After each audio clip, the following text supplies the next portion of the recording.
2022. 2022. Child sexual exploitation by organized networks. Investigation report. February 2022. HC 1059. Child sexual exploitation by organized networks. Investigation report.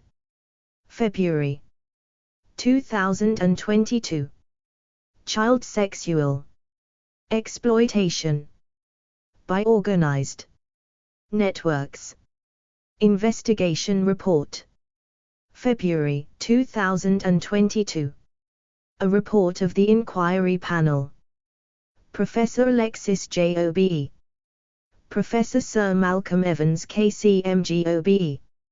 Ivor Frank. Drusilla Sharpling CBE. Presented to Parliament pursuant to Section 26 of the Inquiries Act 2005. Ordered by the House of Commons to be printed. 1 February 2022. HC 1059. Copyright symbol Crown Copyright 2022. This publication is licensed under the terms of the Open Government License version 3.0.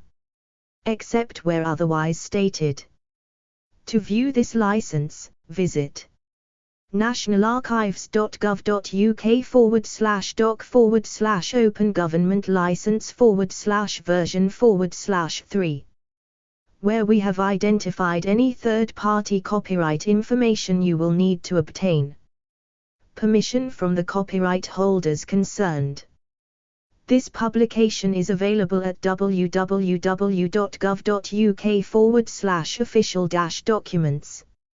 Any enquiries related to this publication should be sent to us at contact@tixa.org.uk or Free Post Tixa Independent Inquiry.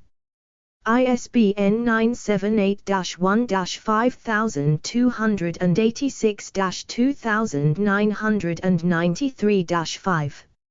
E02691449024/22. Printed on paper containing 75% recycled fiber content minimum. Printed in the UK by H. Associates Limited on behalf of the Controller of Her Majesty's Stationery Office. 3. Contents. Executive Summary 1. Pen Portraits 8. Part A, Introduction 15. A.1, Background to the Investigation 16. A.2, Methodology 18.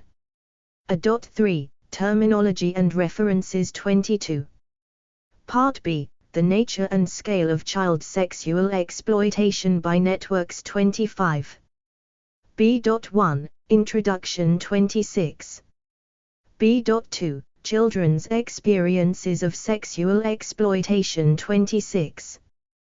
B.3, The Impacts on Children and Parents 30.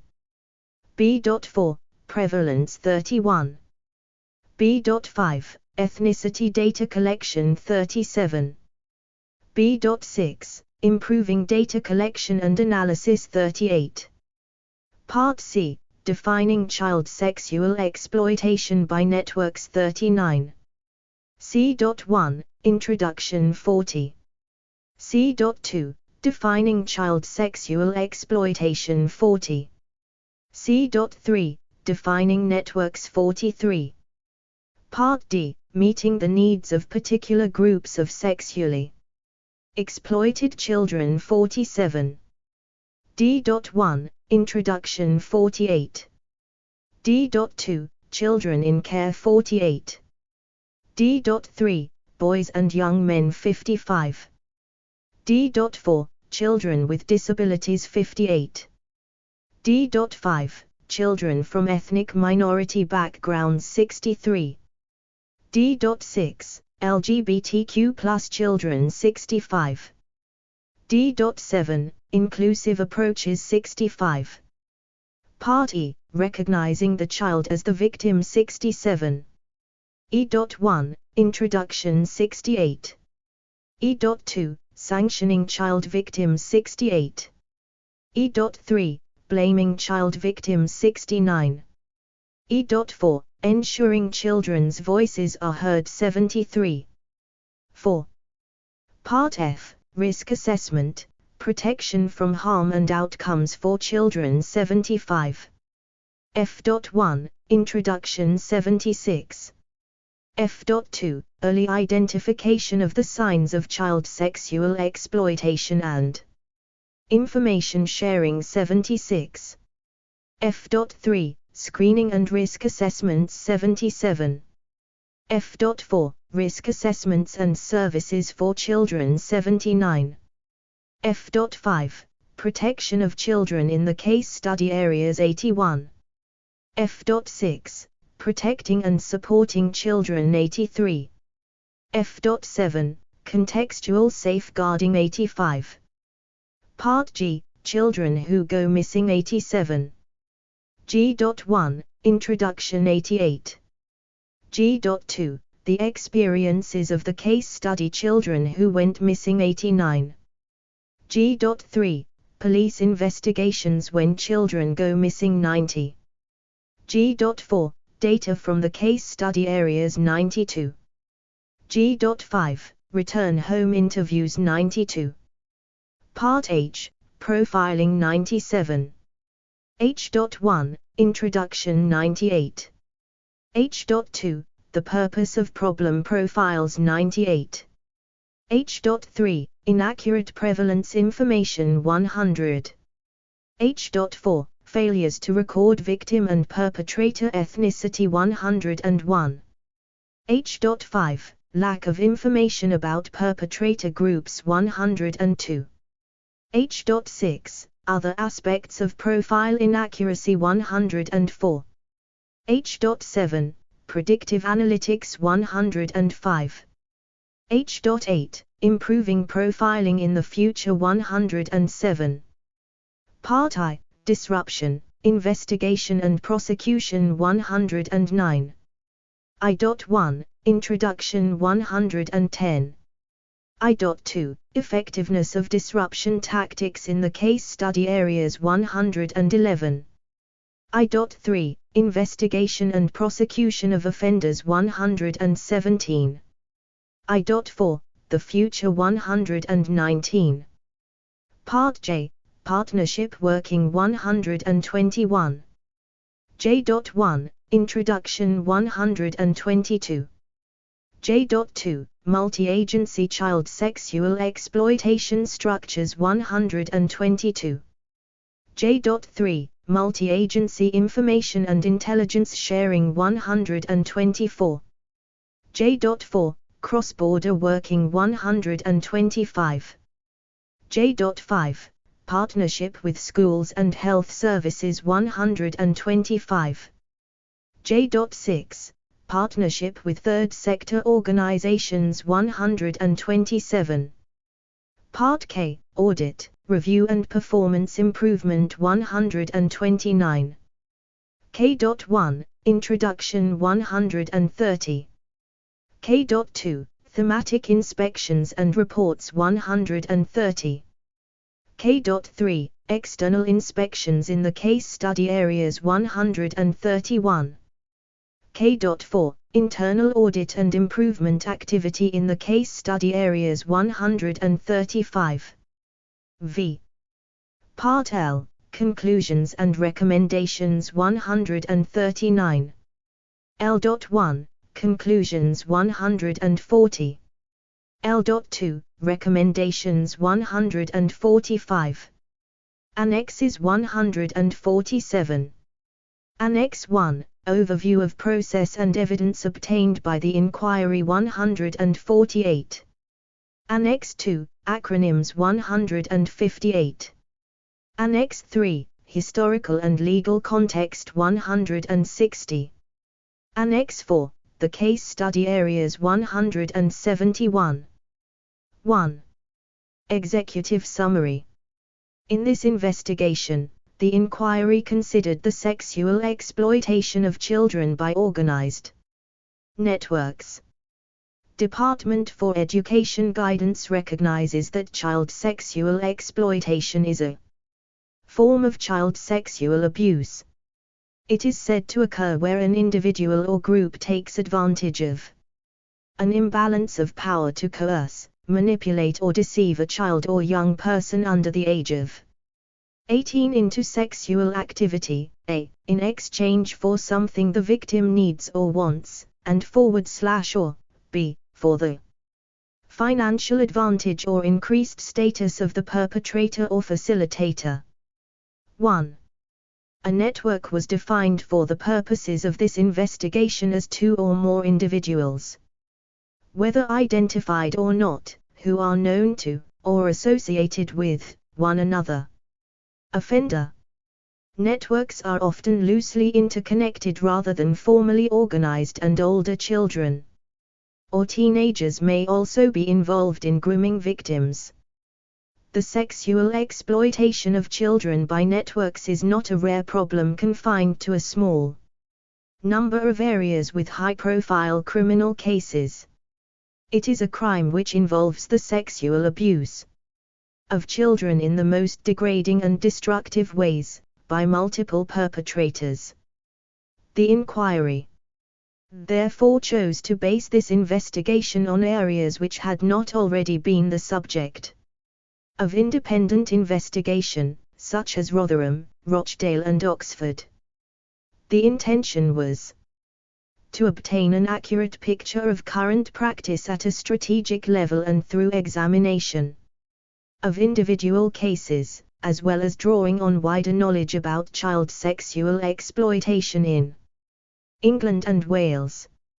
6 case study areas were chosen: Durham, Swansea, Warwickshire, St Helens, Tower Hamlets and Bristol.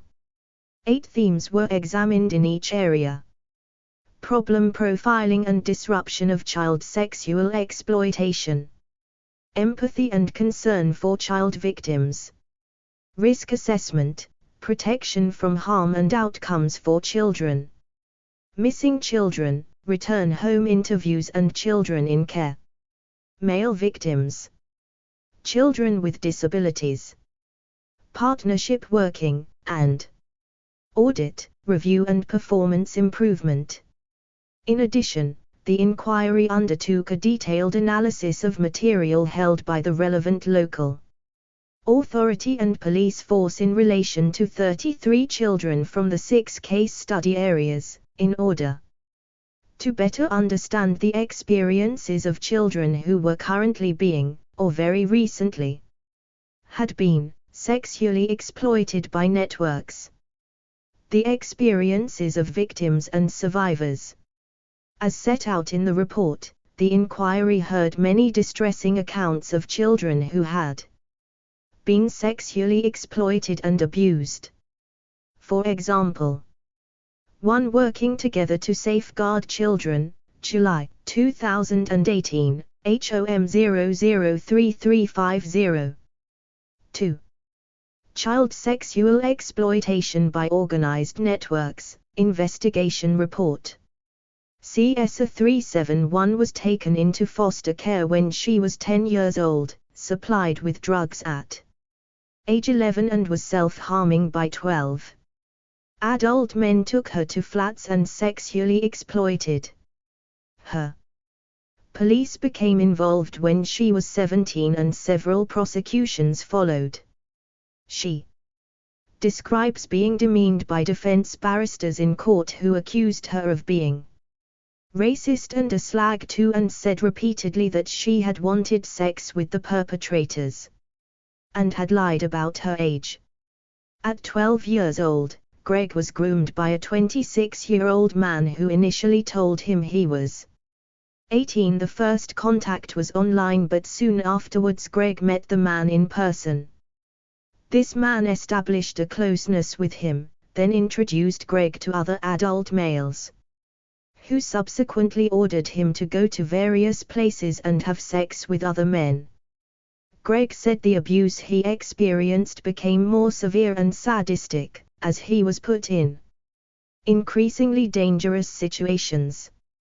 CSA 373 told us that she experienced domestic violence as a young child and felt rejected at home. She repeatedly went missing from home but was found by the police and returned to her mother. When she was 12, an adult in the group she was associating with gave her cannabis, forced her to perform oral sex and raped her. At the age of 13, she was hospitalized after being given drugs by a local man, then placed in care outside her local area. At the age of 15, she met another adult male who gave her alcohol and cannabis before raping her.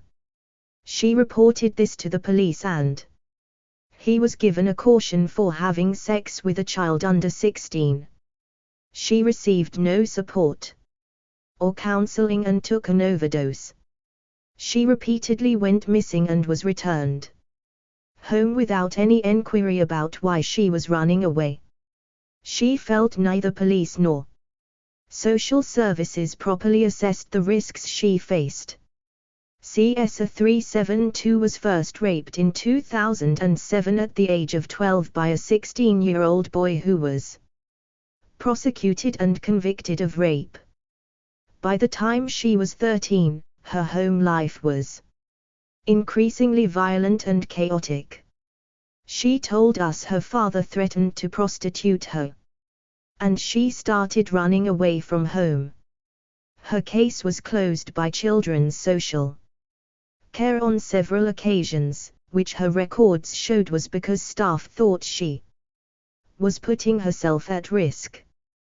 3 CSA 372 described being forced to perform oral sex on more than 20 adult men at the age of 14. This was also filmed. A number of men were charged, but the charges were later dropped. She told us how, a few months later, she was abducted by a group of men and held at gunpoint while being forced to perform oral sex on them. She was placed back in care and returned to a pattern of repeated self-harm. The understanding of the scale of child sexual exploitation. Child sexual exploitation has been a designated strategic policing priority since 2015, giving it the same significance as terrorism and serious organized crime. Despite this, the inquiry's findings indicate that less is now known and understood about the prevalence of this appalling crime than was the case prior to 2015. An accurate picture of the prevalence of child sexual exploitation could not be gleaned from either criminal justice or children's social care data.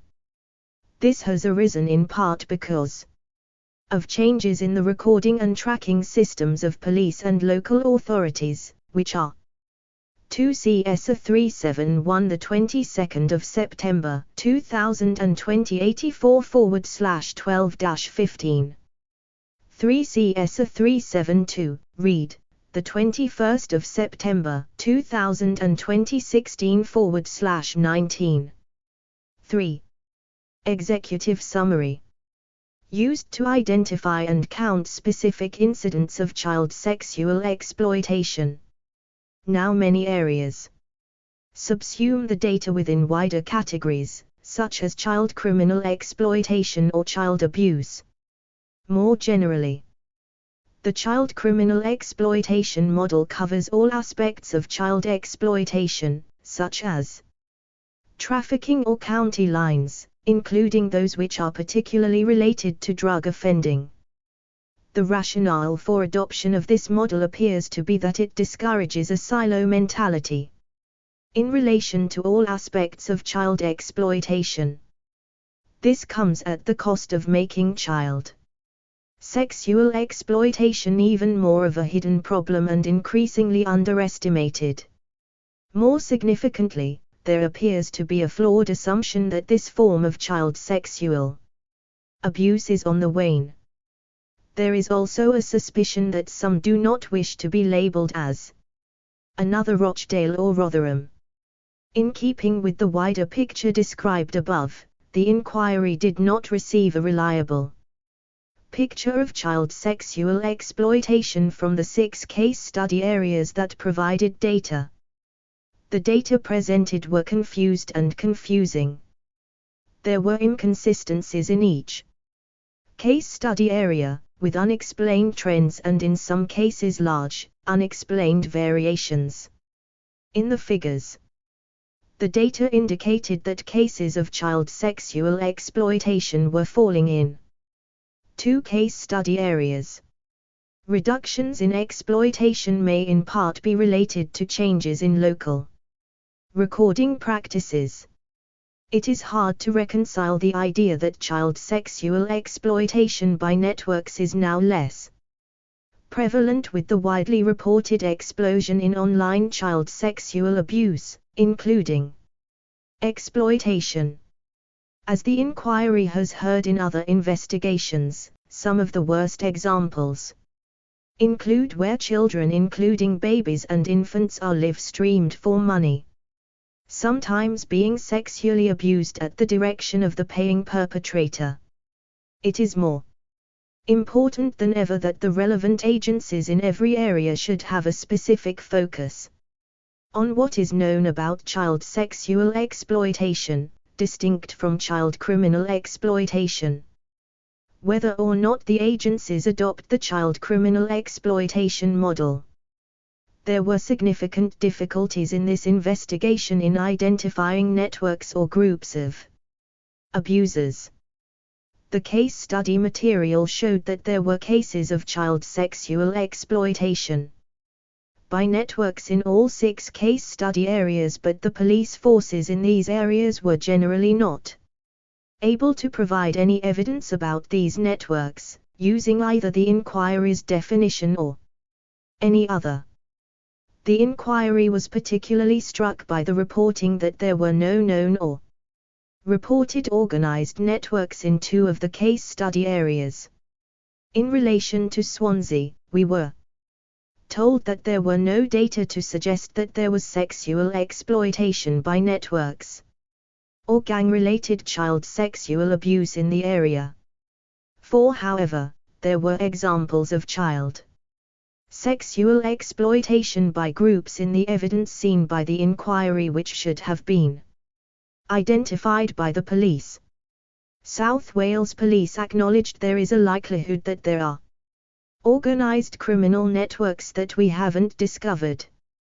5. The local authority in Tower Hamlets also informed the inquiry it had not identified any cases of sexual exploitation by networks, applying the definition of an organised criminal group, but then acknowledged that just because we haven't seen it doesn't mean to say it's not there. 6.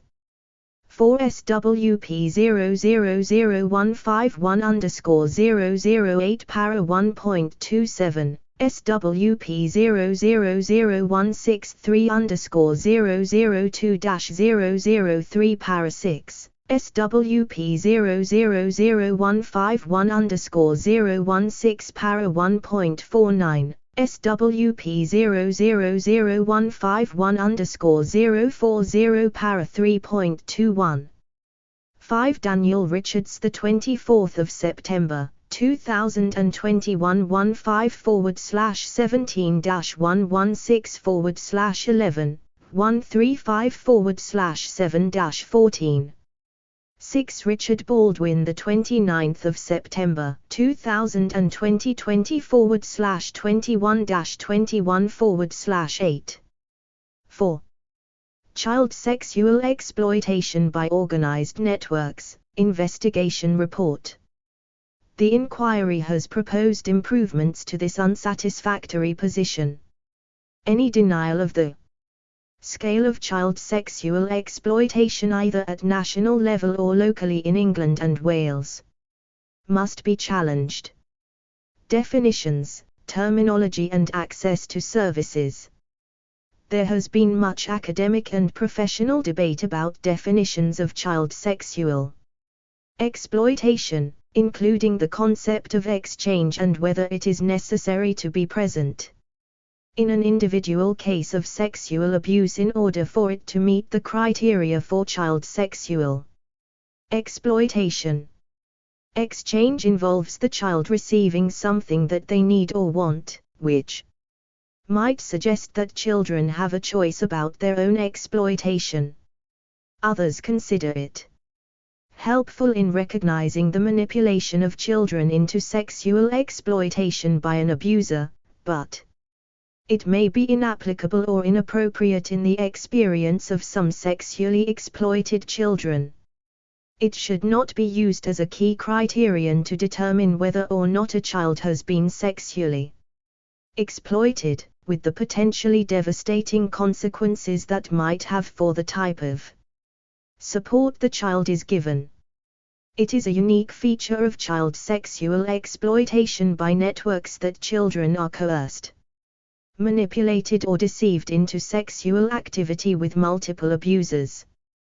The inquiry considers the idea of exchange to be an unhelpful distraction and does not see it as a central issue.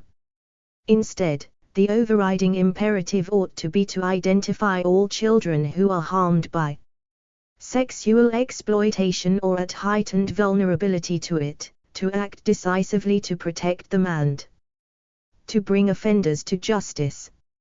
A further concern is that a distinctive professional language around child sexual exploitation has developed over many years, which describes children being at risk despite clear evidence of actual harm having occurred. Examples of this include children having contracted sexually transmitted diseases, children regularly going missing with adults who picked them up in cars late at night, and children attending so-called house parties organized by adults, where they were plied with alcohol and drugs before being sexually abused. The inquiry received evidence of children in all of these categories who were habitually described as being at risk of child sexual exploitation and in some cases were not given the support they needed because they were not categorized as already having experienced sexual exploitation. These were significant deficiencies in the overall approach to identifying, assessing and managing risk in some case study areas. Another aspect of the same problem was illustrated in Durham, concerning the thresholds applied for children to receive various forms of services and support. The inquiry was told that a child would not be placed in the category of high risk requiring multi-agency intervention if the perpetrator was unknown. Failure to recognize the nature of risk and harm has widespread consequences for sexually exploited children. Over time, it downgrades the importance and seriousness of these cases in the minds of those responsible for protecting children and minimizes the opportunities to investigate, disrupt and prosecute offenders. Despite receiving a welcome higher profile in recent years, some of the processes in place to identify and deal with child sexual exploitation have created an institutional hesitancy to intervene and take the necessary action to protect children and catch perpetrators. 5. Executive summary. Heightened risk and vulnerability. Research has identified two clear indicators of heightened vulnerability to child sexual exploitation. These are being in residential care and the presence of a disability. There are likely to be many more. There is a national shortage of suitable residential care placements for children who are at risk of or have experienced child sexual exploitation.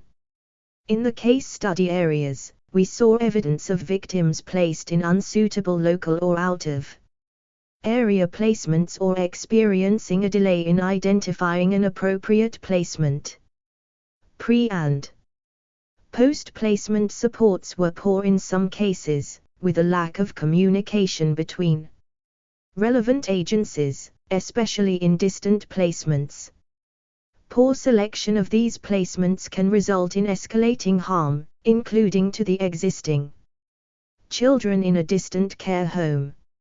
It is also widely recognized that in these circumstances, children may also be groomed by perpetrators who have followed them to a distant placement to continue to exploit them or to engage them in county lines crimes. Children in the new area may be exploited by perpetrators, as they are vulnerable and without support networks. Children with disabilities may be socially isolated, have a lack of accessible information and may find it harder to disclose abuse. Perpetrators may deliberately target disabled children, who in some instances would have no means of communication and might also lack the language to describe abuse. These children should be seen as potential captive victims who need skilled and well-trained intervention. Disability featured prominently in more than one-third of the children's cases examined by the inquiry. The impact of disability in raising the risk of sexual exploitation was not well understood within the main agencies, and children with learning disabilities or neurodevelopmental disorders such as autism were not appropriately protected in some of the case study areas. Some councils gave evidence that, as a result of the inquiry's questions on this matter, the issue was receiving the attention it deserved. Going missing from home and school is a recognized feature of child sexual exploitation.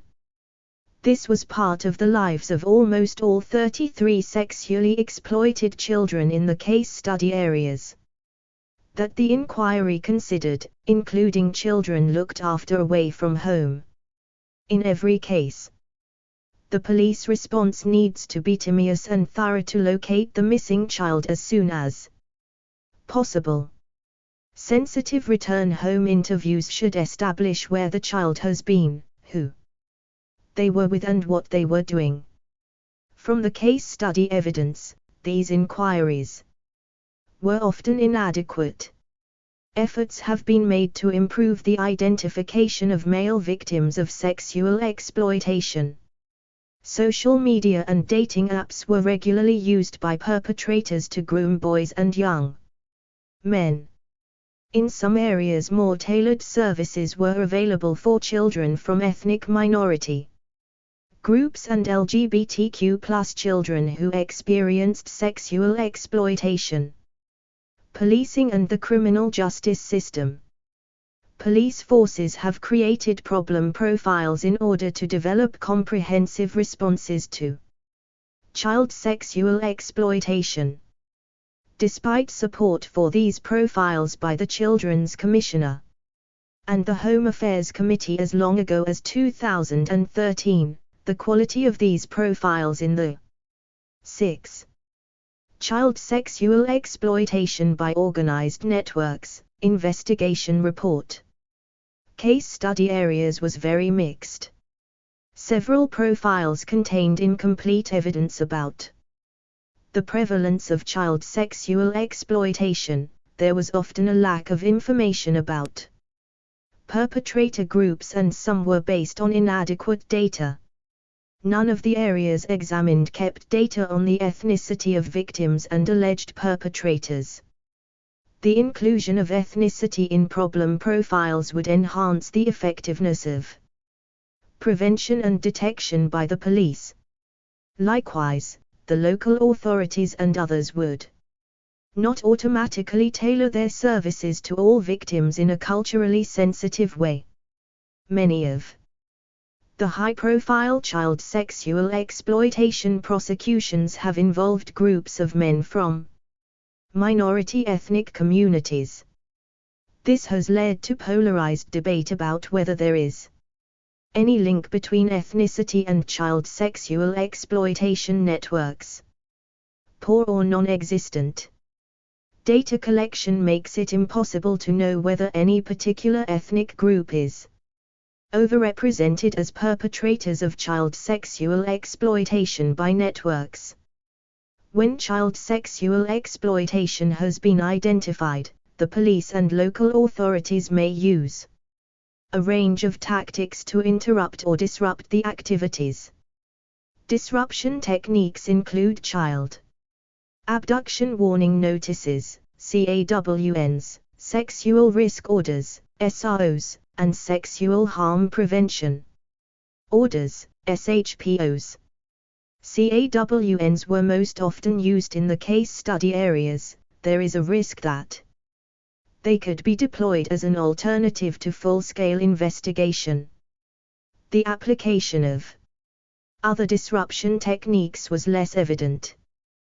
The notable exception was Bristol, which had created a specific multidisciplinary team to deal with disruption, inspection, audit and review. Themed inspections of the police, children's social care and health took place in 2015 and 2016, and in 2019 in the case of the police. These all identified areas for improvement, but the focus in joint inspections has shifted to wider issues of criminal exploitation and child neglect. Her Majesty's Inspectorate of Constabulary and Fire and Rescue Services, MICFAS, child protection inspections have maintained a focus on child sexual exploitation, but recent Ofsted inspection reports from the case study areas are not specific about child sexual exploitation.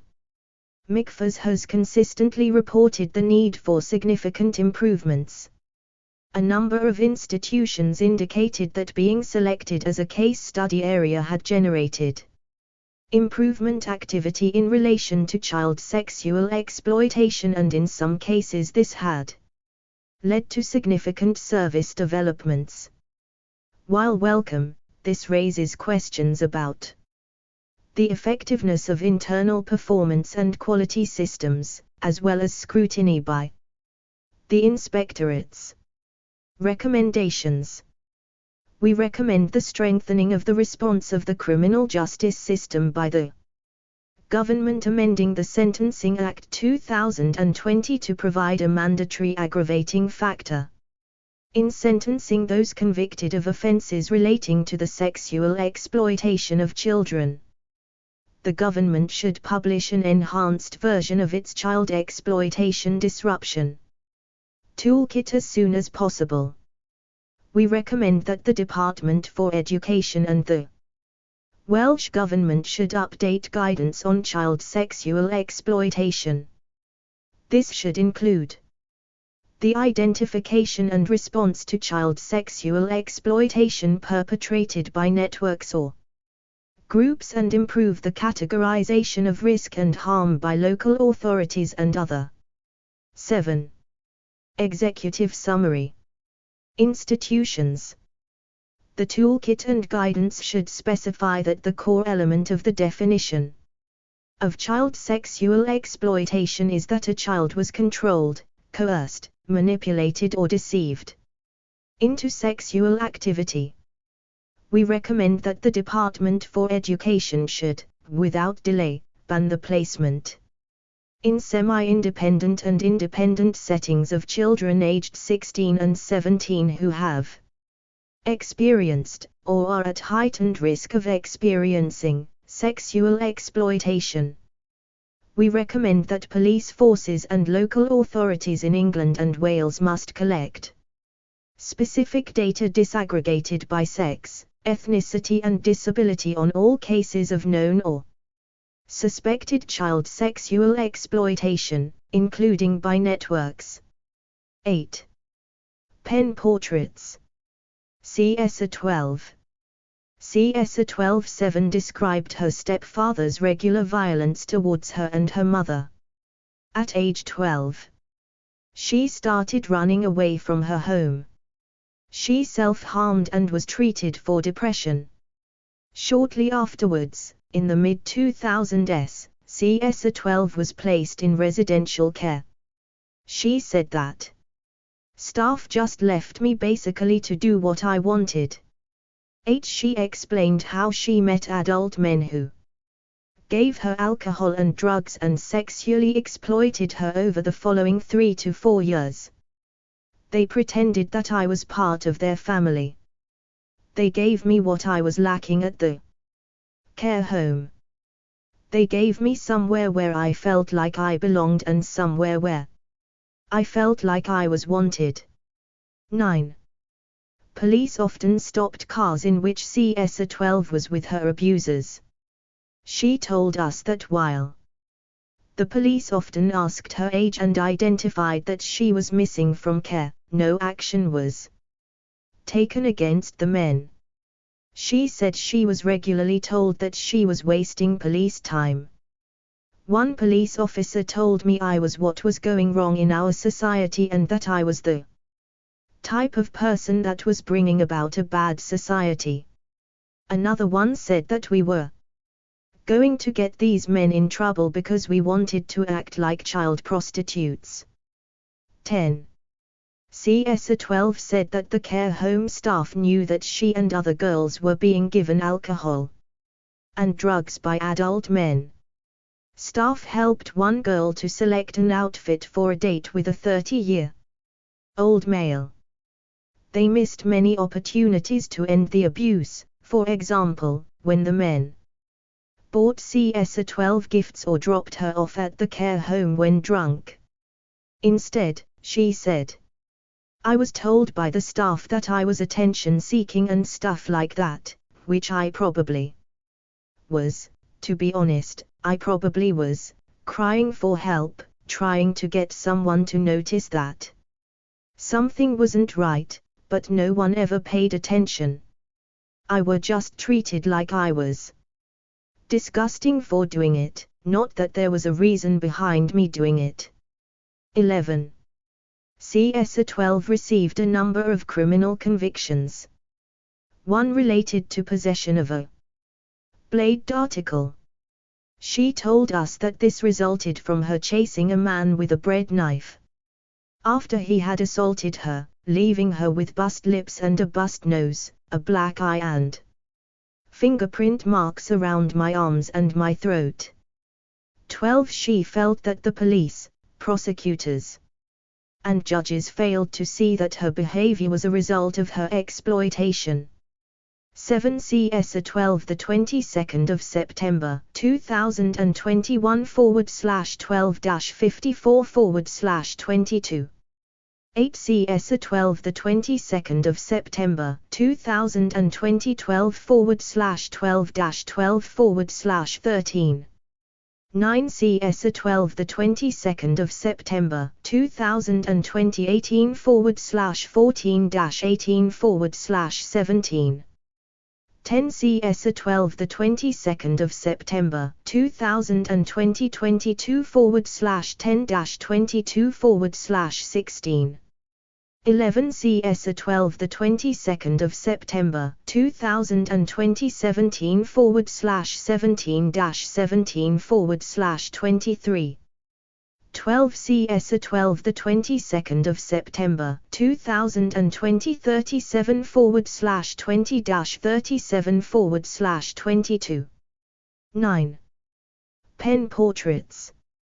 CS371 CS37113 explained that both her parents were heroin addicts. Drug users would often visit her childhood home. She was taken into foster care when she was 10 years old, in around 2003. At the age of 11, CS371 was being supplied with drugs and by 12 she was self-harming. She told us she was given alcohol, cannabis and cigarettes by adult men who took her to flats and introduced her to their friends.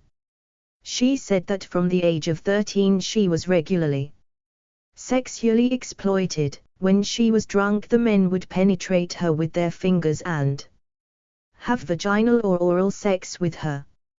CSA 371 believed the men showed her the affection and love that was otherwise lacking in her life. She saw the men as her friends. A police investigation into CSA 371's exploitation commenced in 2010 and a number of adult males were prosecuted in 2013 and 2014. CSA 371 gave evidence at the trial, which she said was very much like I was being bullied. 14. She described being blamed and demeaned by defense barristers. They accused her of being racist and a slag and said repeatedly that she had wanted sex with the perpetrators and had lied about her age. I believe the reason I suffered from sexual exploitation over such a long period was because social workers had no empathy with me and my experience. They took the view that I was making my own choices when, in reality, I was trapped in a horrendous situation and needed help. They repeatedly describe me as engaging in risky behavior, as if the situation was my fault and my choice. 15. CSA 317. For much of her childhood, CSA 317-16 was in care in a number of council-run children's homes. She described being sexually abused and exploited from 2003, when she was 14. Her abusers gave her alcohol and drugs and made her have sexual intercourse with adult men. CSA 317 told us that the staff within the children's homes were aware that she was having sex with an older male but were dismissive and took no action to protect her. 17. In her view, the care home staff failed to protect her and colluded with her abusers by suggesting they collect her by car near to the children's home rather than directly outside it. She said the abuse escalated and, when she was 18 years old, she was raped by the main perpetrator of her exploitation. No action was taken by the police, who considered that she had consented. She had a breakdown and tried to take her own life. CSA 317 felt that it was easier for the police to criminalize the children rather than go after the abusing adults. 18. CSA 317 was contacted later by the National Crime Agency, NCA, regarding the exploitation she experienced as a teenager. As a result of that investigation, the perpetrator was convicted of sexual activity with a child and sentenced to 9 years imprisonment. CSA 317 found the overall experience with the NCA team very positive. 19. However, several features. 13. CSA 371 the 22nd of September 2020 55/3-88/6. 14. CSA 371 the 22nd of September 2020 84/1-4. 15. CSA 371 the 22nd of September 2020 84/13-15. 86/24-87/8. 16. CSA 317 the 21st of September 2020 13/15-15/13. 17. CSA 317 the 21st of September 2020 13/20-21. 18. CSA 317 the 21st of September 2020 14/21-23. 19. CSA 317 the 21st of September 2020 15/1. 10. Child sexual exploitation by organized networks, investigation report. Of the trial distressed CSA 317, a female officer involved during evidence gathering was unable, for unavoidable reasons, to remain involved in the case until its conclusion. At the sentencing hearing, she was required to sit in the public gallery in direct sight of her abuser. Immediately after the offender was sentenced, she was confronted by the defendant's family and friends who verbally attacked and threatened her. 20. CS 372.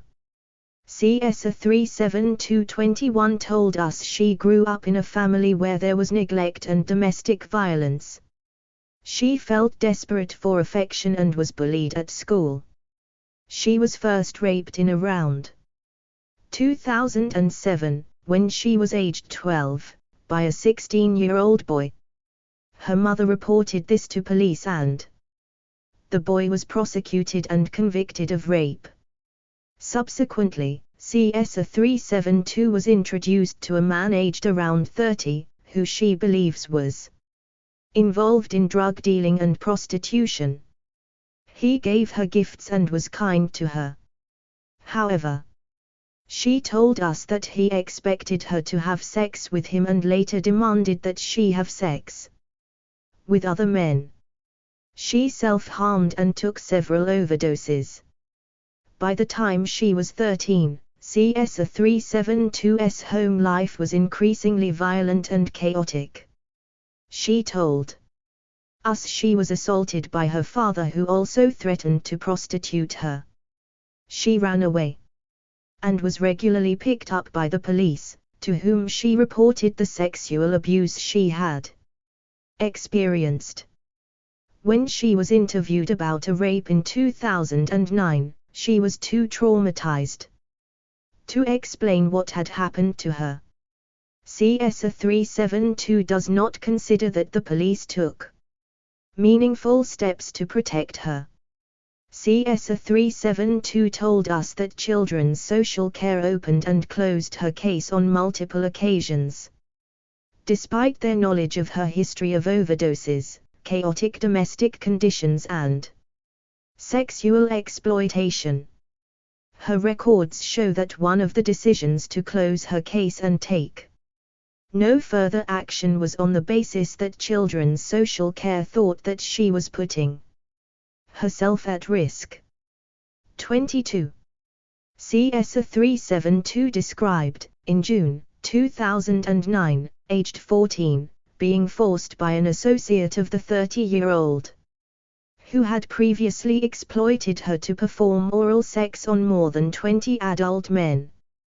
This was also filmed. A number of men were charged, although the charges were later dropped. She also told us that, a few months later, she was abducted by a group of men and forced to perform oral sex on 23 men while a gun was held to her head. She was also raped. Afterwards, CS 372 was placed back in care, having earlier returned to live with her mother. She tried to cooperate with police investigations but felt very conflicted, and she repeatedly self-harmed. CS 372 considered that she was failed by the police and Children's Social Care, and that there was a lack of coordination between agencies tasked with protecting her. 20 CS 317 the 21st of September 2020, the 15th of June 2013. 21 CS 372 the 21st of September 2020, 15/14-17/18. 22 CS 372 the 21st of September 2020, 16/19. 11. Pen portraits. CS 373. CS 373-23 told us that she experienced domestic violence as a young child and felt rejected at home. She started to associate with older girls and men in the area where she lived. She repeatedly went missing from home but was found by the police and returned to her mother. In around 2007, When CS373 was 12, an adult in the group she was associating with gave cannabis to her, forced her to perform oral sex and raped her. 6 months later, she disclosed the rape to a relative. The police were informed but no charges were brought. At the age of 13, CS373 required hospitalization after she was given drugs by a local man. Children's social care intervened and she was placed in temporary care. She was moved to several different foster care placements. She was later placed in a care home out of the area. In February 2011, when she was 15, CS373 met a 26-year-old man. Having told care home staff that he was 18, she was allowed to continue to meet him. She described meeting another adult male who gave her alcohol and cannabis before raping her. She reported this to the police. He was cautioned for having sex with a child under 16. She was not provided with support or counseling following the rape and took an overdose.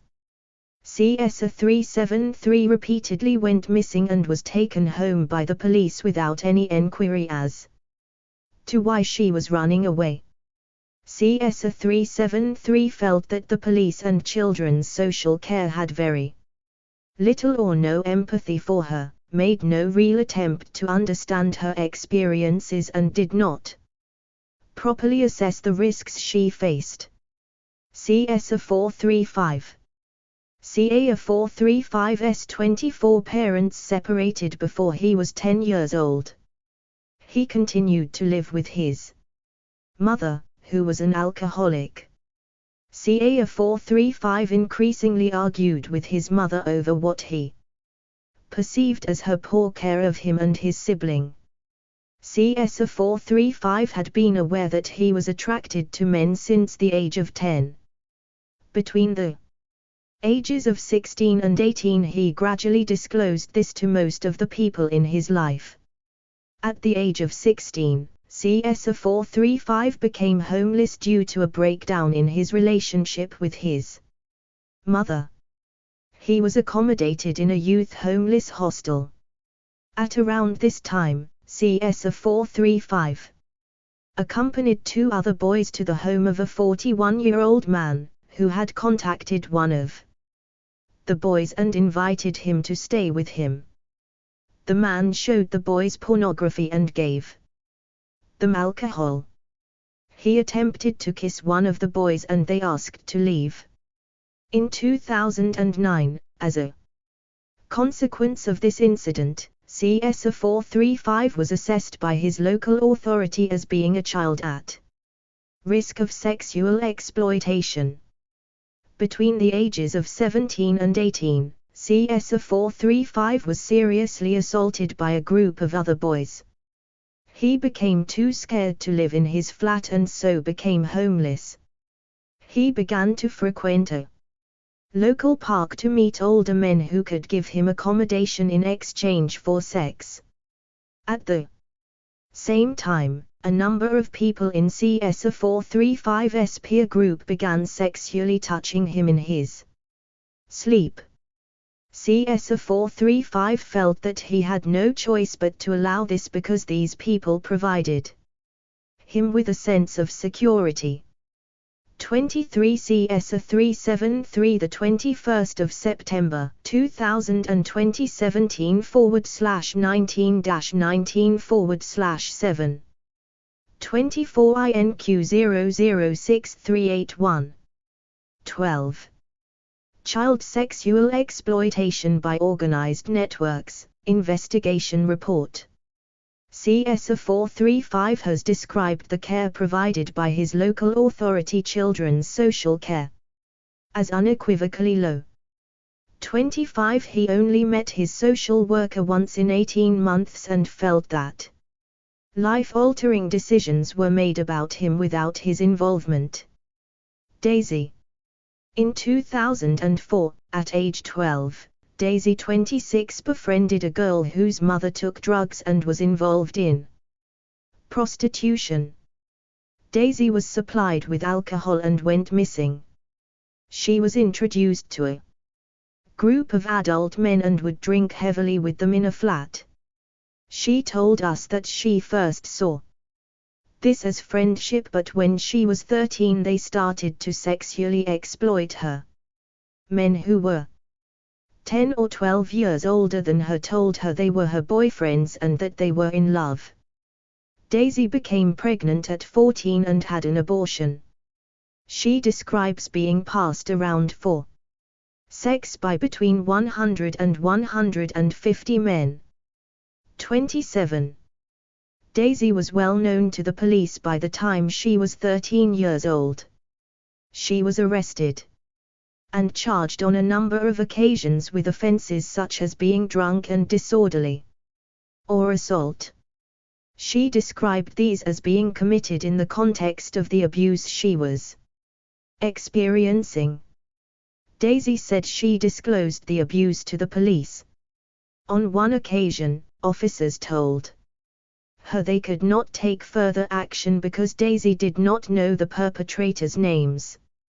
When she appeared at the Youth Offenders Court in Rochdale, aged 15, her solicitor tried to explain the abuse she was experiencing, but no investigation was conducted. Instead, Daisy was sentenced to 4 months in a young offender institution. On her release, the cycle of abuse and arrests continued. In 2008, Daisy was approached by police officers who were primarily interested in abuse experienced by another girl. Daisy gave evidence at the trial in 2012.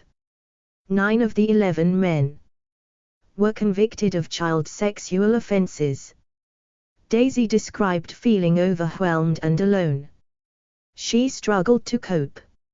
She told us that, weeks after the trial, she reported to the police that she had been threatened and harassed, and that her home had been broken into, but she was given no support.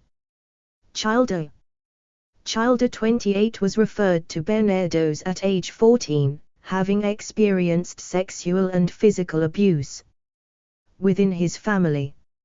At 15, he was made to leave his family home by his mother. He stayed with various members of his extended family until moving into shared youth housing at 16. He became a victim of child sexual exploitation through the drugs party scene but minimized this when he first met with Barbados, although later described his experiences. Childer has since been able to enter education and live independently. He reports that he has not been subjected to sexual exploitation since this time. 25 INQ 006381_008. 26 Daisy is a pseudonym used to describe the experiences of a woman who was interviewed for groomed, abused and put in prison. Rochdale's Untold Story, a BBC radio programme broadcast on 14 July 2020. CWJ 000001, Daisy 21 September 2020. 19/10-21/15. 27 Daisy 21 September 2020 20/14-15. 28 Child Days experiences were described in a Barbados report, INQ 006436_098 para 2. 13. Pen portraits. Greg. At 12 years old, Greg 29 was groomed by a 26-year-old male, who initially told him he was 18. The first contact was online and Greg met the man in person after 2 weeks.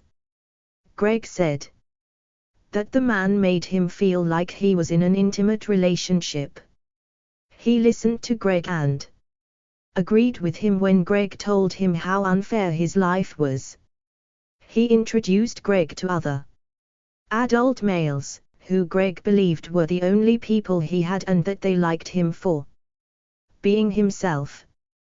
They began to order Greg to go to various places and have sex with other men, paying for train tickets and taxi rides. Greg said the abuse he experienced became more severe and sadistic, as he was put into increasingly dangerous situations. CS1. CS1, the daughter of CS2, was subjected to child sexual exploitation.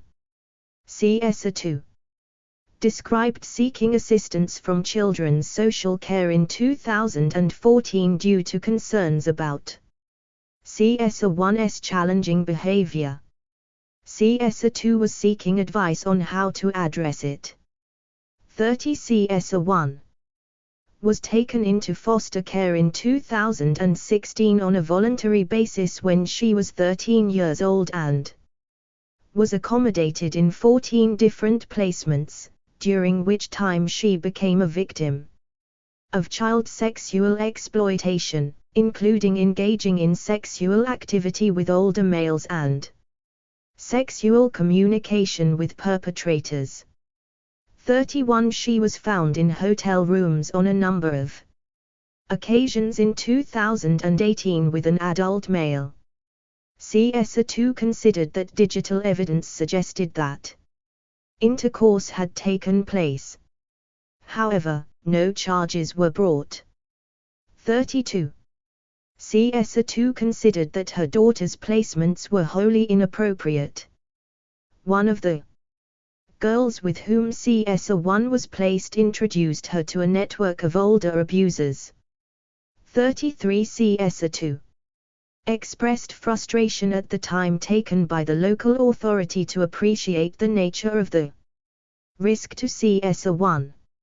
It's ironic that while the professionals had finally come to the conclusion that CS1 was at a sufficient threshold of risk of child sexual exploitation, that sadly, in all likelihood, she had probably already been abused by this point.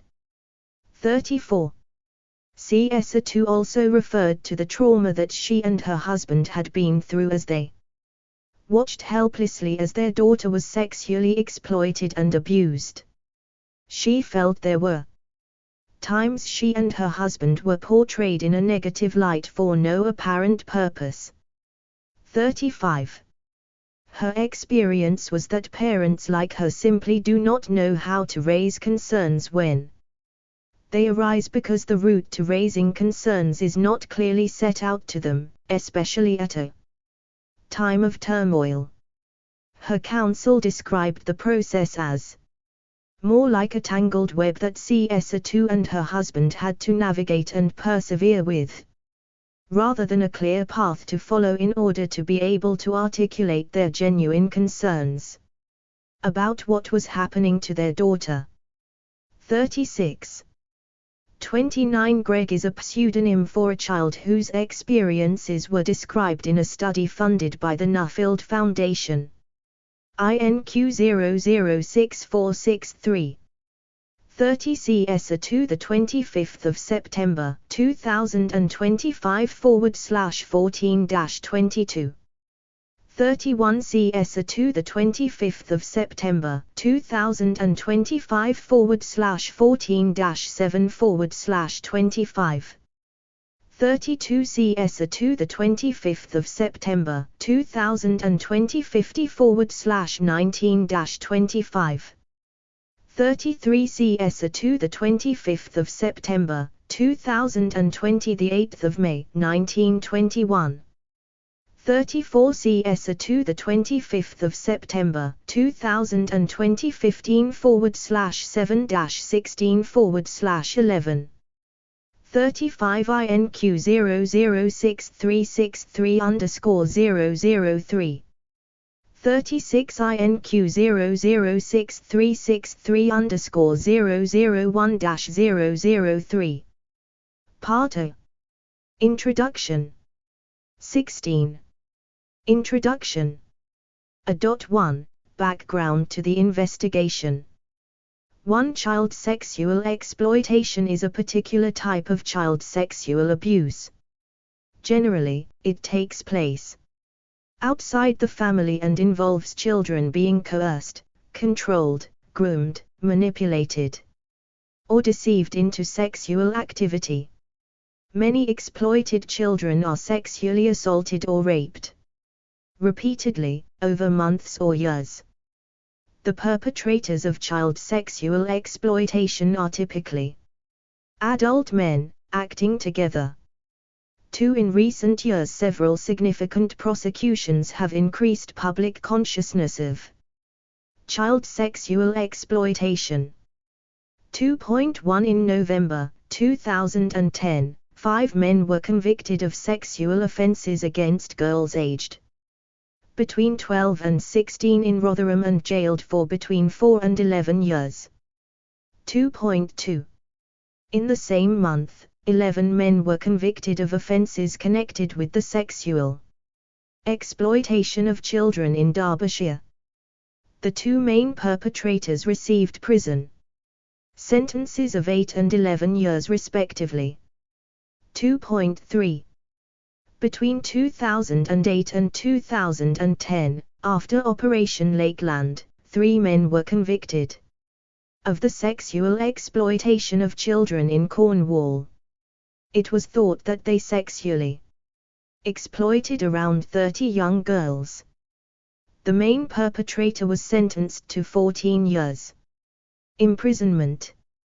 2.4 In May 2012, at the conclusion of Operation Span, 9 men from Rochdale and Oldham were convicted of offences relating to child sexual exploitation. The defendants were jailed for between 4 and 19 years. 2.5 In June 2013, Operation Bullfinch concluded with the conviction of 7 men from Oxford for offences relating to child sexual exploitation, which included rape of a child under 13, trafficking in persons for the purposes of prostitution or trafficking within the UK for sexual exploitation and inciting child prostitution. 2 defendants were jailed for 7 years and 5 were given life sentences with minimum terms between 12 and 20 years. 2.6 In 2014, 13 men were convicted of the sexual exploitation of children in Bristol at the conclusion of Operation Brook, leading to prison sentences of between 18 months and 13 years. 3 These prosecutions were followed by a 2014 report, Independent Inquiry into Child Sexual Exploitation in Rotherham 1997-2013, by the chair of this inquiry, which identified that at least 1,400 children and young people in Rotherham had been sexually abused or exploited over more than a decade. It identified collective failures by the local authority and that the police regarded many child victims with contempt and failed to act on their abuse as a introduction. 17. Crime. 37. A further report by Ms. now Dame, Louise KCCB in 2015, Reflections on Child Sexual Exploitation, showed that many in Rotherham had continued to deny the scale of the problem and not enough action had been taken to stop the abuse. She reiterated that efforts need to be directed towards perpetrators in order to detect, prevent and disrupt that abuse at the earliest stages, as well as the prosecution of individual perpetrators to ensure that they face the full force of the criminal justice system for their vile crimes. 38. Since then, there have been further large police investigations, including Operation Clover, a South Yorkshire police investigation underway at the time of the Rotherham inquiry, gathered momentum following the report's publication. It concluded in early 2017 with 4 trials in which 21 offenders were convicted of multiple offenses, including rape, false imprisonment and sexual intercourse with children under 13. One of the main perpetrators was sentenced to 35 years imprisonment. South Yorkshire Police also invited the National Crime Agency, NCA, to carry out an independent investigation into child sexual exploitation in Rotherham. The NCA commenced Operation Stovewood, which is still operational. To date, 20 individuals have been convicted as a result of this operation and received prison sentences ranging from 2 years to more than 20 years. In 2017, 17 men and 1 woman were convicted of sexually exploiting girls in Newcastle as a result of Operation Sanctuary and sentenced to between 4 and 20 years imprisonment. In 2019, 9 men were convicted of the sexual exploitation of girls in Bradford, 7 of whom received prison sentences of between 17 and 20 years. 5. The government has sought to identify and address the issues behind child sexual exploitation. 39. The 2015 Tackling Child Sexual Exploitation report stated that this will not be allowed to happen again and recognized that while the full extent of this crime is still unknown, we do know that it is not confined to one area. Any local authority or police force that denies that it has a problem, or thinks that it is only happening elsewhere, is wrong. 40. 6. With online predators increasingly using mobile phones and other devices as well as social media or dating apps to target children, the risks to children are constantly changing. This requires the understanding of the issue and the response of statutory agencies to be dynamic. 7. In January 2021, the government published its Tackling Child Sexual Abuse Strategy, which set out certain specific measures aimed at targeting group-based child sexual exploitation. It made a commitment that through investments in police intelligence and analysis of exploitation, we will improve government policy and inform local-level responses. 41. 37. Independent inquiry into child sexual exploitation in Rotherham 1997-2013, Alexis Jobe, the 21st of August, 2014. NAP 0000053_035. 38 INQ 006500_003. 39 HOM 003378_051-052 Paras 191195.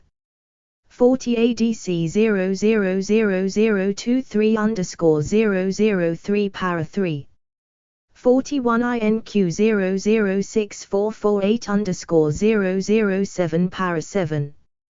18. Child Sexual Exploitation by Organized Networks, Investigation Report. 8. It is clear from this investigation that such improvements are necessary. As set out in this report, the sexual exploitation of children by groups is much more widespread than currently identified by data. Local authorities and police forces have failed to keep pace with the changing nature of this harm. 9. This investigation considered areas which have not already been the subject of well-publicized investigations of child sexual exploitation by networks, such as Rotherham, Rochdale and Oxford. Those cases have been examined in detail through the criminal courts, as well as in serious case reviews and other inquiries and investigations. Building on Previous analyses. This investigation focused on a range of geographical areas as well as responses to the sexual exploitation of a number of individual children, examining recent and current practice in order to better understand this insidious form of abuse of children. It has demonstrated that child sexual exploitation by groups or networks is widespread. It is not a problem faced by a small number of towns in the Midlands and the north of England. 10. This view has been reinforced since the conclusion of the public hearings in this investigation. In May 2021, an investigative report by the Times newspaper revealed failings in the approach of several police forces and social services departments to children who had been reported missing while at risk of sexual exploitation. 42. In July 2021, the Bradford Safeguarding Partnership published a child sexual exploitation thematic child safeguarding practice review. This found that, while there had been substantial improvements in practice since the response to the non-recent cases of child sexual exploitation, not all learning had been fully embedded into practice. For example, risk was not always recognized when it should have been, inappropriate language was occasionally used, and there were examples of children being put into placements which could not meet their needs. 43. A.2. Methodology. 11. In preparation for this investigation, the inquiry reviewed several large-scale prosecutions in England and Wales, and a significant number of previously published reviews, inquiries and reports relating to child sexual exploitation by networks. More than 400 previous recommendations were considered, as summarized by the National Working Group, NWG, Network, a national network offering advice and support to those working with sexually exploited children, as well as those arising from other recent reports and inquiries. 44. A large amount of further information was obtained from a sample of local authority areas and institutions on a wide range of issues, including the range of services provided to victims and those at risk of child sexual exploitation, training, staff awareness and supervision, leadership, governance and accountability. 12. At the conclusion of that scoping exercise, the inquiry identified 8 themes on which to focus during this investigation. Problem profiling, i.e. the collation of data and intelligence to provide a picture of the nature and extent of child sexual exploitation in a given area, and the disruption of suspects and perpetrators of child sexual exploitation. Empathy and concern for child victims. 42. Police failing to protect thousands of girls at risk of sexual abuse. The Times, the 27th of May, 2021, INQ 006484. Police covered up failings on child sex cases. The Times, the 27th of May, 2021, INQ 006495. 43. Child sexual exploitation thematic child safeguarding practice review. Claire Hyde, July, 2021, INQ 006555. 44. INQ 006286. The NWG network has 14,500 members from a wide range of statutory and voluntary agencies. See list of publicly available reports relevant to the investigation. Introduction. 19. Risk assessment, protection from harm and outcomes for children. Missing children, return home interviews and children in care. Male victims. Children with disabilities. Partnership working between agencies responsible for tackling child sexual exploitation, and audit, review and performance improvement. 13. In order to facilitate the detailed investigation and assessment of the 8 themes listed above, as well as drawing on wider knowledge about child sexual exploitation in England and Wales, the inquiry selected 6 local authority areas as case study areas. Durham County Council, Durham, covers 862 square miles in northeast England, including the city of Durham, Chester Street, Newton Aycliffe, Consett and Peterlee. It is the 50th, of 151, most deprived local authority in England. The City and County of Swansea Council, Swansea, incorporates approximately 150 square miles from the Lee Uplands, to the rural Gower Peninsula in the west, to the city of Swansea and the related suburban areas.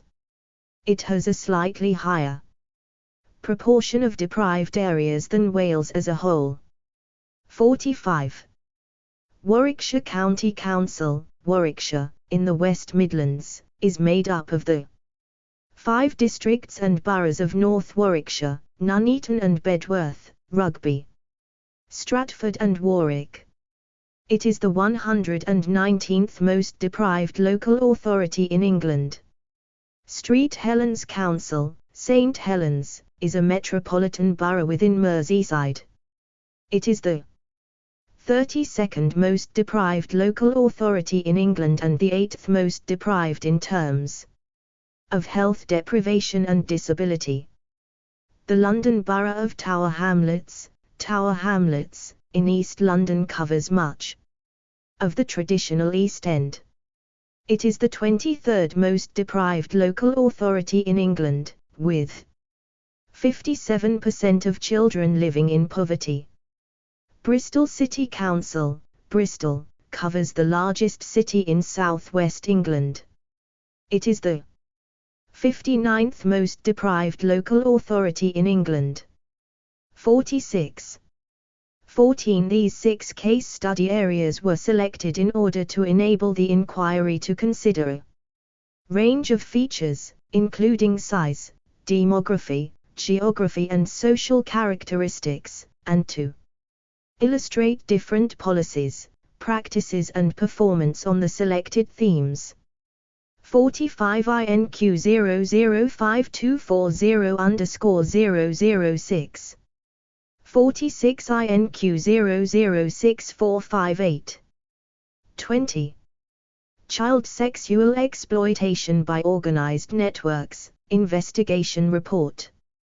Map of England and Wales. Durham County Council, St Helens Council, Warwickshire County Council, London Borough of Tower Hamlets, Bristol City Council, City and County of Swansea Council. Map of the 6 case study areas. Introduction. 21. Table 1, Overview of the 6 case study areas. Durham, Swansea, Warwickshire, St Helens, Tower Hamlets, Bristol. Child population of 530,094, 246,993, 577,933, 180,585, 324,745, 463,377. Number of children in care 914, 565, 754, 496, 307, 623. Rate of children in care per 10,000 children. 90 per 10,000.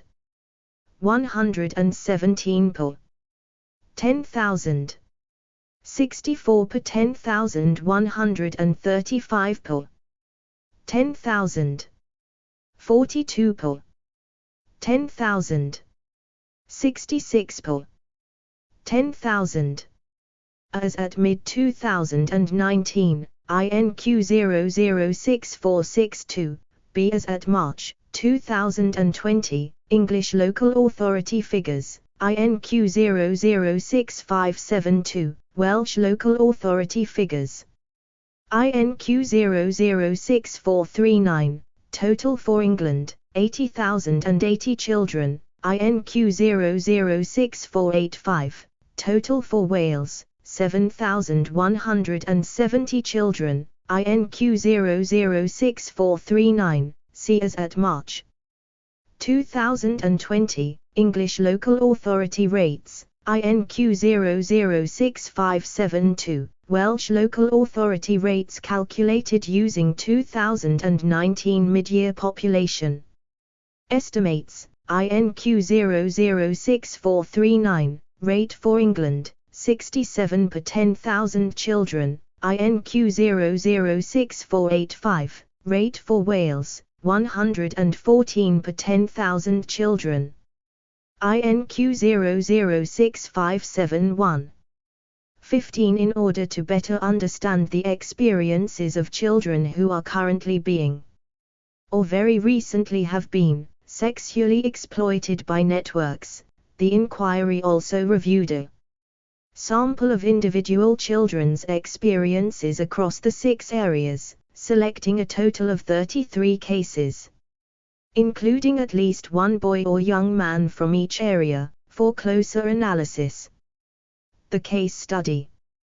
Children were chosen by the inquiry on the basis that there was evidence that the child involved had been sexually exploited by a network. Within the inquiry's definition, the exploitation was known to the local statutory agencies recently, which the inquiry defined as on or after April 2018, and the child's circumstances and institutional responses appeared to illustrate one or more of the 8 themes selected for this investigation. 47. The inquiry obtained the material held by the relevant local authority and police force on each of these children. Witnesses from the local authorities and police forces answered questions about the children at the public hearing. This evidence provided an insight into the threats and dangers that some of these children faced and how the relevant agencies responded to them, in the context of the selected themes. 16. Most of the case study areas had initiated improvements after being notified of their selection and the themes to be examined. This is to be welcomed but inevitably begs the question how much improvement work in child sexual exploitation would have taken place without the inquiry's investigation.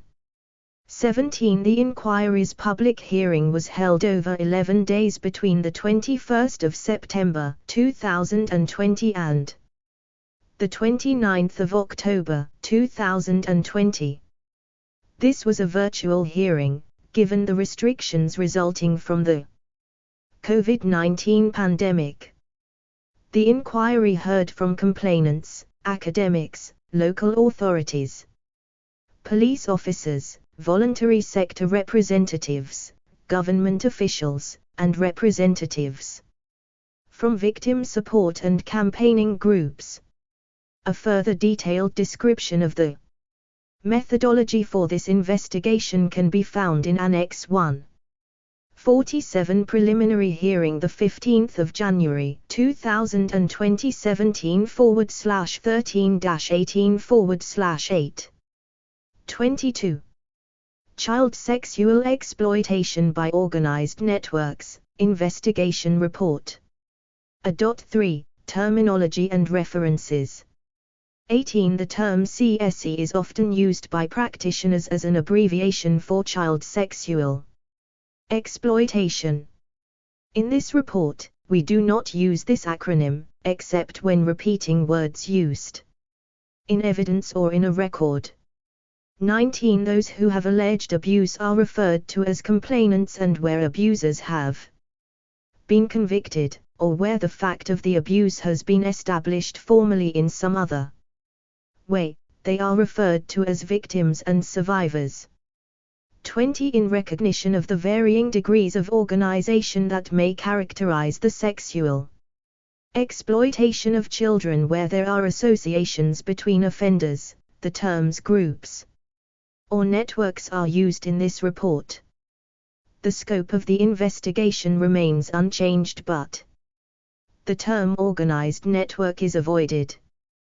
21. Local authorities, through directors of children's services, have statutory responsibility for the leadership, strategy and effectiveness of children's services, including securing the provision of services to address the needs of children and young people.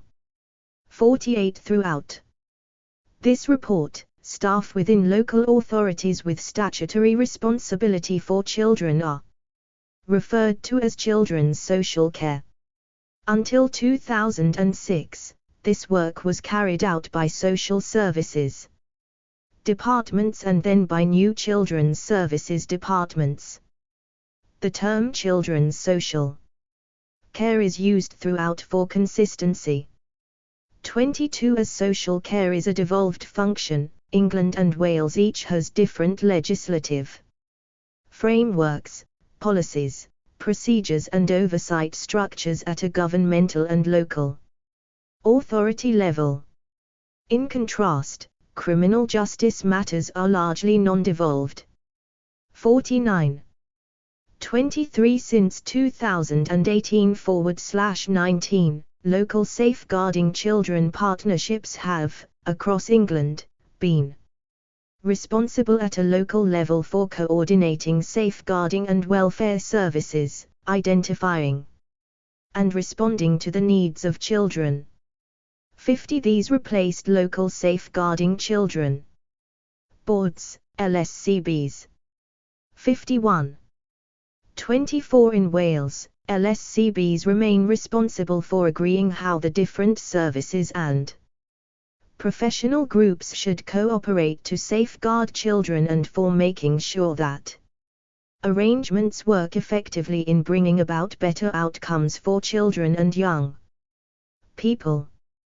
52. There is also a national independent safeguarding board in Wales, which has a duty to provide support and advice to LSCBs, report on the adequacy of safeguarding arrangements and make recommendations for improvement. 53.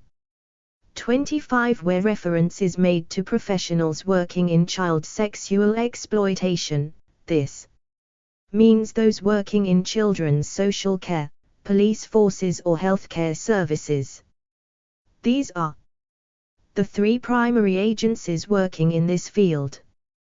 26. Children and Young People's Mental Health Services, CYPMHS, is now used as a term for all services that work with children and young people who have difficulties with their mental health or well-being. The older term for children and adolescent mental health services. 48. See Section 18, 1, of the Children Act 2004. 49 WGT 000464001 para 4. 50 C, for example, INQ 005012_001-002 paras 1-2. 51 Children and Social Work Act 2017, Children Act 2004, as amended, and Working Together to Safeguard Children 2018. NAP 000035. 52 INQ 005240_001 paras 1-2. 53 INQ 006490. Introduction. 23. CAMS is generally used in this report, referring to the main specialist NHS mental health community services that are now provided within the wider CYPMHS. CAMS was the acronym used most frequently in the case study material. 27 references in this report, such as USP 000434 and USP 000434_007, are to documents or specific pages of documents which have been adduced in evidence and that can be found on the inquiry website. A reference such as CSA 12, the 22nd of September 2023-4 is to the hearing transcript, which is also available on the website. That particular reference is to the evidence of CSA 12 on the 22nd of September 2020 at pages 3-4 of that day's transcript. Part B. The nature and scale of child sexual exploitation by networks. 26. The nature and scale of child sexual exploitation by networks. B.1 Introduction. 1. The sexual exploitation of children by networks caused public revulsion when it was exposed some years ago. The government of the day prioritized the institutional response to the revelations. Despite this, it is clear that the sexual exploitation of children by groups of associated abusers continues to be widespread, to a greater extent than official statistics indicate. 2. The crimes perpetrated against children in this context include vaginal, oral and anal rape, assault by penetration and other sexual assaults. Perpetrators are finding new ways, including through technology, to groom and degrade ever younger children.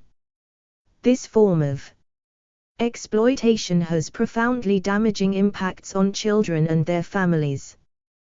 B.2 Children's experiences of sexual exploitation. 3. We heard and read harrowing evidence of child sexual exploitation by networks, including direct evidence from several complainants, victims and survivors, who described their experiences between around 2003 and 2011. While the inquiry did not hear directly from the 33 case study children, the local authority and police evidence relating to them provided an insight into their experiences, which were more recent, dating from around April 2018. For many of the children had experienced parental neglect, substance misuse, domestic violence and family breakdown. 4.1. These themes were reflected in the evidence from CSA 12, CSA 371, CSA 372, CSA 373 and CSA 435, whose experiences are set out in the pen portraits. They were also apparent in the experiences of the case study children. 4.2. CSA 24 had a reported family history of alcohol and domestic abuse, including her mother hitting her. In 2018, when aged 14, she was considered to be at high risk of sexual exploitation, having disclosed 5 or 6 sexual partners over the previous 3 years who were aged 11 to 16. She was also going missing frequently and was associating with a number of males who might place her at risk. 54. 4.3. CSA 25's childhood involved family violence, alcohol abuse, sexual abuse and neglect. She was living between relatives' homes while deemed to be at high risk of sexual exploitation. She was considered to be at risk of sexual exploitation between July and November 2018, having been reported missing on repeated occasions, associating 54 CS 24 the 24th of September 2020 28/15-31/7 The nature and scale of child sexual exploitation by networks. 27. With other girls at risk of sexual exploitation, and attending parties with older adults, where drugs were supplied and taken. During this period, she reported harmful sexual behavior by 3 boys, which led to a police investigation. She was subsequently taken into care in 2019, but in October 2019 was still listed as being at risk of sexual exploitation. 55. 4.4 CS 221 had previously been on the Child Protection Register because of domestic violence and parental alcohol misuse. In 2019, he was sexually exploited by a registered sex offender who befriended and groomed both the child and his family. 56. 4.5 CS 26 was considered at high risk of exploitation in the home of one of her parents, who were separated, due to drug misuse and parties frequented by many adults, some of whom were misusing drugs. 57 She was placed in a residential home, where she continued to go missing, and there were ongoing concerns that she was being exploited. 58. 4.6 CS 22 was reported to have a difficult background, with a history of violence in the family. She had multiple episodes of going missing and was taken into care in 2017. At the age of 13. The evidence demonstrates that she was the victim of sexual assaults from 2018 to 2019. 59. 5 CS 12, CS 317 and around half of the case study children had been in care. 5.1.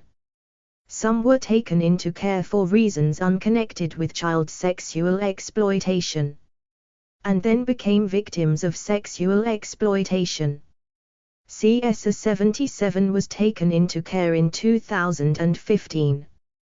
When aged 14 or 15. When she was 17, covert policing tactics were used to identify people who were suspected to be exploiting her, as a result of which multiple people were arrested and issued with child abduction warning notices, CAWNs. In late 2018, an assessment considered CS 77's life was potentially at risk due to a range of factors, including sexual exploitation, unmanaged mental health problems and a risk of sexually transmitted disease. 60. 5.2. Others were taken into care or placed in out-of-area or specialist care leaver placements in an attempt to protect them from perpetrators and break the cycle of sexual exploitation. CS 302 disclosed sexual exploitation by multiple males, involving several rapes and sexual assaults, including while in out-of-area placements.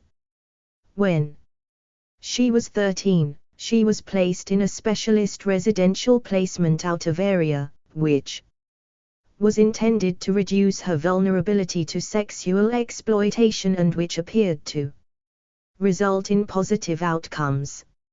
61 CS 56 was reportedly sexually exploited by organized criminal gangs in different parts of the country in 2018, aged 17, and was then placed in a specialist leaving care placement outside of Wales, where continuity of support could be provided. However, following her return to Swansea when aged 18, despite being given enhanced support, she was trafficked and sexually exploited. 62. 55 CS 25 the 24th of September 2020 31/11-35/6 56 CS 221 the 24th of September 2020 38/15-39/23 57 CS 26 the 30th of September 2021 /19-5/16 58 CS 26 the 30th of September 2020 the 5th of March 2015 59 CS 22 the 29th of September 2021 /21-4/9 60 CS 77 the 29th of September 2025 /10-6/12 61 CS 302 the 30th of September 2020 the 21st of February 1923 BSC 000124_003-004 62 CS 56 the 24th of September 2020 37/6-38/12 28 Child sexual exploitation by organized networks, investigation report. 6 More than one-third of the case study children had complex disabilities or neurodevelopmental disorders. 6.1 CS 27 was a child in care in St. Helens. He was first sexually exploited in 2013. When he was 13 years old, and this continued until he was 18 years old. 63 He was diagnosed as having moderate learning difficulties and attention deficit hyperactivity disorder, ADHD. He was accommodated in a special education residential placement from the age of 13. 64. 6.2 CS 216, who was diagnosed with a neurodevelopmental disorder, was reportedly moved around towns in her local area for the purpose of sexual exploitation and was supplied with alcohol, making her particularly vulnerable to sexual abuse in the period 2016 to 2018. She was permanently excluded from school before being referred to mental health services after a serious self-harming incident. 65. 6.3 CS 300, who was diagnosed with a neurodevelopmental disorder, was groomed and sexually exploited by adult males. A male had taken him to a flat where he had been sexually assaulted by 2 adult males. One of the alleged perpetrators was arrested but released pending investigation. 66. 7 Alcohol and / or drugs were used as a means to groom and coerce many of the children, whose experiences are detailed in the pen portraits. This theme was reflected in the evidence about the case study children. Parties attended by children and adults were a common way of supplying children with alcohol and drugs. Disclosures by children that they had been assaulted and raped at these events were not uncommon. These events were also a means of introducing them to a wider network of perpetrators. For example, CS 19 attended parties between 2017 and 2018 where adults supplied children with drugs and alcohol and said that she had been raped at an associated address. One person was charged before the case was discontinued and then reinstated by the Crown Prosecution Service as part of a wider investigation. 67 When CS 29 went missing from the children's home in which she had been placed, she was supplied with drugs and alcohol. She was sexually exploited between the ages of 13 and 15 by a number of different older males. 68 on 2 occasions, at the age of 11 in 2015 and age 12 in 2016, CS 26 was found intoxicated late at night in the company of adult males. She was also frequently missing from home. 69 CS 21 had a large number of social media followers, and there were concerns that she was being supplied with drugs and alcohol from a young age. 70 there were concerns that CS 77 had been coerced into carrying large amounts of drugs inside her body.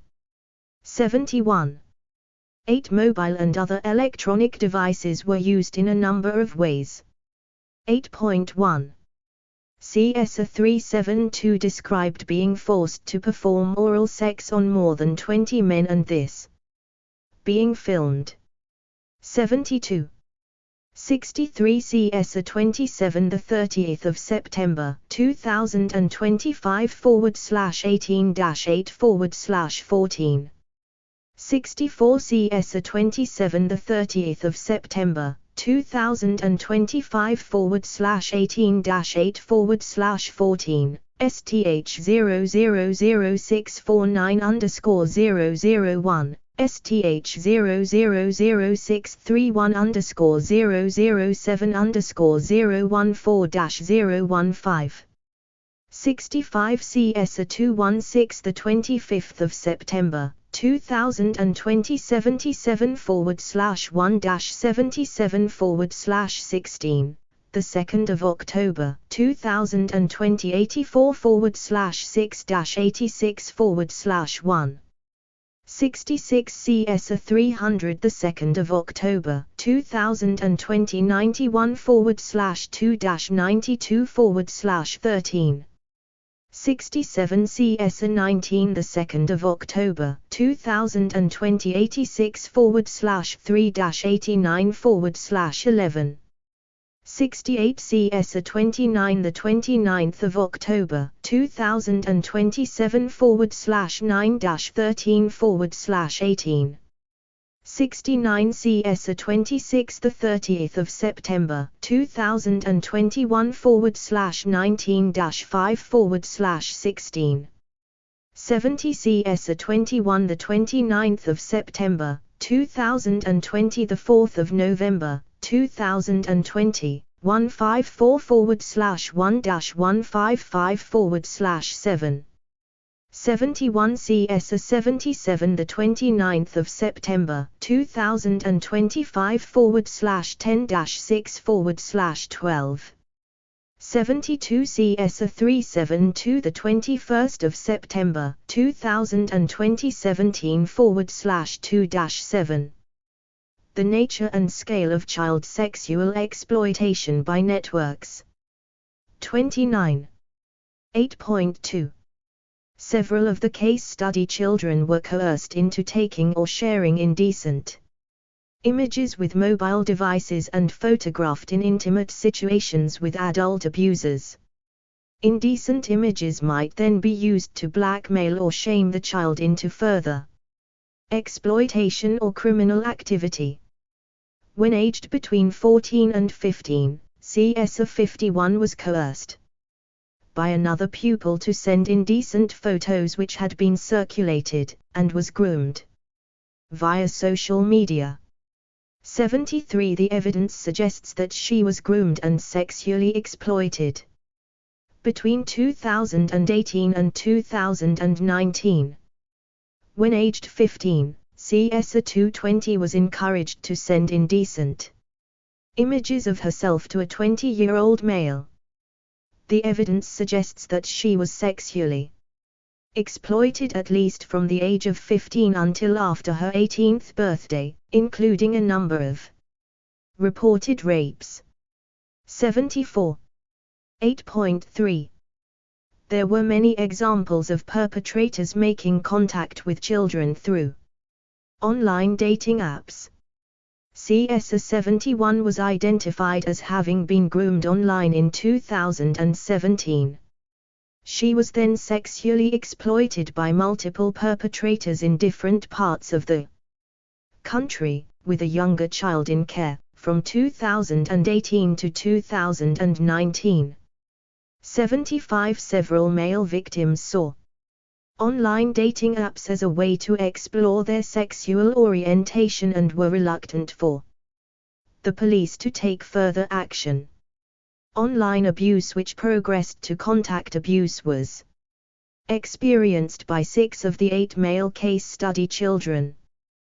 When aged 15, CS43 was sexually abused at the home of a male in his late 20s, who made contact with him via an online dating app, Grind. Other adult males contacted him online and offered him payment in return for certain types of photographs, as well as offering him money for sex. The evidence suggests that he was sexually exploited over the course of 4 months in 2018 to 2019. 76 CS27 also met men on Grind who sexually exploited him and went on to rape him at the age of 17. 77. 9 Violence and brutality were widespread. CS371 said her abusers would threaten her, saying that they would get friends to gang rape her, smash her windows and plant drugs in her house. She said that, on a number of occasions, she was raped, slapped, punched and kicked. She also described being verbally abused by the men, who would call her a bitch and a fat slag.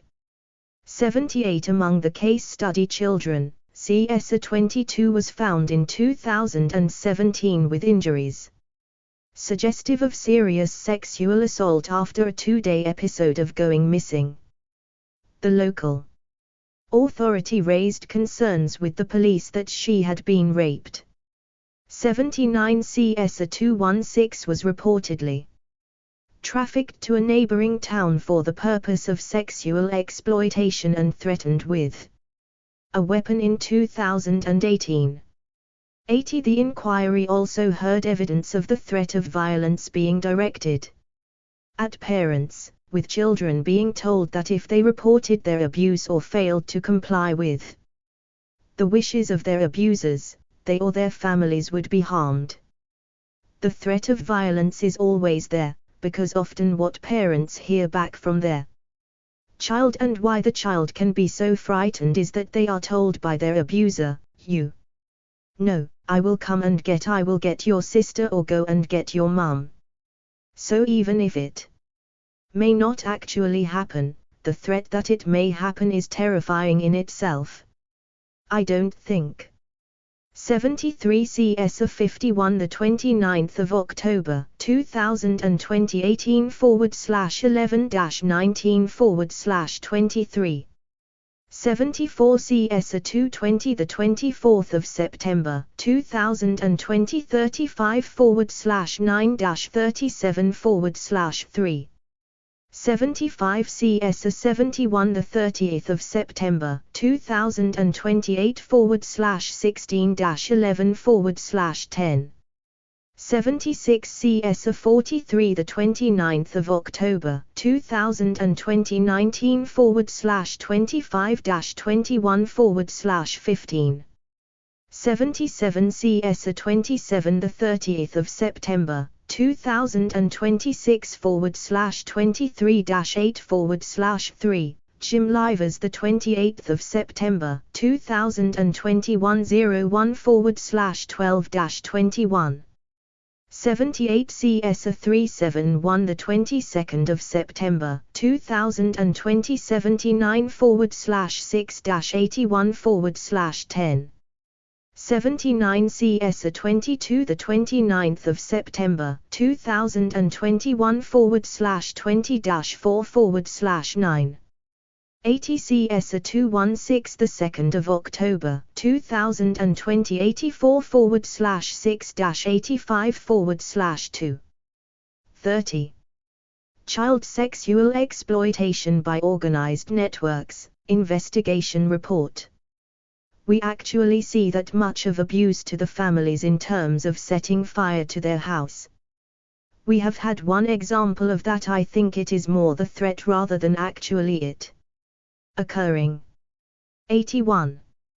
Ms. Vicky McKenna, Senior Service Coordinator at Catch 22, which provides support services in St. Helens, also told us that we've seen an increase in violence towards parents of children who are being exploited.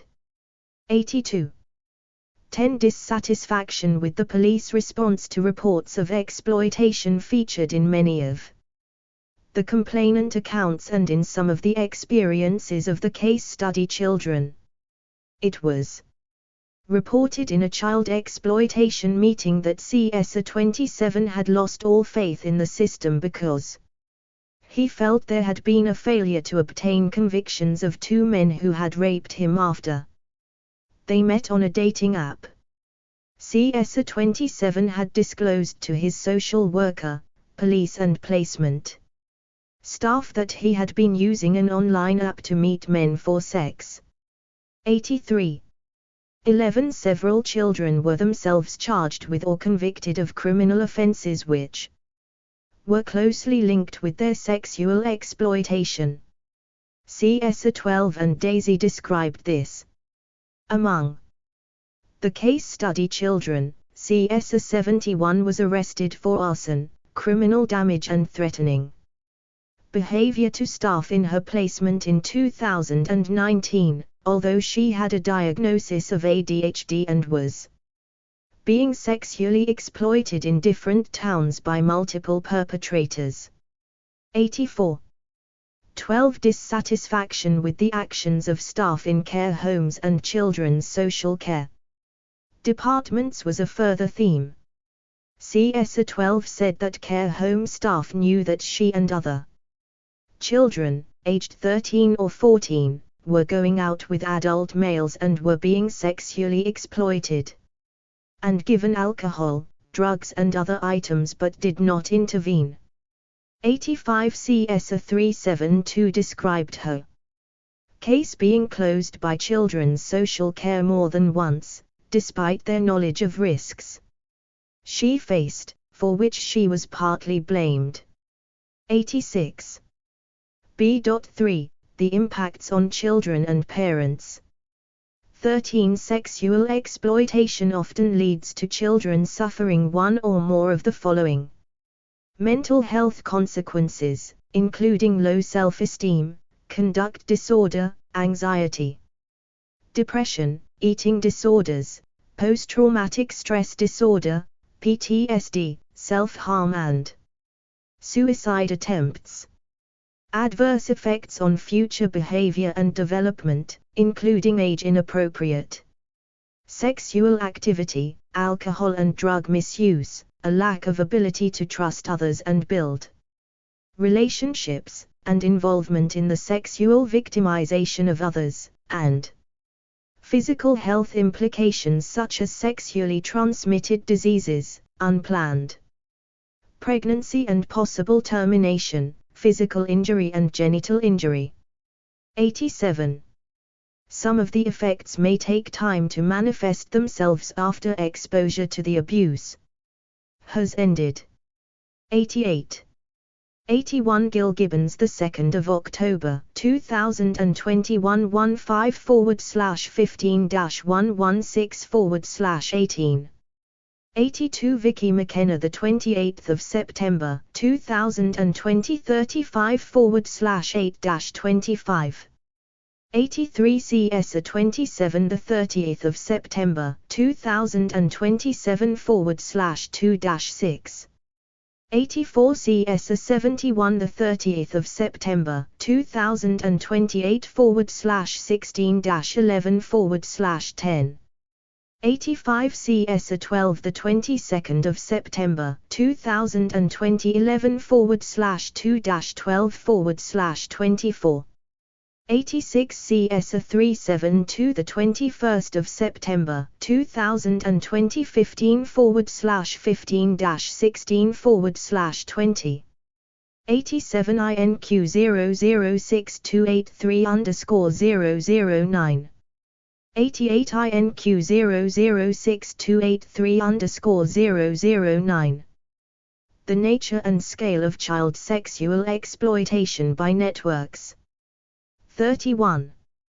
14 The complainant's accounts and the evidence relating to the case study children demonstrated harmful impacts on children. CS 12 was given cocaine and alcohol in such quantities over a short period that her liver could not function properly and still doesn't. 89 She described being given so much cocaine that I couldn't function, I couldn't speak. 90. CS 317 had a breakdown and tried to take her own life following sexual exploitation. 91. CS 372 repeatedly self-harmed after being raped by a group of men and being placed back into care. 92. CS 371 was physically assaulted by being slapped, punched and kicked by the men. 93. For many years she suffered from nightmares, insomnia and eating problems. 94. CS 56 was recorded as living a life of fear after being trafficked and sexually exploited. 95 and CS 114 became pregnant when aged 12 as a result of sexual exploitation by a 17-year-old male. The pregnancy was terminated, which she later disclosed was not her choice but a decision taken by her parents. 96. 15 In November 2019, Parents Against Child Exploitation, PACE, a registered charity that supports parents in relation to child exploitation and campaigns to change policy and practice to support child victims, published a study of parents' experiences of the children's social care system when a child is sexually exploited. 97 It found that parents' encounters with children's social care led them to believe that these services were ill-equipped to deal with child sexual exploitation. PACE identified significant delays between parents reporting concerns and services responding, in one case up to 2 years. It reported that professionals often lacked understanding of child sexual exploitation, often minimizing or dismissing the risks and harms faced by children. Interventions also tended to focus on either the exploited child or the parents, rather than the perpetrators. Parents frequently felt alone in managing the threats to their child. 98 PACE also noted that the child protection system is largely based on younger children rather than teenaged children and the assumption that the neglect and abuse is within the family and not outside. This may lead to opportunities for support being missed. 99. B.4 Prevalence.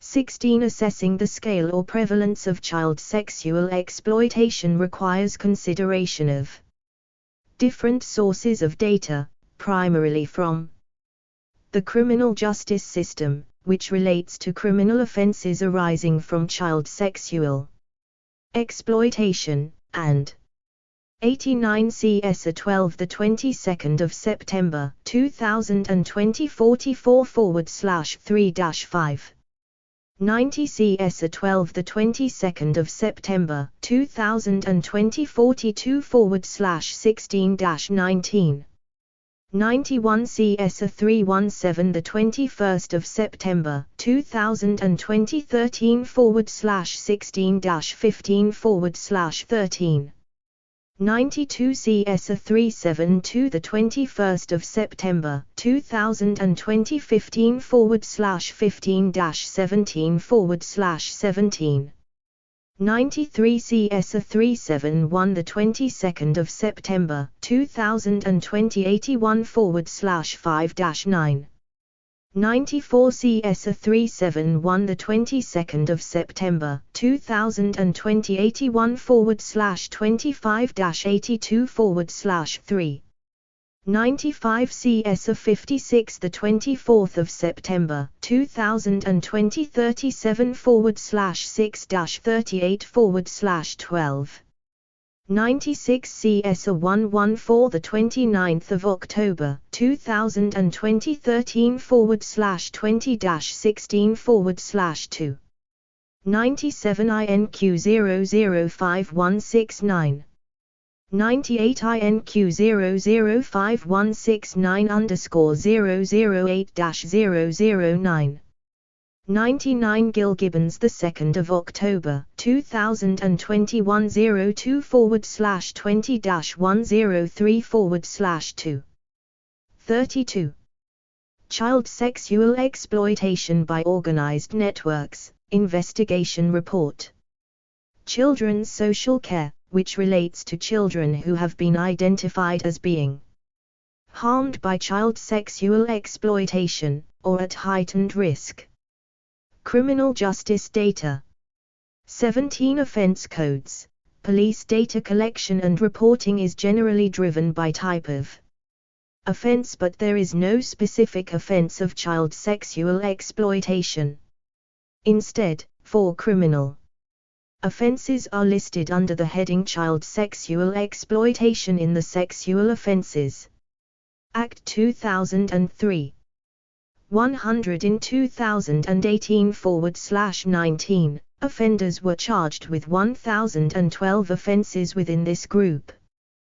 101 in 2019/20, the latest full year for which figures are available at the time of writing. This rose to 1,363. 102 However, these categories do not include more serious crimes such as rape, which may also involve child sexual exploitation. 103 For that reason, crime statistics for offenses listed as child sexual exploitation fail to capture the most serious child sexual exploitation crimes. 18 Flagging. One of the ways in which child sexual exploitation offenses are identified and collated is by crime flagging. This is a manual operation, which requires police officers or staff to apply a flag to offenses which fit the definition of child sexual exploitation. This can be very subjective and thus variable. Some use software to search reports for particular words. Such flags were not always used properly or appropriately applied. 104 They also do not enable specific identification of network-based offending.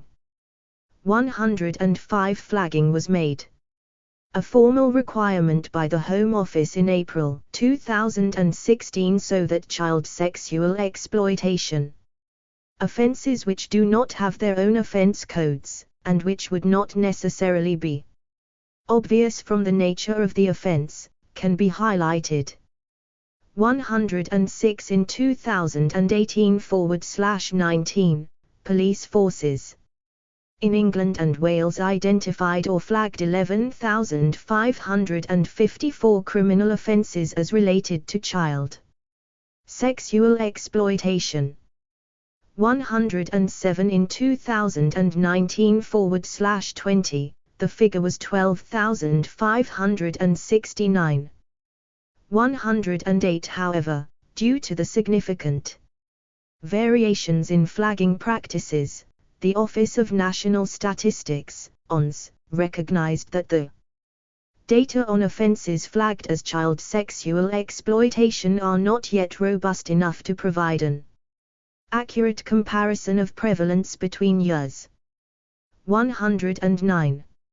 19 Victim and perpetrator data. Her Majesty's Inspectorate of Constabulary and Fire and Rescue Services, MICFAS, has found that police forces do not capture data about victim and perpetrator characteristics accurately because they struggle to gather relevant data and to input it onto their IT systems, and because they do not make the best use of information from other statutory agencies. 110. Ethnicity data are considered further below and in Part H.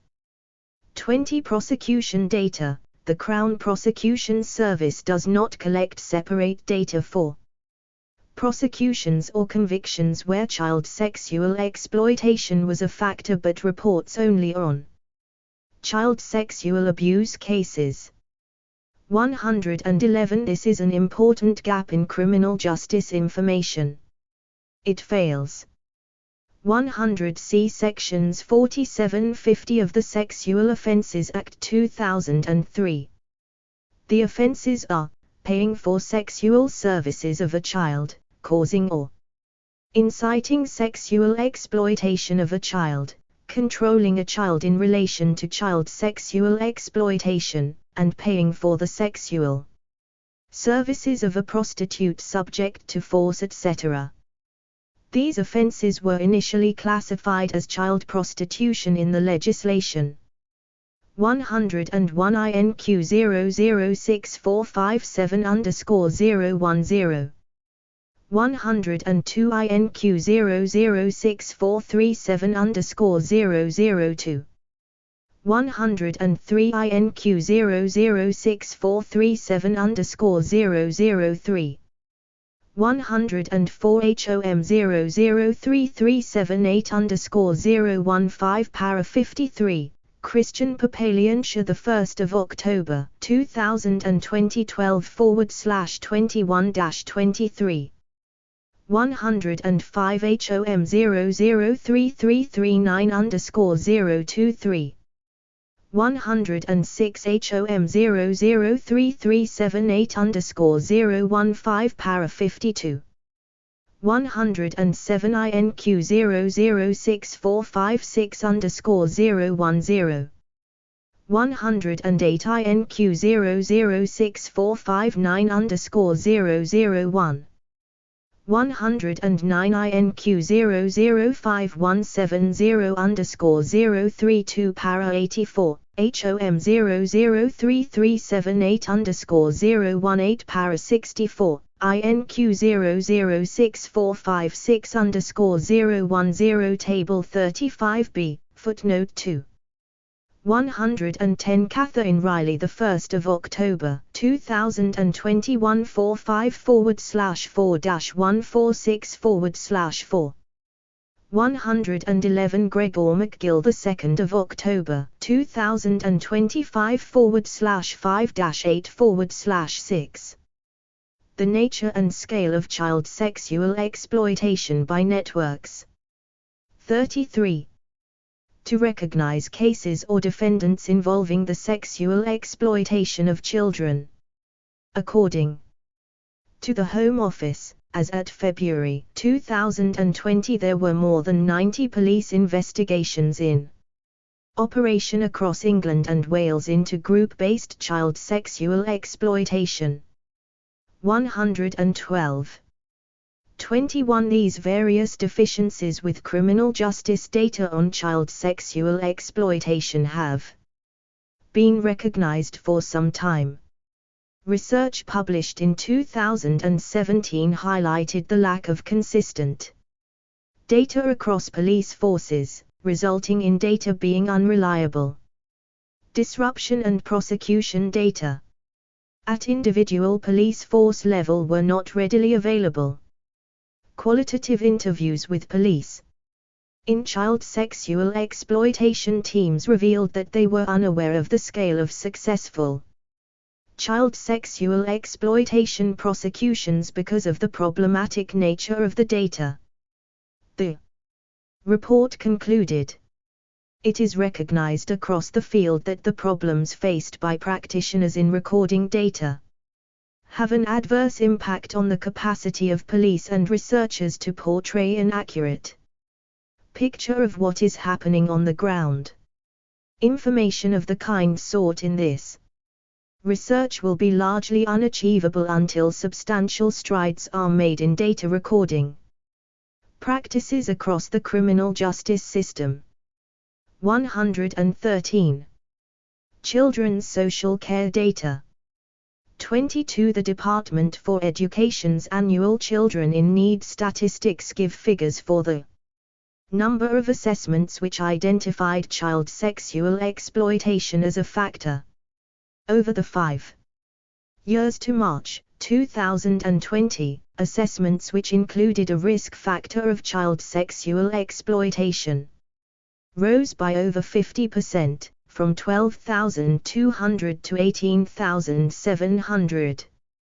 114. There is, however, a need for caution in considering these data, as the number of assessments are recognized to be below best prevalence estimates.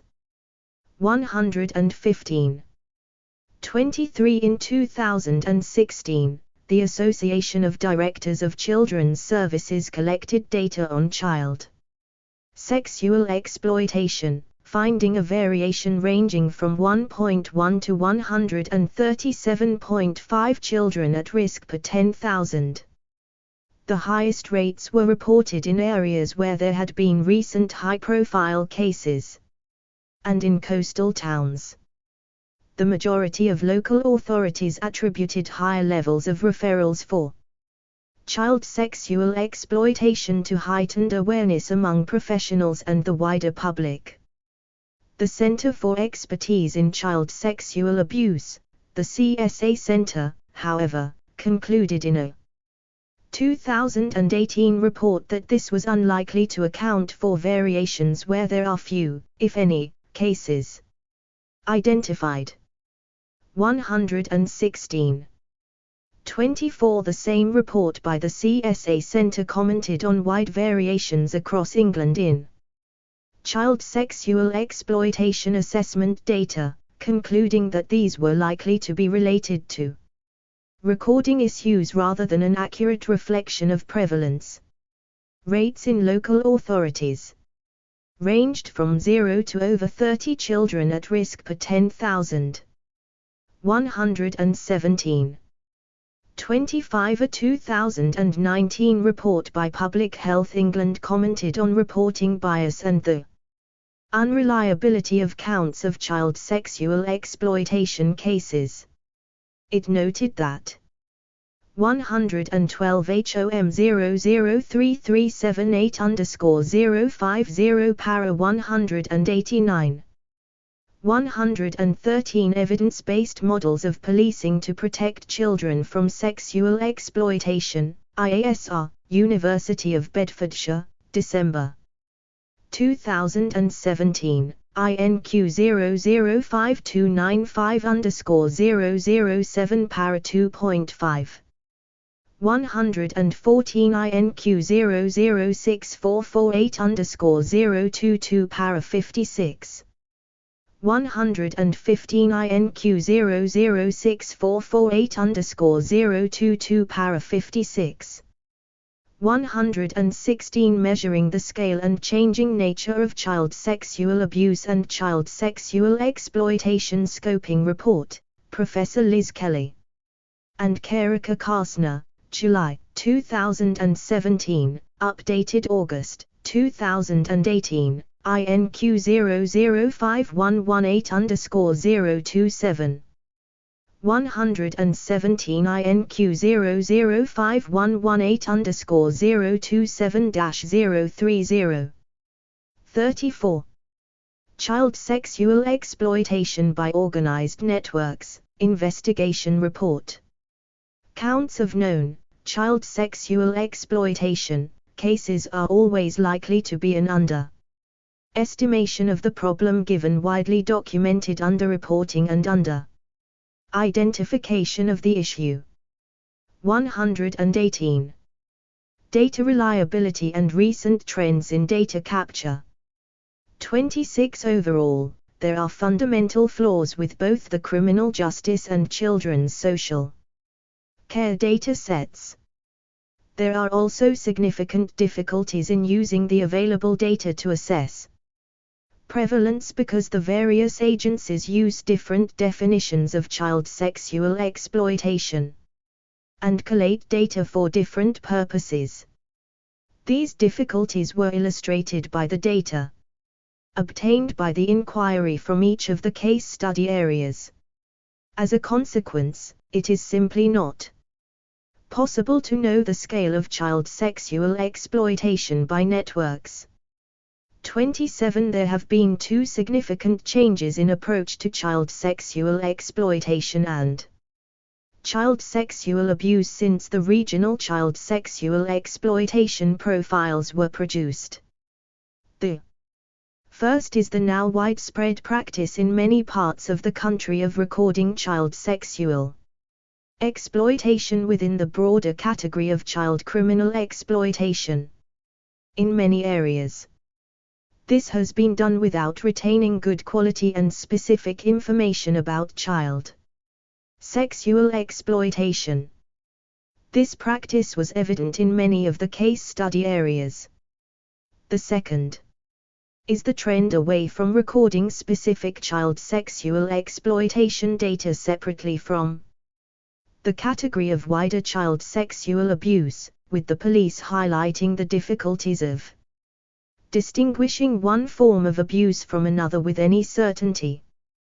28 The failure to identify and record instances of the sexual exploitation of children as a subgroup within criminal exploitation and wider child sexual abuse data inevitably results in child sexual exploitation becoming even more of a hidden problem and underestimated. It is also possible that fewer assessments are being undertaken.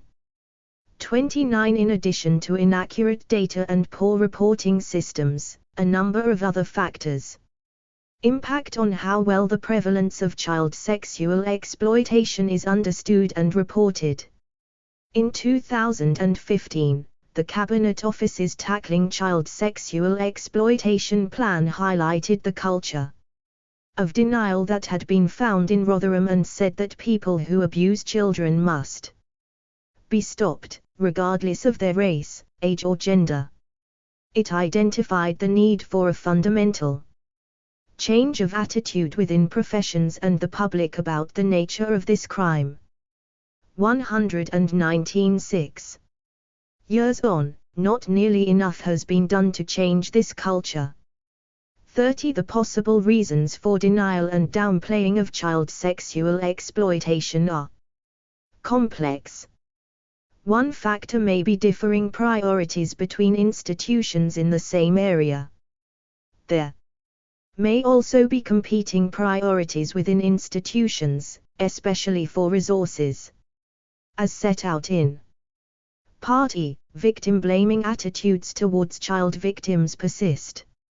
A different factor may be the notoriety and adverse publicity attracted by high-profile sexual exploitation cases. This may see some institutional leaders more keen to assure themselves that their area is not another Rochdale or Rotherham, rather than being determined to find and root out child sexual exploitation in their area and expose its scale. Data from the case study areas. 31 The institutions in the 6 case study areas were asked to provide local data on the extent of child sexual exploitation. 118 HOM 003325_028-029 para 3.2. 119 ADC 000023_006 para 1719. The nature and scale of child sexual exploitation by networks. 35. 32 criminal justice flagging data were available for only 2 of the case study areas where police and local authority boundaries were the same. In 2019/20, Durham Constabulary flagged 403 cases and Warwickshire Police flagged 250. 120. 33. 4 of the case study areas were within wider police force areas, and the police sometimes provided data for the whole police force area. Police forces should ensure that disaggregated data are available to local authorities and safeguarding partnerships about child sexual exploitation in their area. 34. Over the past 3 years, there have been large increases in the number of assessments in which child sexual exploitation was identified as a factor in Durham and Warwickshire, and a steady decline in Bristol, while there have been marked fluctuations in cases recorded in Tower Hamlets and St Helens. The City and County of Swansea Council said there was a sharp reduction in child sexual exploitation cases between 2018-2019. 121. 35. The rates of assessments in which child sexual exploitation was identified as a factor in 2 of the case study areas were below the England average of 15.6 per 10,000 children. The rates were 11.0 per 10,000 in Bristol and 13.1 per 10,000 in Tower Hamlets. Rates were higher in St Helens, 26.3, Durham, 25.9, and Warwickshire, 20. 122. 36. The factors underlying these variations are not known. However, the broader findings of the CSA Centre's 2018 report suggest that the differences between the case study areas and annual variations in each area are likely to be linked to changes in data collection and reporting problems, rather than changes in prevalence. 123. 37. The inquiry obtained data from the case study areas. 37.1. Durham provided data for the 5 months to March 2019. 124. This showed that the police recorded 39 child sexual exploitation incidents. The police received safeguarding referrals for 238 children because of sexual exploitation concerns. In the same period, erase sexual exploitation forms were completed for 124 children. A Durham Safeguarding Children Partnership report gave a figure of 115 child sexual exploitation referrals in 2019/20. 125. For the same year, Durham County Council reported a very marked increase in child sexual exploitation as a factor in assessments of children in need, 263 assessments. 126 in March 2020, 17 children at risk of sexual exploitation were being monitored by the Child Exploitation Vulnerability Tracker. 127. 37.2. Swansea reported 57 children identified as being at risk of child sexual exploitation and being monitored on its child sexual exploitation protocol in 2017/18, reducing to 39 the following year. 128 in the 2 years to March 2019, 106 children were referred because of sexual exploitation concerns and 92 children were discussed at 120 INQ 006459_001. 121 SCC 000550_014 para 78, SCC 000569.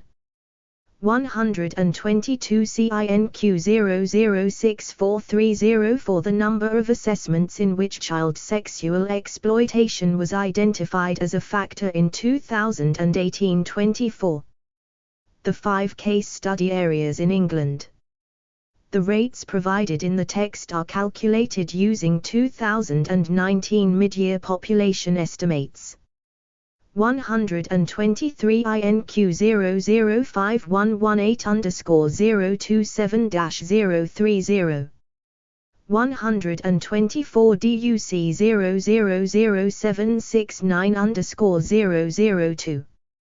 125 INQ006252_006. 126 INQ006430.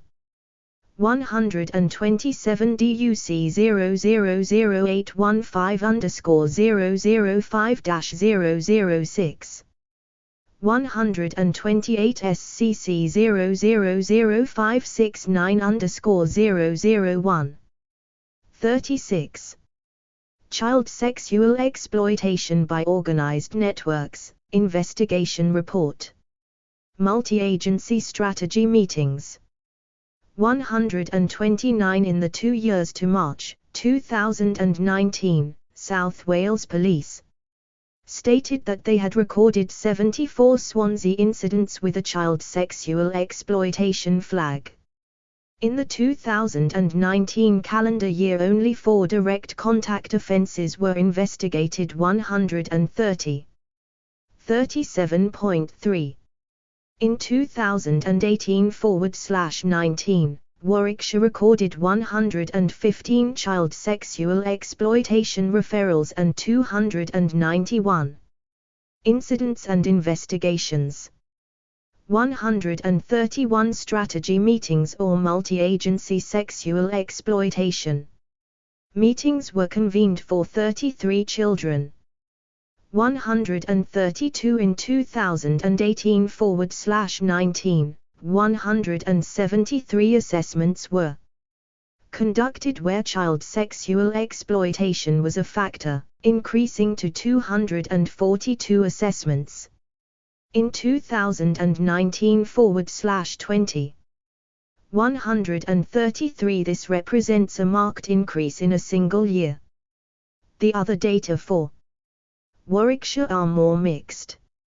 For example, the number of child sexual exploitation related incidents and investigations in Warwickshire suggests a decrease from 303 in 2017/18 to 291 in 2018/19 to 245 in 2019/20. 134. 37.4. In respect of St. Helens, between April 2017 and March 2019, Merseyside Police recorded 7 crimes in St. Helens which were flagged for child sexual exploitation and involved direct contact. 135 in 2018/19, there were 76 children open to multi-agency meetings because of child sexual exploitation. 136. 37.5. Tower Hamlets reported 374 episodes of concerns of child sexual exploitation that resulted in a child protection strategy meeting in 2018/19. 137 in the same period. The Metropolitan Police Service recorded 102 reports of child sexual exploitation in Tower Hamlets. 138. 37.6. In Bristol, in the 2 years to March 2019, Children's Social Care worked with 205 children at risk of sexual exploitation. 139 in 2017/18, it identified 144 children as being at risk of sexual exploitation.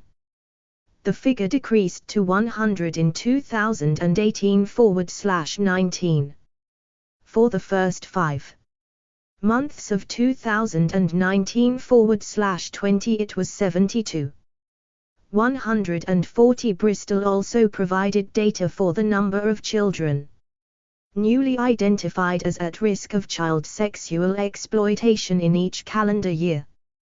This showed 80 children identified in 2018, of whom 50 were identified for the first time, 77 in 2019, 39 for the first time, and 46 in the first 6 months of 2020, 16 for the first time. 141. 38 overall. The inquiry did not receive data which it considered to give a reliable picture of child sexual exploitation across the 6 case study areas. This is likely linked to the absence of systematic and regular profiling of the problem of child sexual exploitation. 39. The data that were presented to the inquiry were confused and confusing. There were inconsistencies in the data for each case study area, with unexplained trends and, in some cases, large and unexplained variations in the figures. Where the data suggest a reduction in child sexual exploitation, this is highly unlikely to be an accurate portrayal of the experience of children, not least due to the substantial recent increase in internet-based sexual harms. 129 SCC 000425_002, SCC 000550_014 para 79. 130 SWP 000151_004_013-014 paras 1.10 and 1.41.41. 131 WCC 000163_010-011. 132 WCC 000225_001. 133 INQ 006430_002. 134 WCC 000163_010, WSP 000232_001 para 2. 135 MSP 000220_006. 136 STH 000836_005. 137 LBT 004214_024-025 para 84. 138 MPS 004300_002. 139 BSC 000186_008 para 29. 140 BSC 000082_004. 141 BSC 000317_003 para 2. The nature and scale of child sexual exploitation by networks. 37. B.5 Ethnicity data collection. 40 As set out in Part H, this investigation demonstrated a widespread failure in the case study areas to record the ethnicity of perpetrators and victims of child sexual exploitation. 41 Analysis cannot be undertaken effectively unless there is an improvement in the accuracy and frequency of data collection generally. Under-recording will inhibit the opportunity to understand the context in which child sexual exploitation occurs, losing opportunities to deal most effectively with perpetrators and engage with victims and their communities. It is unclear whether a misplaced sense of political correctness or the sheer complexity of the problem have inhibited good quality data collection generally and on Ethnicity more specifically. 42. The failure to collect data on the ethnicity of the perpetrators and victims of child sexual exploitation, and the failure to make a public statement of the reasons why it is important to collect such data, have also led to a one-sided and often uninformed public debate where links have been made between ethnicity and a number of high-profile cases involving South Asian men. Allowing this debate to continue without providing a proper context allows an accusatory style of debate in the public domain which is both unhelpful and divisive. 43. Accurate data on the ethnicity of perpetrators and victims play an important part in enhancing understanding of crimes and the contexts in which they occur. They assist the relevant statutory agencies to target resources appropriately, enabling the police, for example, to engage with communities where these crimes occur to take preventative action. That engagement will be enhanced by an improved understanding of that community, such as whether there is resistance to intervention because authorities are distrusted, whether there are barriers to reporting based on cultural factors, and whether members of that community fear the consequences of speaking out against wrongdoing. Victims may also require culturally sensitive services based on their needs to assist them and may need protection from being forced back into a life that has resulted in such damaging consequences. 44. The Secretary of State for the Home Department has been publishing data on perpetrator and victim ethnicity for 20 years, since the introduction of Section 95 of the Criminal Justice Act 1991. This confirms the principle that statistical data on ethnicity are a valuable asset in ensuring statutory agencies are held to account for their performance in avoiding discrimination on the grounds of race or sex.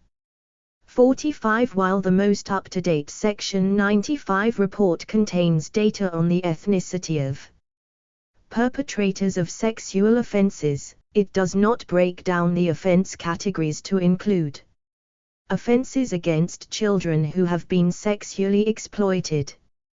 142. It is also silent on the ethnic profile of victims of sexual offending. 143. While Section 95 is an important feature of data collection in the criminal justice system, it does not, and indeed is not, designed to accommodate the detail necessary to better understand the nature and prevalence of child sexual exploitation by networks.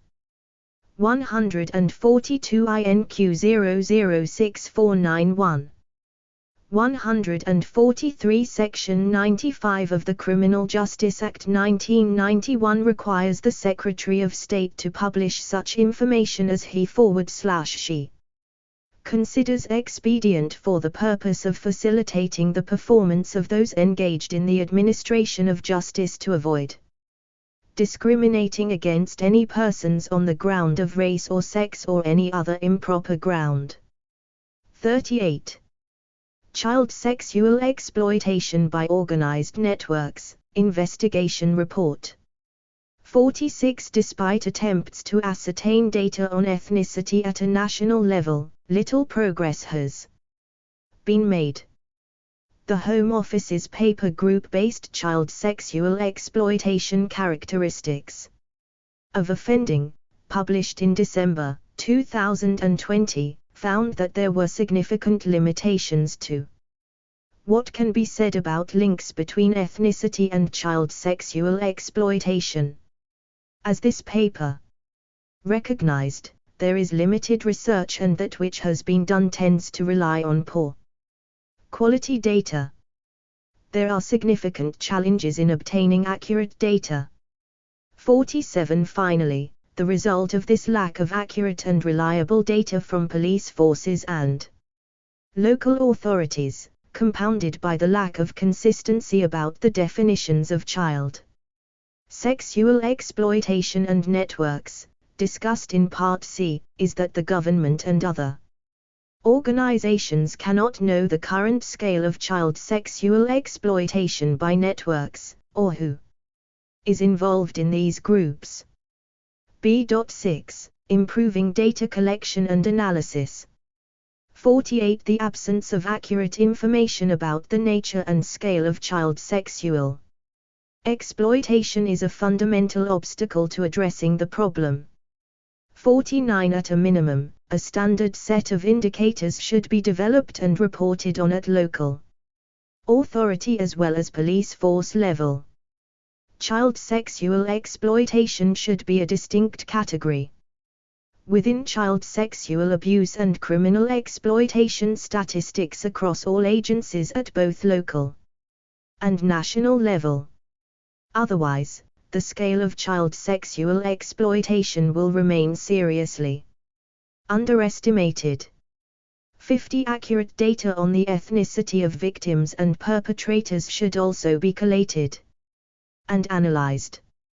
51 In the 2021 Cross-Governmental Strategy for Tackling Child Sexual Abuse, the Home Office has committed to engaging with criminal justice partners, academics, think tanks, charities, and frontline professionals on improving the range and quality of data currently collected, and to drawing out insights from the data to help protect children by preventing and detecting offending. 144. 52 Given the current unsatisfactory state of data on and analysis of child sexual exploitation, governments must ensure that obtaining specific data on child sexual exploitation is one of the most important priorities of strategy implementation. This is necessary to improve the institutional responses and outcomes for children. 53 Alongside these improvements, any denial of the true scale of child sexual exploitation must be challenged, at national level as well as locally. 144 INQ 006448_040 para 118. Part C. Defining child sexual exploitation by networks. 40.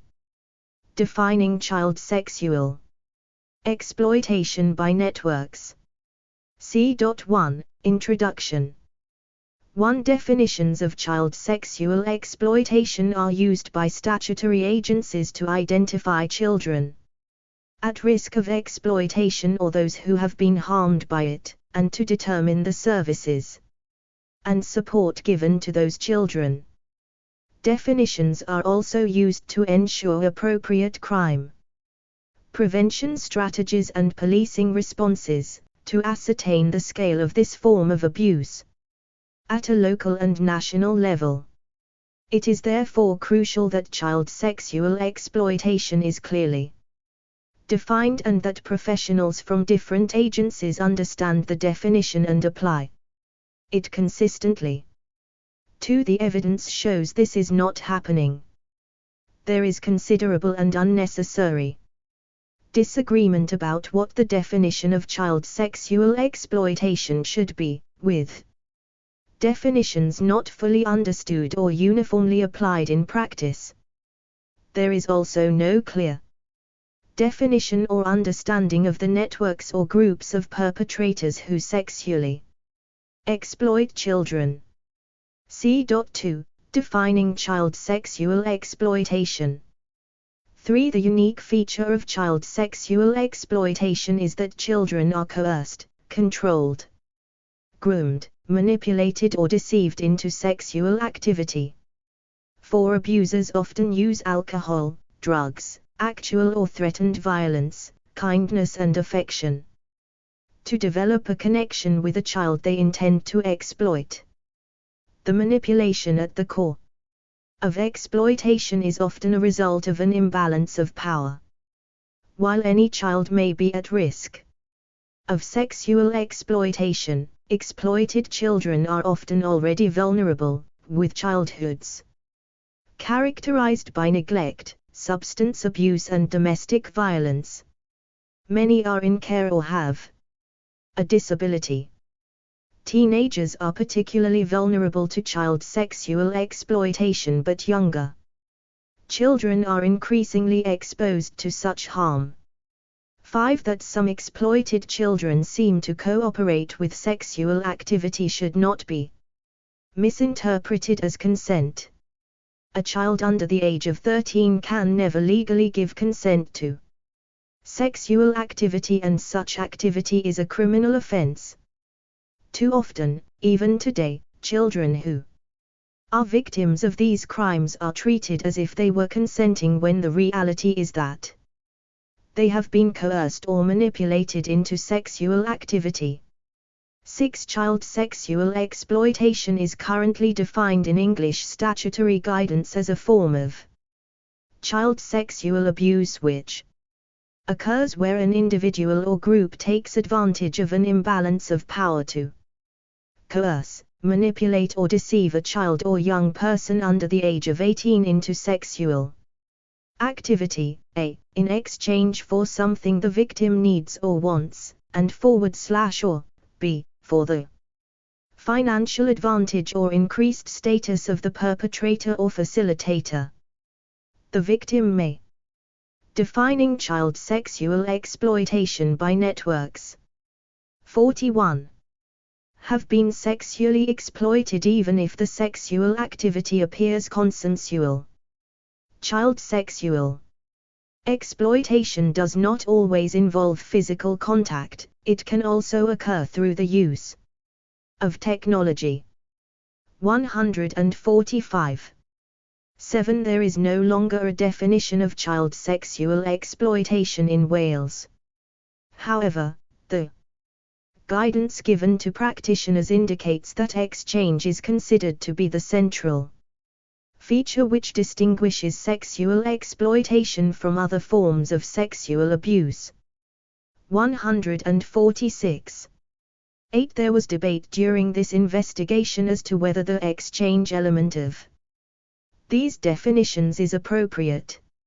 Some argue that the exchange concept reinforces the suggestion that children have a choice about their own exploitation, which does not reflect the experiences of children who are sexually exploited, and may lead to victim blaming, even if this is unintended.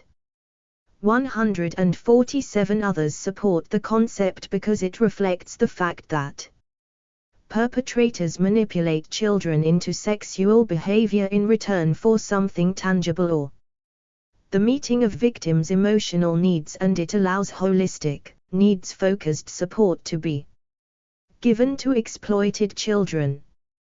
148. 9. This debate is unnecessary and is not helping children who are being abused in this way. Exchange may be present in some cases of child sexual exploitation but not others. For example, there might have been exchange many months before the exploitation but not at the time of the sexual activity. Bernados agreed that there were children using its services who were clearly being sexually exploited but for whom the concept of exchange was inapplicable or inappropriate. 149. 10. The English statutory definition, with its use of and / or, therefore rightly makes clear that exchange is a possible but not an essential component of child sexual exploitation. However, it provides that, if exchange is absent, an element of financial advantage or increased status of the perpetrator or facilitator is necessary. This is too restrictive, and child sexual exploitation can occur without either element. If one of these elements was genuinely required in order to show exploitation, the most egregious cases where children are brutalized into sexual activity by serious violence would fall outside the definition of exploitation. 11. A child-centered approach is required. This may involve but is not limited to. Circumstances involving elements, A and B, of the current definition.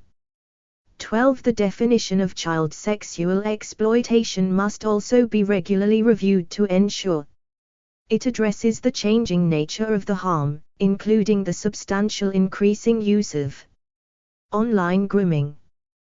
13. Additional confusion was caused by how the definitions were applied in practice.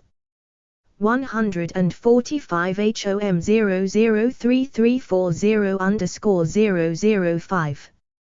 146 Albert Heaney, the 1st of October, 2020, 54/18-25, INQ 006087_004-005 para 11. The 2016 Luxembourg Guidelines also alighted on the concept of exchange as the defining feature of child sexual exploitation. Terminology Guidelines for the Protection of Children from Sexual Exploitation and Sexual Abuse, paragraph C.3, INQ 006564.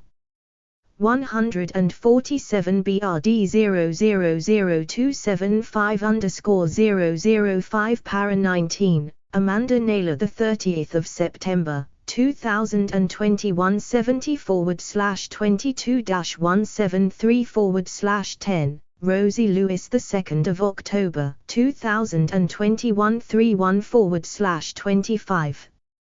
132/2, Helen Beckett, the 22nd of September, 2020, 92/4-25. 148 Sophie Hallett, the 22nd of September, 2020, 97/6-101/24, INQ 006087_002-005. Sophie Langdale, the 1st of October, 2020, 52/13-53/3. INQ 006331_001-003 paras 211. 149 Amanda Naylor, 30 September_159/5-161/18. 42. Child Sexual Exploitation by Organized Networks, Investigation Report. 14. We saw repeated examples across the case study areas of confused professional judgments. Many children were described as being at high, medium or low risk of sexual exploitation, when in fact they had already experienced or were likely to be experiencing actual harm. 15. The evidence also showed children being missed from classification as victims or at risk of child sexual exploitation for flawed reasons. In County Durham, for example, there were some examples of cases not being recorded as child sexual exploitation because of a failure to understand the concept of consent. 150 In Bristol, it was accepted by Avon and Somerset Police that there were incidents of clear exploitation which were not flagged as such, as well as cases where a flag was used without any evidence of exploitation, for reasons which were not entirely clear. 151. 16 In the South Wales police area, if the exchange between the victim and perpetrator was not abundantly clear from the outset, cases were logged as child sexual abuse rather than exploitation. 152 This is at odds with the intention of the Welsh guidance that exchange denotes the exploitation of a need. 153. 17 These inconsistent approaches hinder the ability to understand the true nature and scale of child sexual exploitation properly.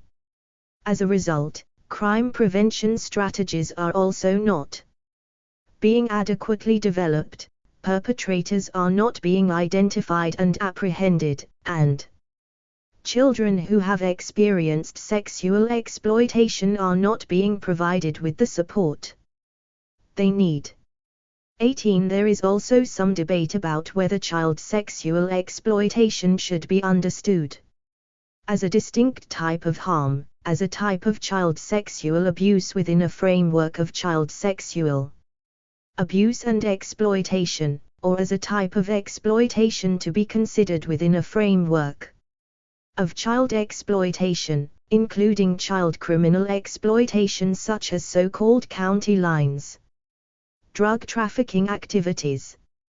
154. All the case study areas in this investigation have moved towards the third approach of considering child sexual exploitation by networks within a framework of child exploitation, including the very real and emerging threat of child criminal exploitation. 155. 19. Child sexual exploitation may of course overlap with other forms of child sexual abuse and child exploitation. However, the nature of the harm experienced by sexually exploited children and the service response needed can be significantly different from that needed by victims of other forms of child sexual abuse or child criminal exploitation. It is essential to recognize the separate and distinct care and support needs arising for children and young people who have been sexually assaulted and raped as part of their exploitation. 156. For this reason, if 150 DHP 0003790-010 151 USP 0004338-021 152 SWP 0001551-004 para 1.9 153 Daniel Richards, the 24th of September 2021 08/16-109/22 154 Sophie Hallett, the 22nd of September 2021 05/12-106/21 INQ 005373-017 INQ 005170-013 para 29 INQ 006087-005 para 13 INQ 005150-003-004 paras 2.8-2.10. A county line scenario is defined by the National Crime Agency as where illegal drugs are transported from one area to another, often across police and local authority boundaries, although not exclusively, usually by children or vulnerable people who are coerced into it by gangs. The county line is the mobile phone line used to take the orders of drugs. INQ 006563 155 DUC 000685-005 013 paras 24 and 63 DUC 000793-002 009 paras 7 and 41 SCC 000552-003 WCC 000363-001 para 3 STH 000818-003 para 1.9 LBT 004214-002 paras 45 USP 000321-009 paras 3435 USP 00057-002-005 009-011 156 INQ 006087-005 para 13 INQ005150_003-004 paras 2.82.10. Defining child sexual exploitation by networks. 43. Agencies are to include child sexual exploitation within a broader child exploitation model. They must have a distinctive and separate focus on child sexual exploitation. Otherwise, the risk of dilution of focus is too great. C.3. Defining networks. 20. The networks or groups of adults who sexually exploit children vary. They might be a number of adults actively working together and passing children between them, or people with only loose associations, for example being from the same communities or through links they establish such as on social media. They might also be criminals who do not sexually abuse children themselves but who use the children as a commodity for their own gain, financial or otherwise. 21. During its work to set the scope of this investigation, the inquiry identified that there was no specific definition of organized networks in the law, guidance or practice relating to child sexual exploitation. The inquiry considered that such a definition was necessary for conducting the investigation and therefore adopted its own working definition in 2019. An organized network is characterized by two or more individuals, whether identified or not, who are known to, or associated with, one another and are known to be involved in, or to facilitate the sexual exploitation of children. Being involved in the sexual exploitation of children includes introducing them to other individuals for the purpose of exploitation.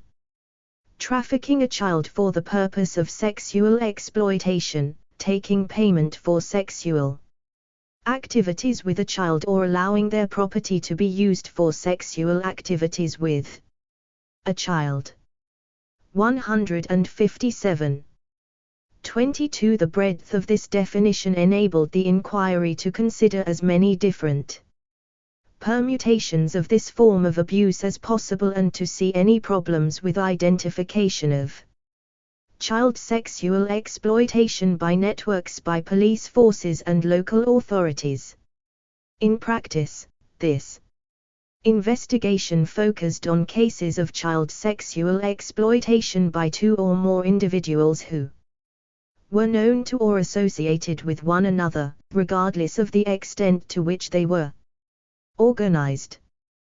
23. The inquiry's definition is very similar to that used in the Home Office's December 2020 paper, which defined group-based child sexual offending in the community as a form of child sexual abuse characterized by multiple offenders with connections to one another grooming and sexually exploiting children. 158. That report also found that there was no common structure to offender networks. It noted that offender networks are often loosely interconnected and based around existing social connections, which means they are often broadly homogeneous in age, ethnic background and socio-economic status, and networks of offenders vary considerably in size, from 2 to tens of offenders, which pose significant investigative challenges for the police. 159. 157. Update Notes. On 6 March 2019, the inquiry's definition of an organized network was repeated during the inquiry's first preliminary hearing in May 2019 and its second preliminary hearing in January 2020, preliminary hearing 2 May 2019. Second preliminary hearing 15 January 2020.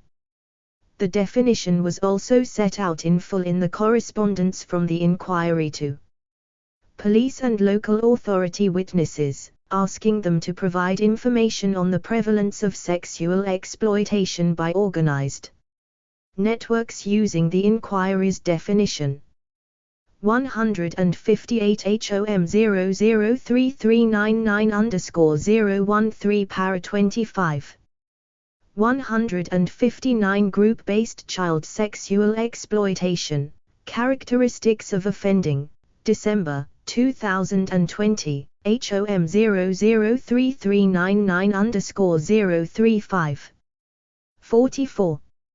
Child sexual exploitation by organized networks, investigation report. 24 The inquiry's review of individual cases supported the varied nature of group-based offending. Examples of networks in this investigation included adults supplying children with alcohol and drugs as part of the grooming process, 160. Adults arranging events to supply children with alcohol or drugs in return for sexual activity, 161.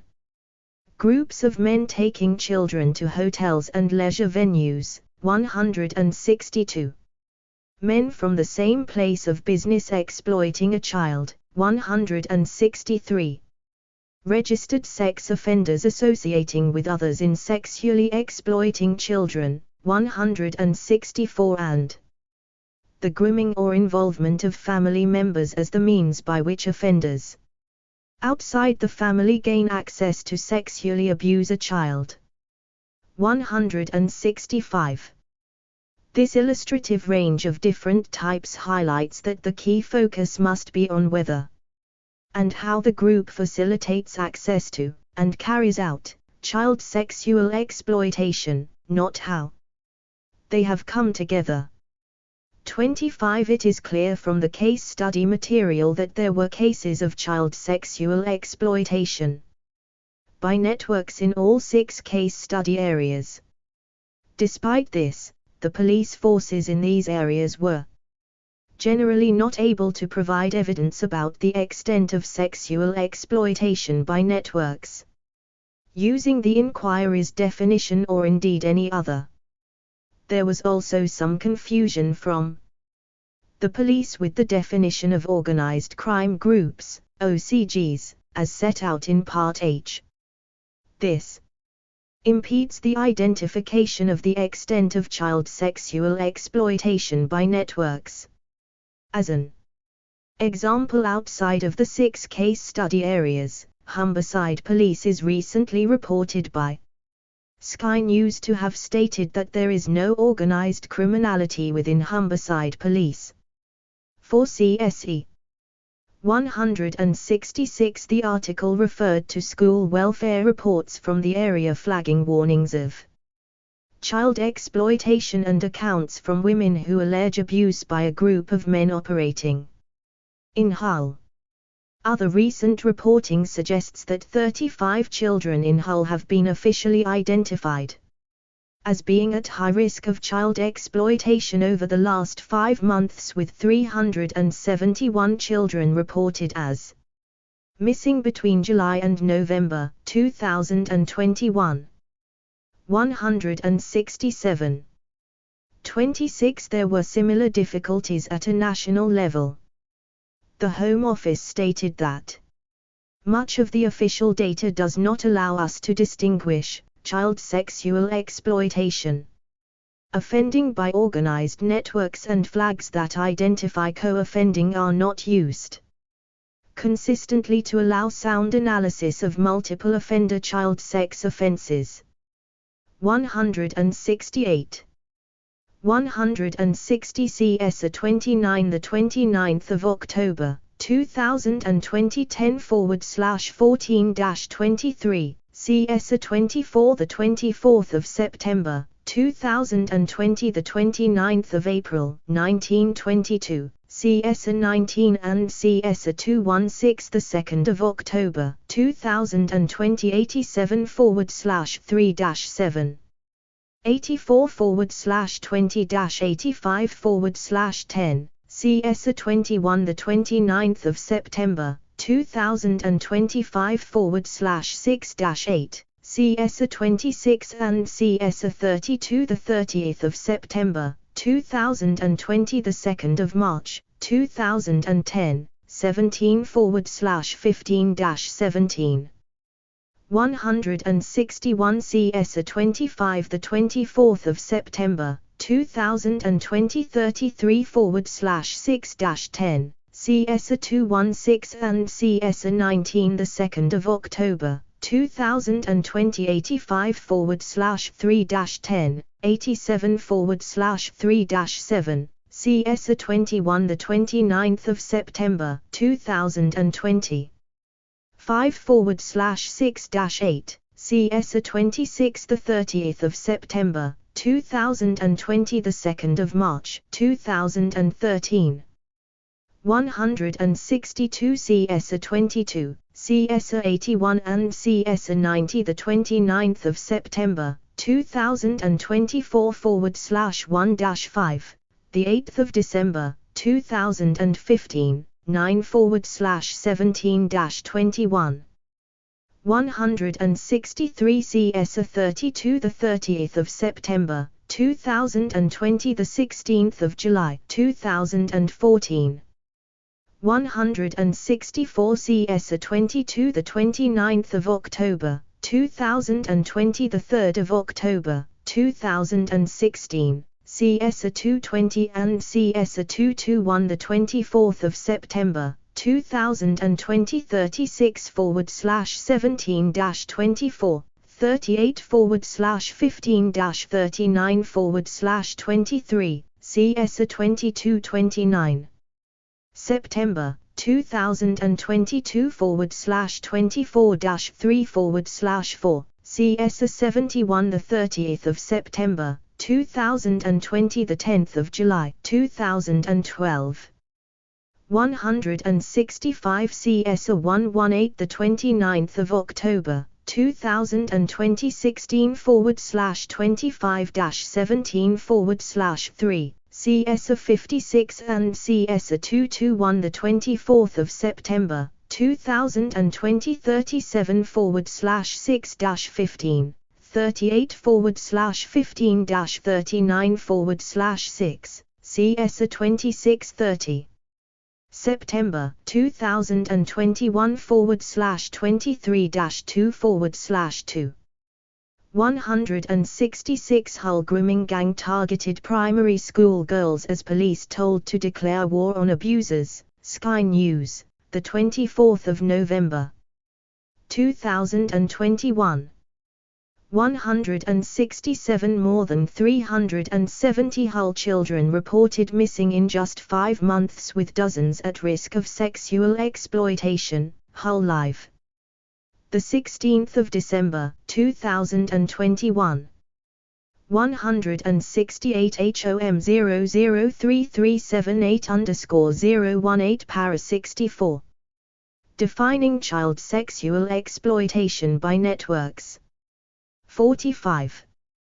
When asked about whether any consideration was being given to a single definition of networks, Mr. Christian Papaliansha, head of the Home Office's Tackling Exploitation and Abuse Unit, accepted that the definitional issues were very challenging and indicated that the Home Office was trying to embed within local, regional and national structures an ability to discern between networks and looser group-based offending.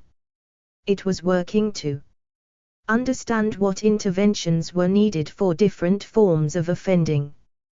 169. 27 Bernardo's case management recording systems also did not capture different offender models, so it was unable to identify how many children who had experienced sexual exploitation had been abused through networks. 170.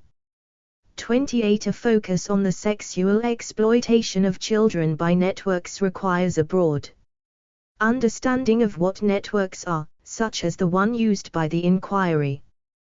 Professionals need to understand that this abuse may be undertaken by organized groups but also loose associations in order to respond appropriately to all cases in which children are being sexually exploited by multiple perpetrators.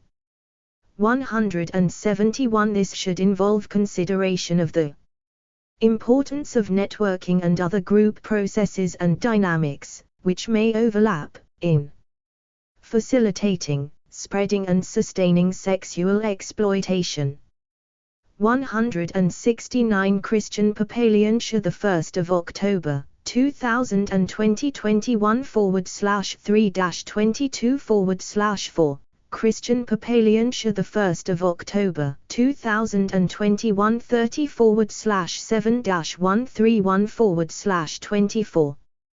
170. BRD 0000275_003.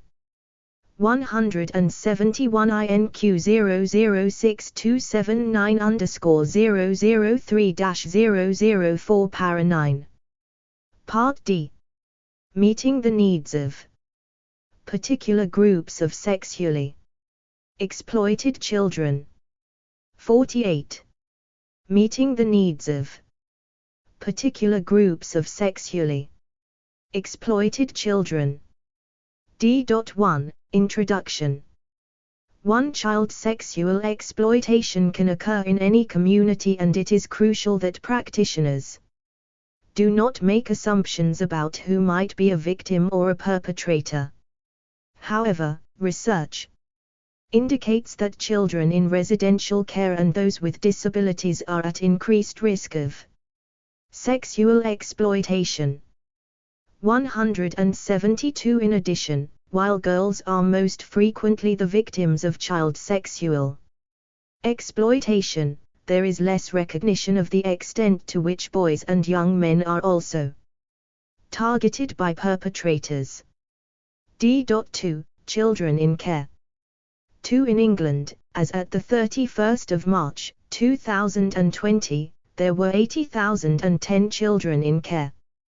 173 of those children, 39% were aged 10 to 15 and 24% were 16 or over. 13% lived in children's homes, secure units or semi-independent placements. 174 in Wales, on the same date. There were 7,170 children in care. Of those children, 37% were aged 10 to 15 and 15% were 16 or over, 7% lived in residential settings. 175. 3 children in care are some of the most vulnerable children in society, due to both the experiences and situations that lead to them being placed in care and certain factors associated with being in care, such as going missing from care and being placed a long way from home. 176 in England in the year to March 2018, child sexual exploitation was identified in 3,160 assessments for children in care. 177. This equates to 16% of all the assessments which identified child sexual exploitation. 178. 4 teenagers in care are more likely to require specialist or intensive support. They are 50% more likely, compared to children in care aged under 13, to have a statement of special educational needs, SEN, or an education, health and care plan, EHCP, and are 10 times more likely to have been attending a pupil referral unit, PRU. 179 compared. 172 Child sexual abuse and exploitation, understanding risk and vulnerability, Coventry University, August 2016. INQ 005182_006_014-015. 173 INQ 006485_003. Children in care are formally referred to as looked after children, which is defined by Section 22 of the Children Act 1989 as a child who is in the care of a local authority, or who has received accommodation from a local authority for more than 24 hours. 174 INQ 006485_013_015. 175 children looked after at the 31st of March by local authority and placement type, Welsh Government, February 2021, INQ 006582. Children looked after at the 31st of March by local authority, gender and age, Welsh Government, February 2021, INQ 006439. 176 INQ 006285. 177 Stability Index 2019, Technical Report, Children's Commissioner for England, August 2019, Table 21, INQ 006184_047. Equivalent figure is not available for Wales. 178 in 2017/18, 20,000 children in need assessments identified child sexual exploitation, INQ 006567. 179 Stability Index 2019, Overview Report, Children's Commissioner for England, August 2019, INQ 006566_006. Meeting the needs of particular groups of sexually exploited children. 49.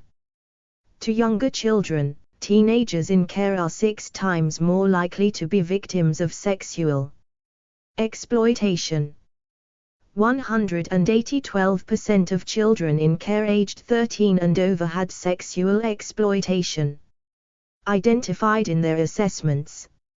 5. A carefully chosen placement that meets the child's particular needs can reduce the risk of sexual exploitation. However, some perpetrators of sexual exploitation deliberately target children in residential care. Staff cannot protect children in their care from every risk. Agencies must be realistic about what staff can do, while acknowledging and addressing failures. It is crucial that staff and other carers receive appropriate training, including in adopting trauma-informed approaches. 181.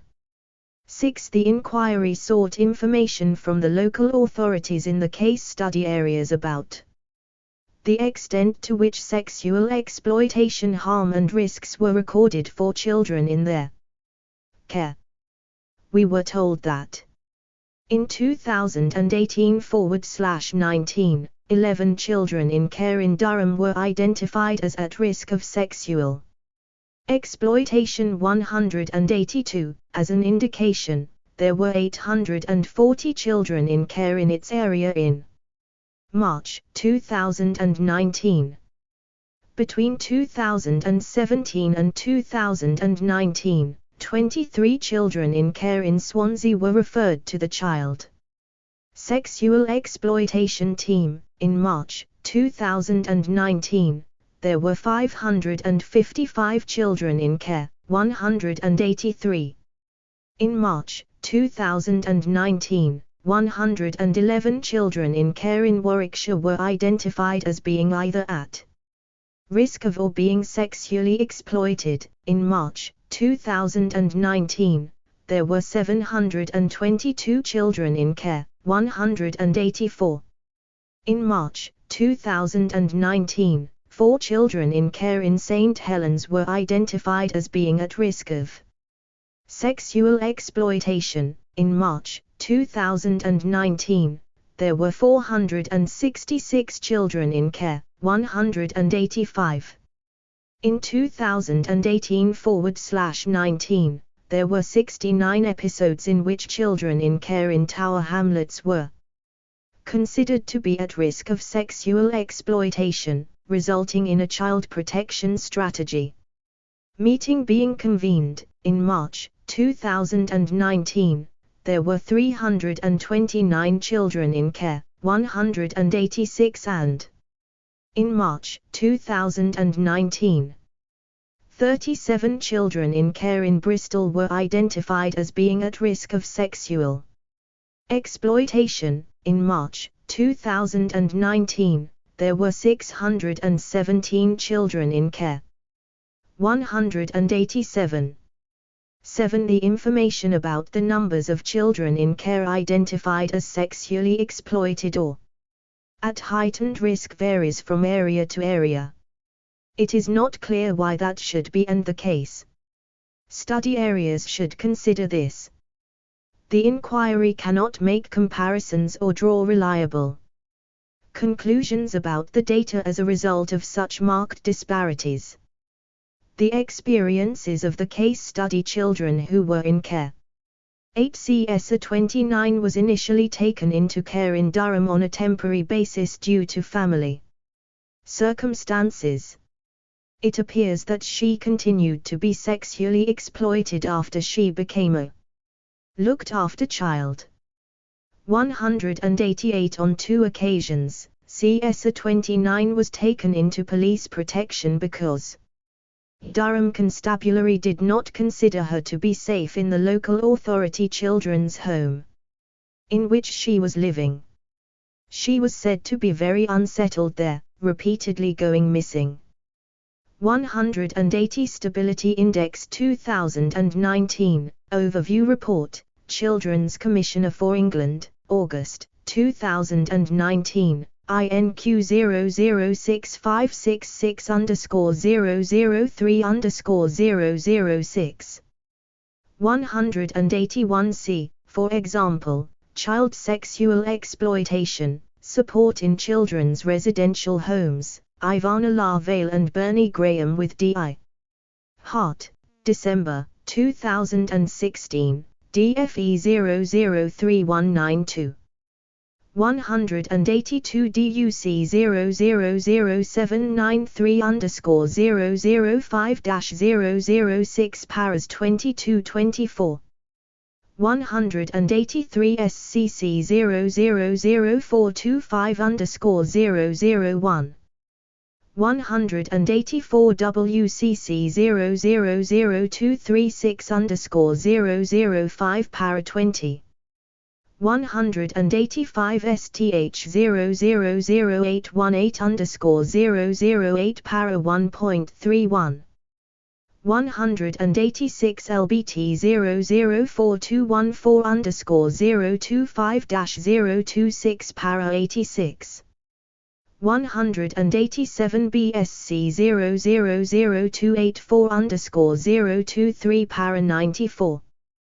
188 CSA 29 the 29th of October 2029/20-12/6.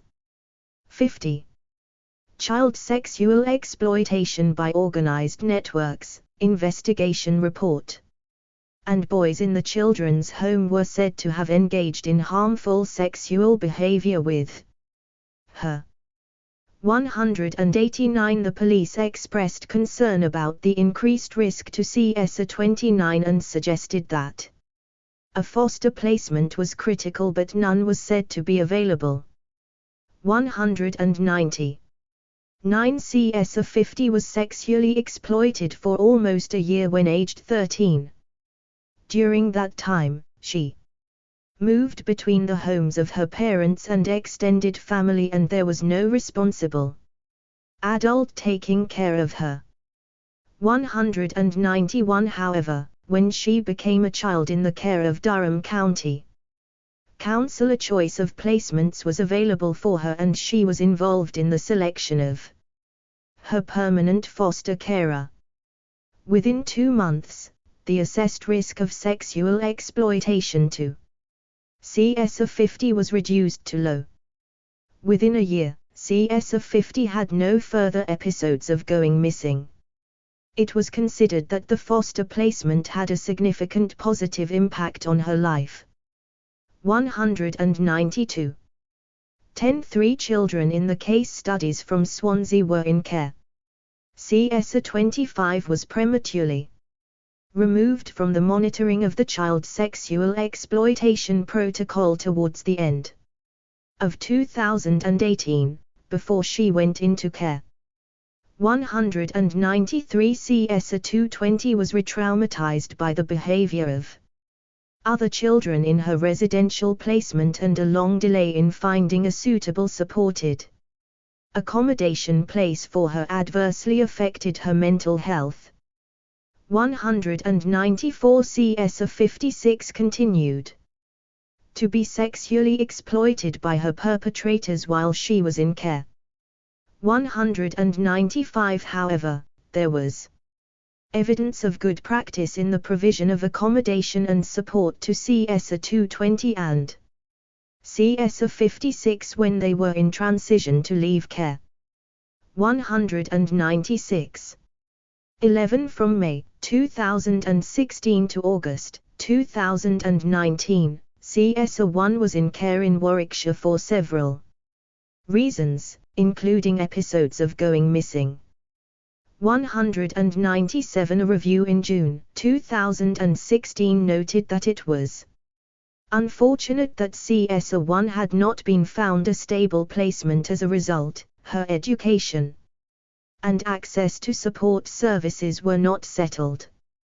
198 Warwickshire Police considered that she should be placed out of area to protect her, but Warwickshire County Council disagreed. 199 She was then accommodated in 14 different foster placements. 4 were with independent providers and 10 were local authority placements, none of which were child sexual exploitation specialist placements. In 2 placements, CS 1 was located with other children who regularly went missing. In 1, she was placed with an older child who introduced her to a network of older people, and another placement was in the geographic location where CS 1 was being sexually exploited. She went missing 48 times while in this placement. 200 In May 2018, CS 1 was placed in a children's home, which her mother considered to be her daughter's most positive placement, with a more structured environment and staff who would follow her if she went missing. 201 During the 2 years taken by Warwickshire County Council to identify and provide a suitable protective placement for CS 1, she continued to be sexually exploited.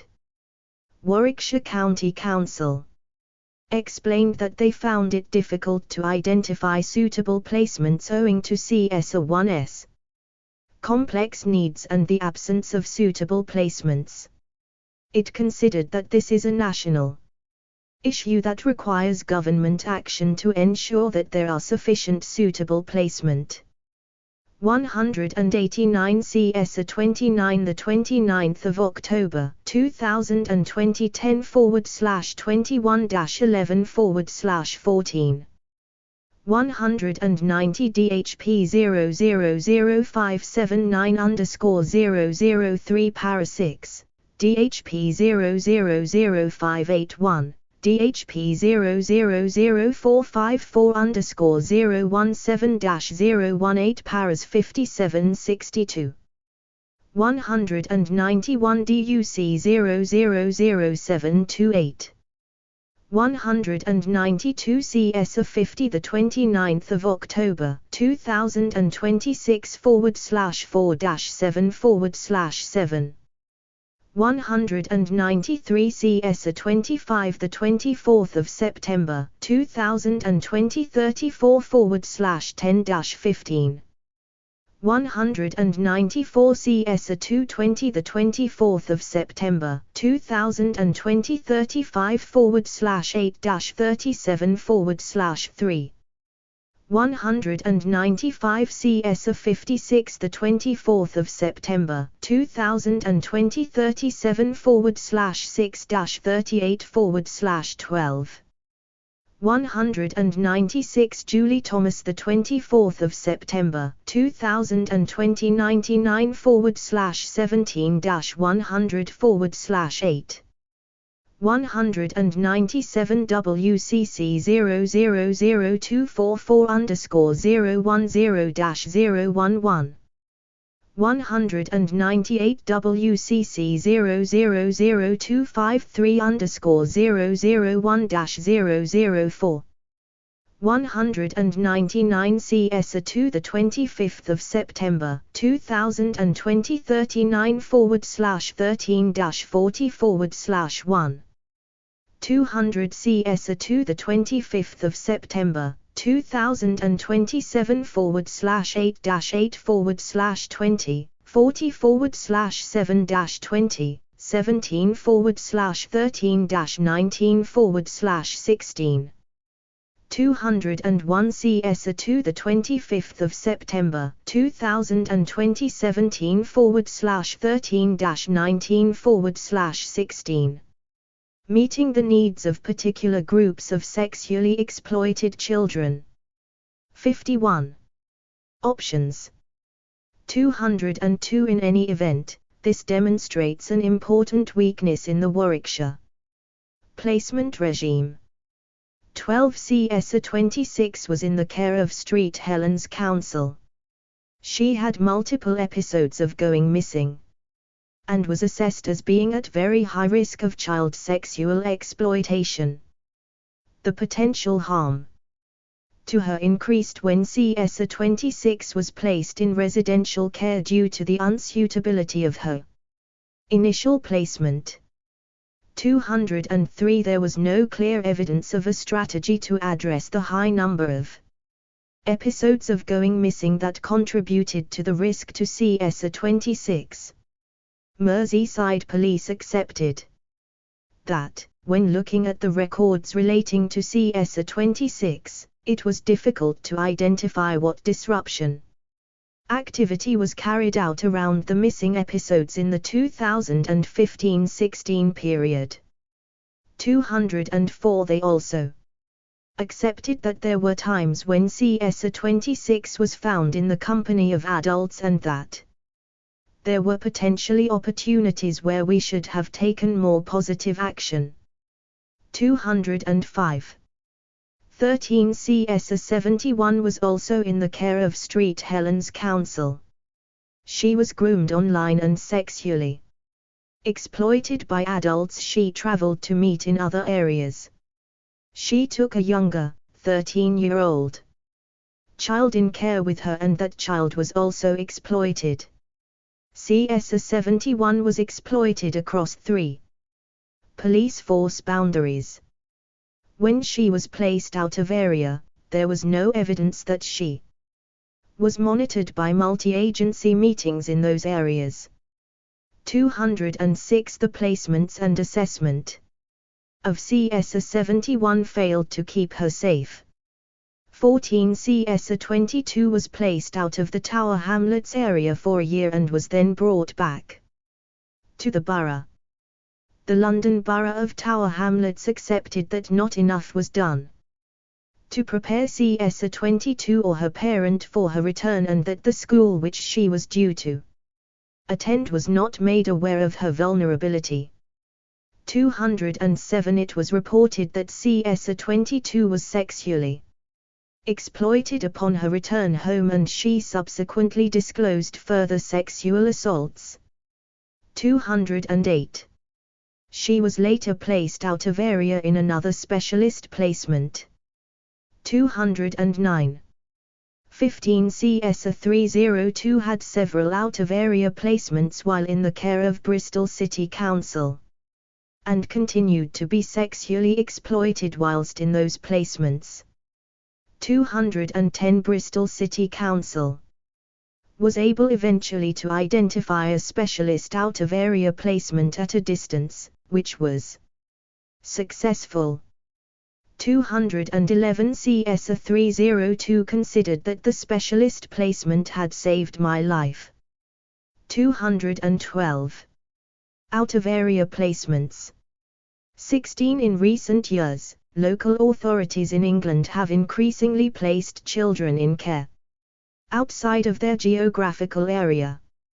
213 From March 2018 to March 2019, the proportion of children placed out of area rose from 37% to 41%, with 20% of children living in distant placements.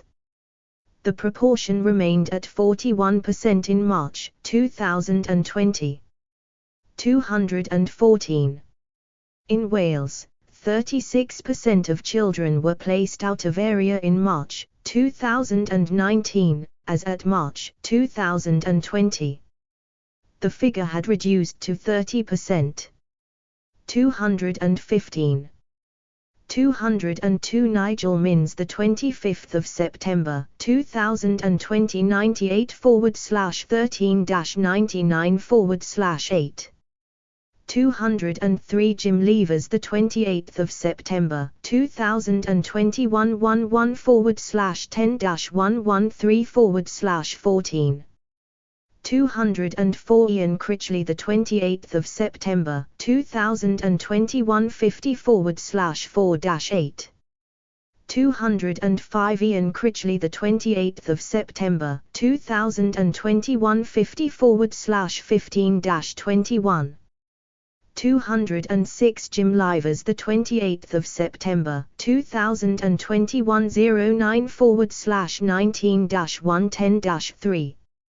207 Richard Baldwin, the 29th of September 2020, 92/12-95/13.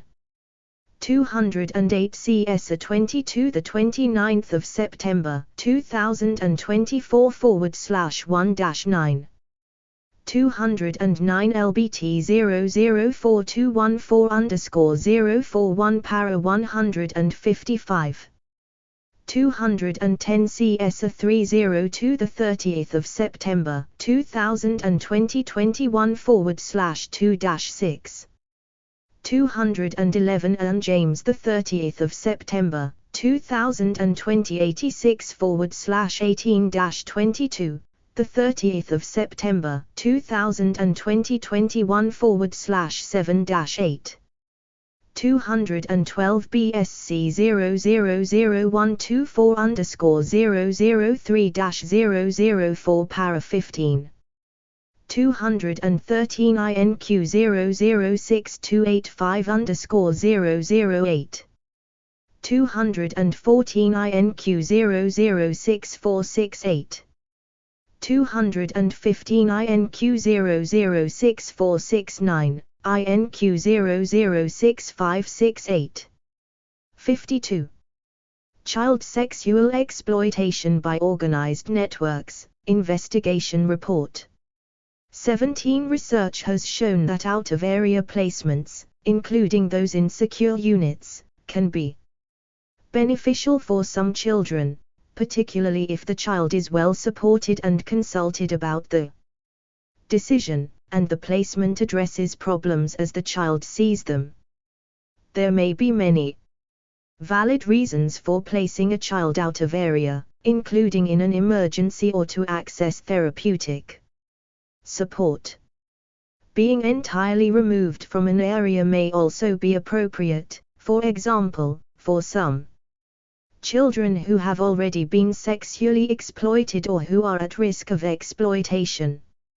18 For approximately 50% of children, however, a placement outside their home area had a negative impact.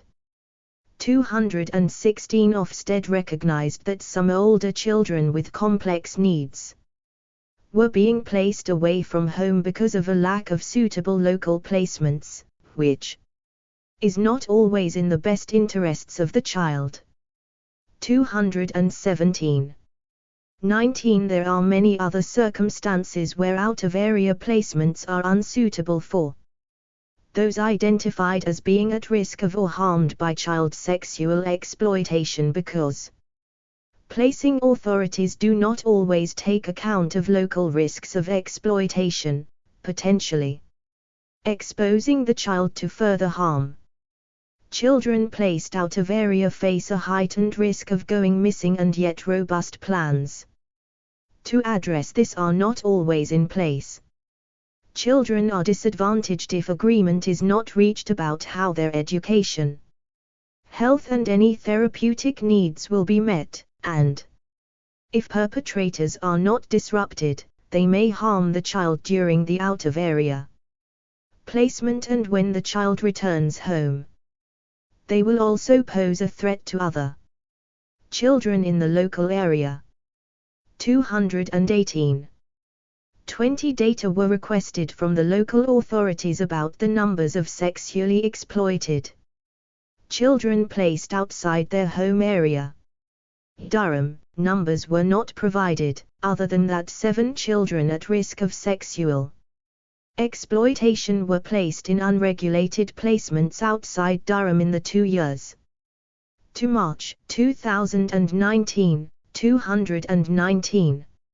Swansea, it was not possible to determine the numbers from the data provided, 220. Warwickshire, 33 children in 2018/19 and 49 children in 2019/20, 221. St Helens, numbers were not provided for children placed in neighbouring areas, but 7 children were placed over 30 miles away, April 2017 to end December 2020. Tower Hamlets, 130 children were placed out of the borough at March 2020, 13 of whom were at a distance of more than 20 miles, 222, and Bristol, 14 children were placed outside Bristol in 2018/19, 7 of whom were placed in adjoining local authority areas. 223. 216 Sophie Hallett, the 22nd of September 2021, 30/21-131/16. 217 OFS 012595029 para 89. 218 OFS 012595027-029 paras 8490. OFS 0127380-004 para 10, BRD 0000275-010 para 34, INQ 0006285-003-004. 219 DUC 0000658-009 para 43. 220 SCC 0005550-027 paras 143147. 221 WCC 0000236-016 para 90. WCC 0000409-002 para 5. Nigel Minns, the 25th of September 2021 06/4/9. 222 LBT 0042890-015 para 52. 223 Anne James, the 30th of September 2020 70/8/11. BSC 0000124-001 para 1. Meeting the needs of particular groups of sexually exploited children. 53. 21 On the basis of the information provided, it was not clear whether out-of-area placements met children's needs or further increased exposure to sexual exploitation risks and harm. There was evidence of sexual exploitation occurring or continuing when a child was placed out of area. 224 There also appeared to be a national problem of authorities not being aware of children placed within their areas by others, including children identified as at high risk of sexual exploitation. 225. 22 The inquiry saw some non-compliance with procedures intended to reduce the risks of out-of-area placements. For example, when a Swansea child is placed out of area, the policy stated that there should be a cross-border meeting at which South Wales Police will brief the new force, and sometimes the relevant social worker, and provide an intelligence package, including missing data and risk factors. However, such meetings do not always take place. 226. 23 Warwickshire County Council appeared to have comprehensive procedures for out-of-area placements. Recently updated guidance made clear that, when selecting placements, the risk of sexual exploitation had to be considered. Where possible, locations were risk assessed. It was recognized that consultation and information sharing should include the police. Where children were placed more than 20 miles from home, out of county, agreements indicating that the placement is suitable and safe for the child were to be routinely sought. Warwickshire County Council also described the steps it takes in managing sexual exploitation risks to children placed in its area by other councils, which included carrying out return home interviews and following up sexual exploitation concerns. 227. 24 St Helens Council and the London Borough of Tower Hamlets also described policies aimed at ensuring the ongoing responsibility of the home local authority or police force for children placed out of area who are identified as at risk of sexual exploitation. 228. 25 Given concerns about the cross-border movement of children and perpetrators, Bristol City Council has taken steps to pool resources with neighbouring authorities so that Barnardos can provide support services to children on a regional basis and make regular checks on children. Operation Topaz, Avon and Somerset Police's Child Exploitation Disruption Team also covers the region. 229. 26 In Ofsted's view, a coordinated strategy at a national level is required to manage the supply of children's home places, including consideration of how private and voluntary providers, local authorities and others can be guided and incentivized to open homes where they are most needed. Otherwise, placements that do not meet the needs of vulnerable children, including those at risk of sexual exploitation, will continue. 230. 224C, for example, the Swansea evidence at SCC 0005550_028-029 paras 148156 and the experience of CSA 302. 225 WCC 0002336_005 para 19. C, for example, the Swansea evidence at Julie Thomas the 24th of September 2020 92/2-23 SCC 0005550_024 para 125 SWP 000151_042 para 4.6 and BRD 000277_008. 226 SWP 000151_043-046 paras 4.9, 4.15 4.18. See also the lack of monitoring of CSA 71, St. Helens, and poor planning for the return of CS 22, Tower Hamlets, to her home area. 227 WCC 0002360_013-014 Paras 78 and 8182, WCC 0004220 Paras 8486, WCC 0004221_001-003. WCC 0004222_002-003.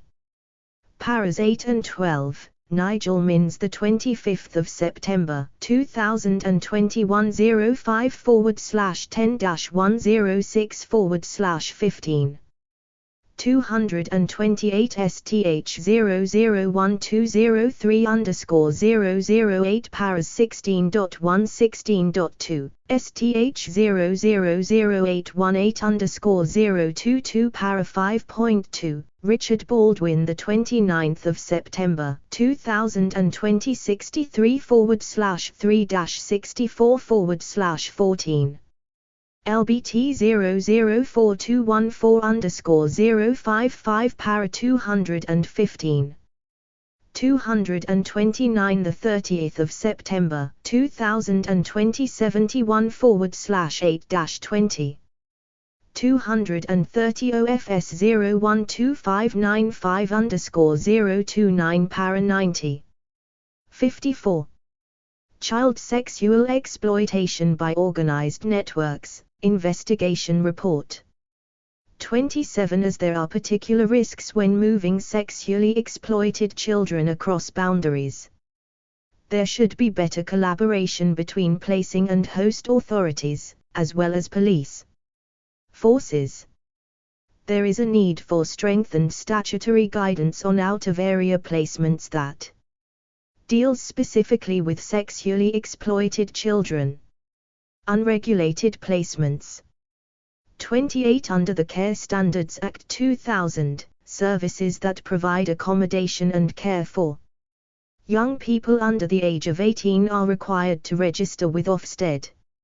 If accommodation without care is provided, the placement is considered unregulated.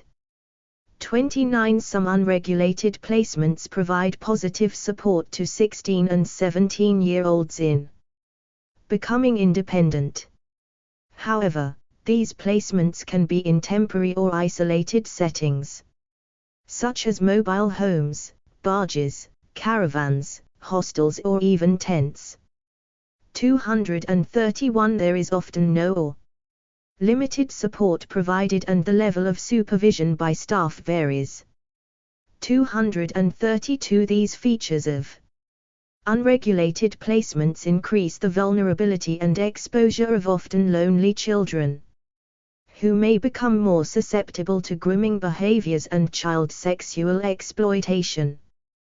30 At the time of the public hearings, in all but one of the case study areas, use of unregulated placements for sexually exploited children was minimal, ranging from 0 to 4 children. 233 There was some evidence of children identified as being at risk of sexual exploitation being placed in unregulated placements between 2017 and 2019. 234 There was also evidence of children becoming exposed to risk of sexual exploitation after a move to an unregulated placement. 235. 31 From September 2021, in accordance with new regulations, those under 16 years old cannot be placed in unregulated accommodation. 236 The government has also consulted on new standards for the use of such accommodation for children in care aged 16 and 17. Overseen by an Ofsted-led registration and inspection regime. 237 The Children's Commissioner has called for the use of unregulated accommodation to be banned for all those under 18. 238. 32. The use of unsupervised, unregulated accommodation for children in care aged 16 and 17 who are experiencing, or are at risk of experiencing, sexual exploitation remains a serious concern and must be stopped by the Department for Education. New standards for the use of such accommodation must include measures to reduce the risk of sexual exploitation faced by children in these placements. 231 INQ 006493. 232 INQ 006274_006. 233 DUC 000685_009 para 44, DUC 000793_007 paras 2627, SCC 000550_029 para 157. WCC 000215_001-002, STH 000818_029 paras 5.42 5.43, LBT 004337_007 para 19. BSC 000186_019 paras 8889. 234 BSC 000186_019 para 89. 235 C, for example, the evidence from St. Helens, STH 000818_029 paras 5.42 5.43, and Bristol, BSC 000322_002 para 8. 236 Regulation 4 of the Care Planning, Placement and Case Review, England, Amendment, Regulations 2021, which adds a new Regulation 27 to the Care Planning, Placement and Case Review, England, Regulations 2010. 237 INQ 006453, INQ 006494. 238 INQ 006282. Meeting the needs of particular groups of sexually exploited children. 55. D.3, Boys and Young Men. 33 Research suggests that there are different routes into exploitative contact for boys and young men. Gender is relevant to understanding risk and vulnerability, impacting on behavior and ability to disclose. Boys and young men may respond differently to experiences of exploitation. Boys and young men are more likely to come to the attention of child sexual exploitation services via the criminal justice system, and the role of masculinity and sexual identity in supporting boys and young men who have been sexually exploited is relevant. 239. 34 In 2014, Bernardo's identified a need to raise professional awareness of boys and young men as potential victims of child sexual exploitation. 240. 35 In 2017, the Home Office funded a Bernardo's research project, Boys 2. This was a 2-year project to improve the identification and assessment of, and interventions for, boys and young men impacted by child sexual exploitation. It also aimed to develop standardized assessment documents and intervention resources for frontline professionals, with a subsequent development plan. 241.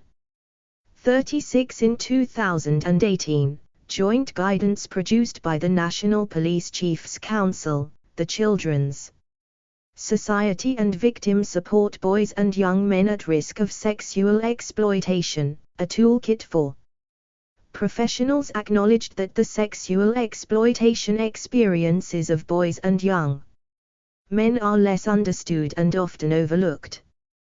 242.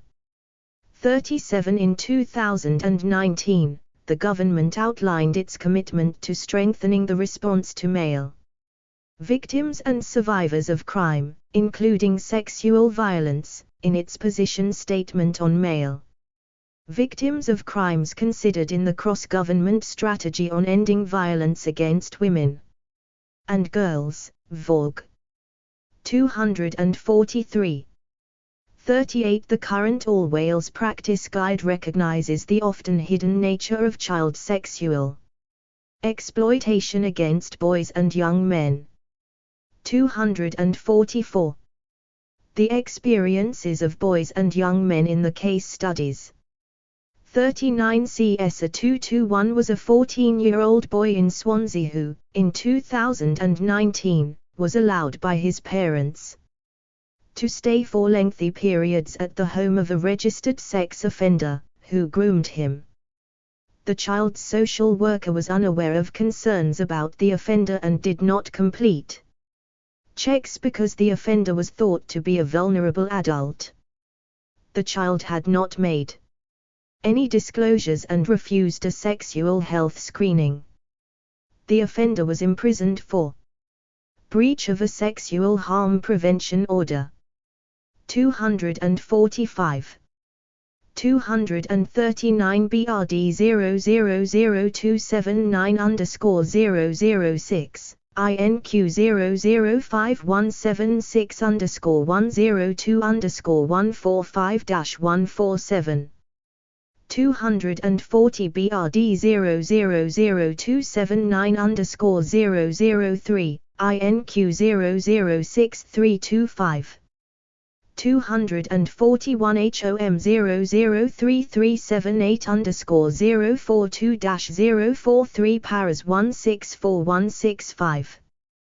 242. NAP 00045_003. 243. HOM 0033337. 244. WGT 000464013.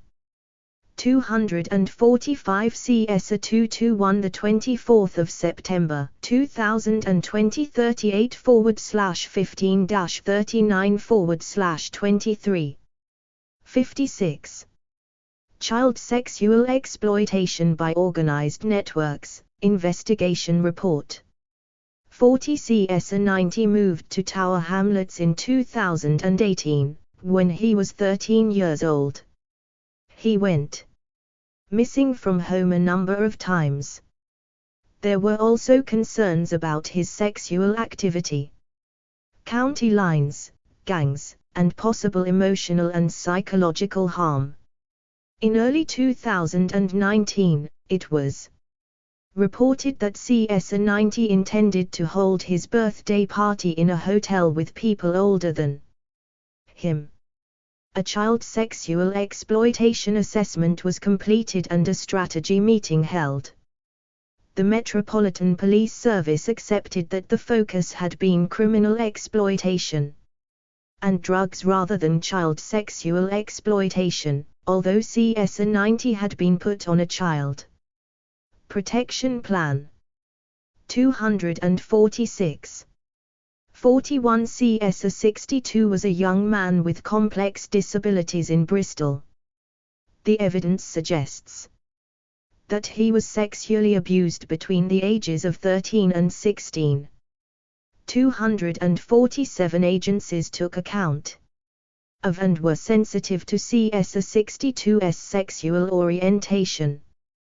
Disruption activity took place in respect of adults suspected to be grooming him. 248. When he reported, aged 13, that he had been meeting up with a male described as a known paedophile, this was followed up, and it was considered that there was little evidence to support concerns that he may be being abused. 249. 42 Several of the case study boys and young men, including CS 43, CS 59 and CS 27, were sexually exploited after contact with them was initiated via an online dating app. Grind. Risk assessment in relation to exploitation via online dating apps such as, but not limited to, Grind is difficult. Significant multi-agency work is required to tackle it. 250. Identifying male victims. 43 The case study areas were asked to provide information about the numbers of sexually exploited males they identified between March 2017 and March 2019. 43.1. Durham Police stated that, of the total number of children discussed at the Operational Child Exploitation Group over the 2 years, 12% of the total were boys. 251 Its Child Exploitation Vulnerability Tracker, introduced in November 2019 in relation to children deemed to be at high risk, identified 2 boys and young men at risk of sexual exploitation in the third quarter of 2019/20 and 1 boy the following quarter. 252. 43.2. In Swansea in 2017/18, 14 strategy meetings, 9% of the total, were held to discuss sexual exploitation concerns about male victims. The following year 13 boys and young men, 14%, were discussed. 253. 43.3. In Warwickshire over the 2-year period, of the children and young persons who were the subject of an initial child sexual exploitation assessment, 13%, were male and, of those subject to a review assessment, 20%, were male. 2 boys and young men, 15%, were discussed at multi-agency meetings because of sexual exploitation concerns and 42%, were discussed at sexual exploitation strategy. 246 Sue Williams, the 29th of September 2021 64/3-165/6 CS 90 the 29th of September 2020 10/10-11/7 LBT 004228. 247 CS 62 the 30th of September 2020 19/18-21. 248 BSC 000186_028 para 139. 249 CS 62 the 30th of September 2020 19/22-20/1. 250 As part of the Internet investigation, the inquiry examined the law enforcement response to online harms and, in particular, its response to the ways in which the Internet is used to facilitate the sharing of child sexual abuse imagery, the grooming of children and the live streaming of child sexual abuse. Further examination of the institutional response to these harms can be found in the Internet Investigation Report. 251 DHP 000440_040 para 141. DHP 000456_039 paras 132133. 252 DHP 000456_039 para 132. DUC 000815_005-006. 253 SCC 0005550_032 para 170. Meeting the needs of particular groups of sexually exploited children. 57. Meetings. 254 over an earlier 2-year period, from 2016 to 2018, the percentage increased from 7% to 20%, although the numbers of boys and young men were not stated. 255. 43.4. In St. Helens in 2017/18, 17 boys and young men were referred because of sexual exploitation concerns, 14% of such referrals, and discussed at multi-agency meetings. The following year the figure was 13 boys and young men, 11%. 256. 43.5.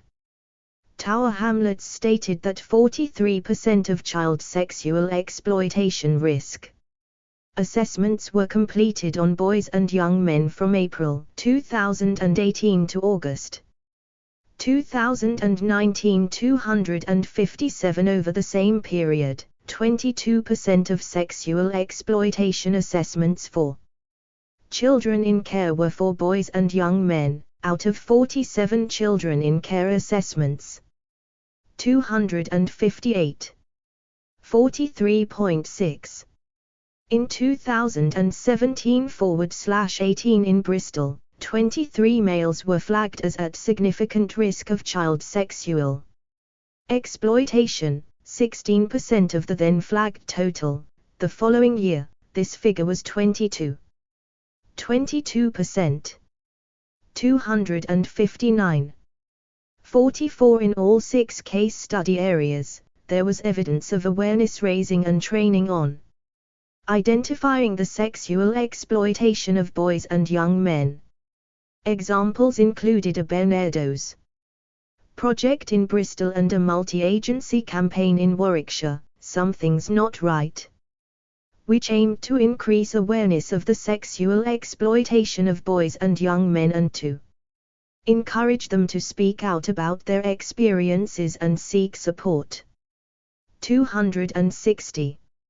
45 in at least 3 of the case study areas, data about sexually exploited boys and young men were subsumed within the broader category of criminal exploitation.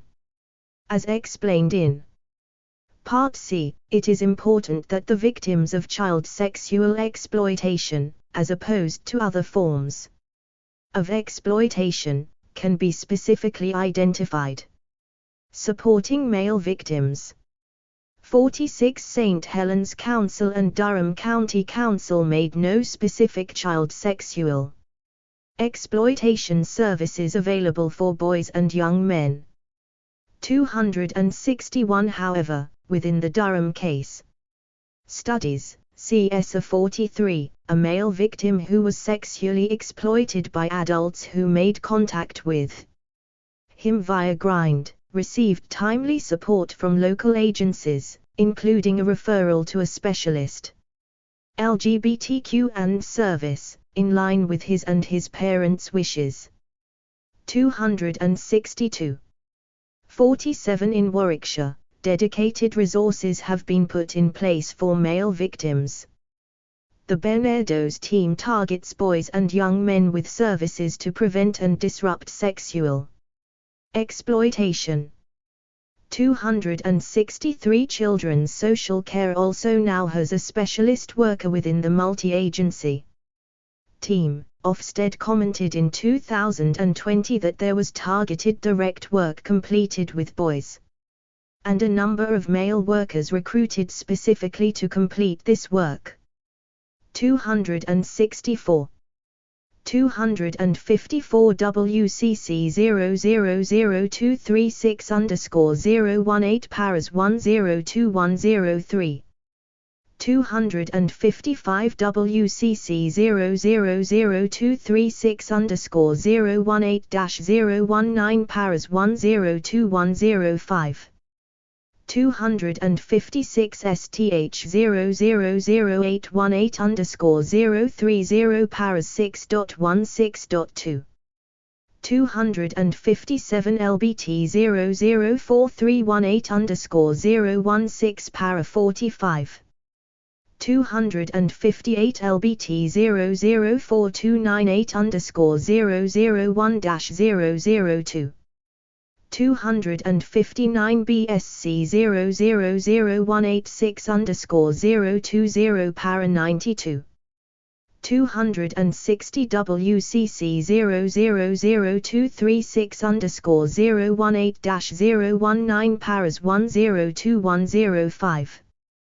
261 STH 000818_030 Para 6.5 DHP 000440_040 Paras 140 and 143 DHP 000456_039 Para 135 DHP 000379 DUC 000685_011 Para 53 262 CS 43 the 29th of October 2019/25-21/15 DUC 000739_005 263 WCC 000236_018 Para 104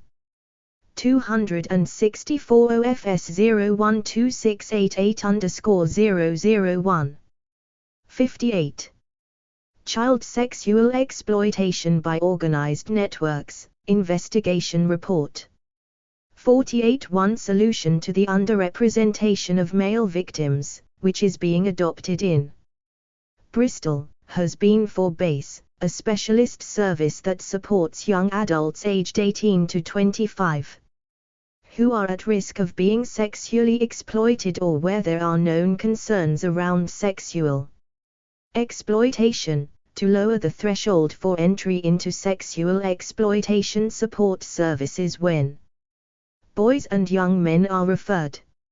As a result, Barnardo's in Bristol has a higher proportion of boys and young men receiving its child sexual exploitation services than across its services in other areas. 265.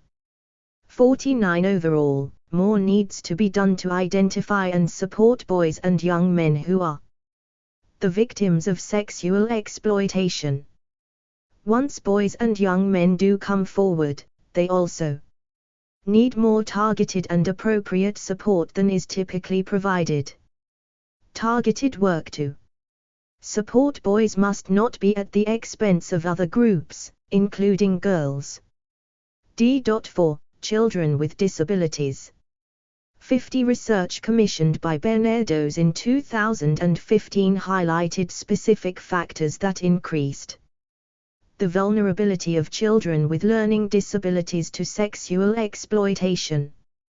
These included overprotection, disempowerment and social isolation, and a lack of accessible sex and relationships education and information. There is also a reported lack of knowledge, understanding, awareness and training, specifically about the sexual exploitation of children with learning disabilities. 266. 51 Research funded by the Home Office in 2016 suggested that children with disabilities in all settings are at a high risk of sexual violence and that some factors, such as limited understanding of social cues and social interaction, can make young people more at risk of exploitation. Social isolation can also potentially make young people with disabilities more vulnerable to grooming and exploitation. 267. 52 children who are deaf or have a physical disability are considered to be 3 times more likely in general to experience abuse than those without a disability. 268. 53 perpetrators target children they identify as vulnerable, which can include vulnerability due to disabilities. 269. 54 In May 2021, The Times newspaper reported the experiences of Sarah, a teenager with learning disabilities. She was filmed being sexually exploited by a group of men, who could be heard laughing and taunting her. None of the abusers were charged with any criminal offenses. One of her social workers said, if you wanted to look at a worst case scenario for failing to tackle the abuse of a child, this is it. Everything that could go wrong, did go wrong. 270 Sarah's experience is also reflected in the children's case studies examined in this investigation, which showed the impact of child sexual exploitation on children with disabilities. 265 Amanda Naylor, the 30th of September 2021 81/2-183/1 BRD 000278_006 Paras 2325. 266 Unprotected, Overprotected, Meeting the Needs of Young People with Learning Disabilities who experience, or are at risk of, sexual exploitation, Bernardos, 2015, INQ 005420_033. 267 Child Sexual Abuse and Exploitation, Understanding Risk and Vulnerability, Coventry University, August 2016.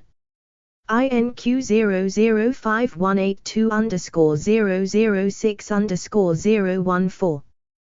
268 WGT 000464_013 Para 62.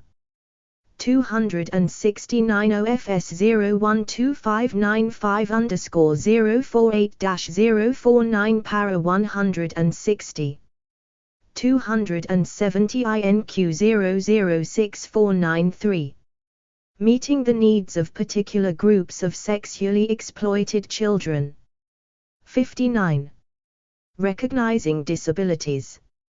55 disabilities are often identified through SEND, Special Educational Needs and Disabilities Assessments, EHCP, Education, Health and Care Plans, and the Child and Adult Mental Health Services, CAMS, Pathway.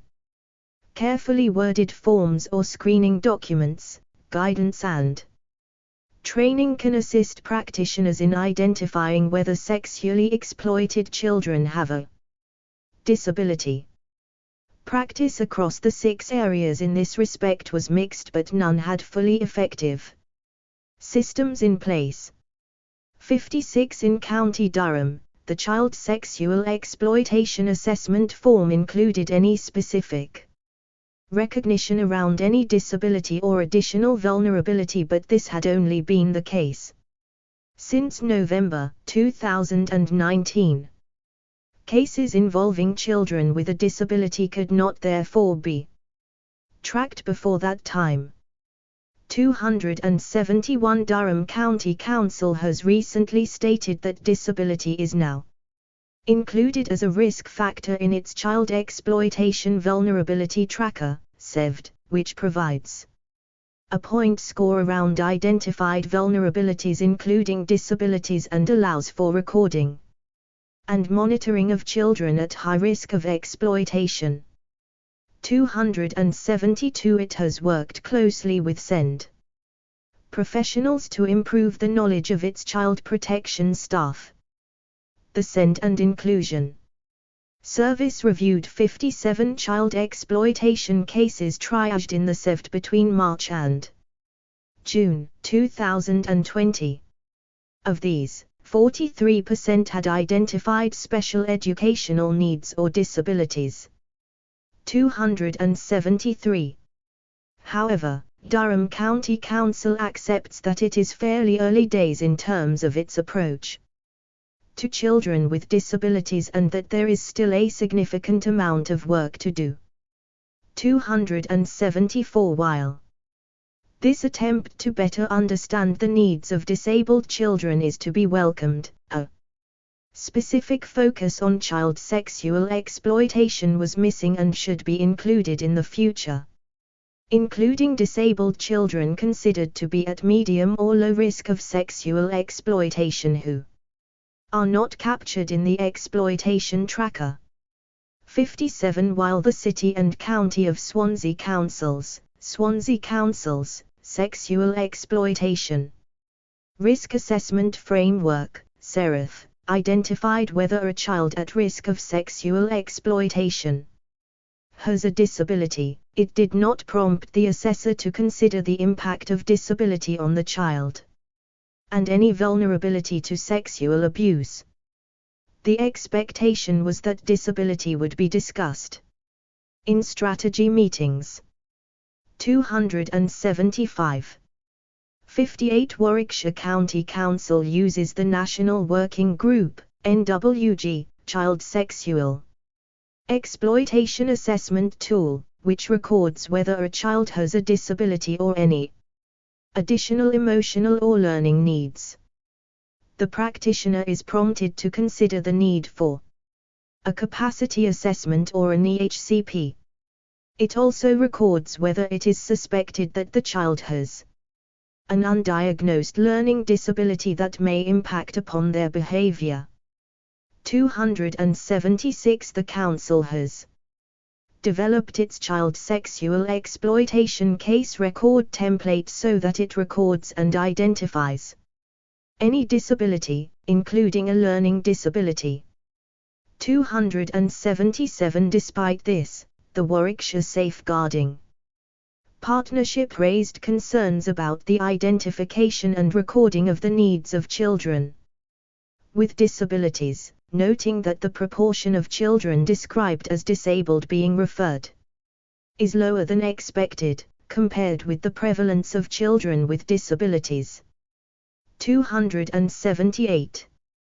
Warwickshire Police's officers are able to obtain information on disability through children's 271. John Pierce, the 23rd of September 2020 20/15-17 DUC 000685_011 para 57.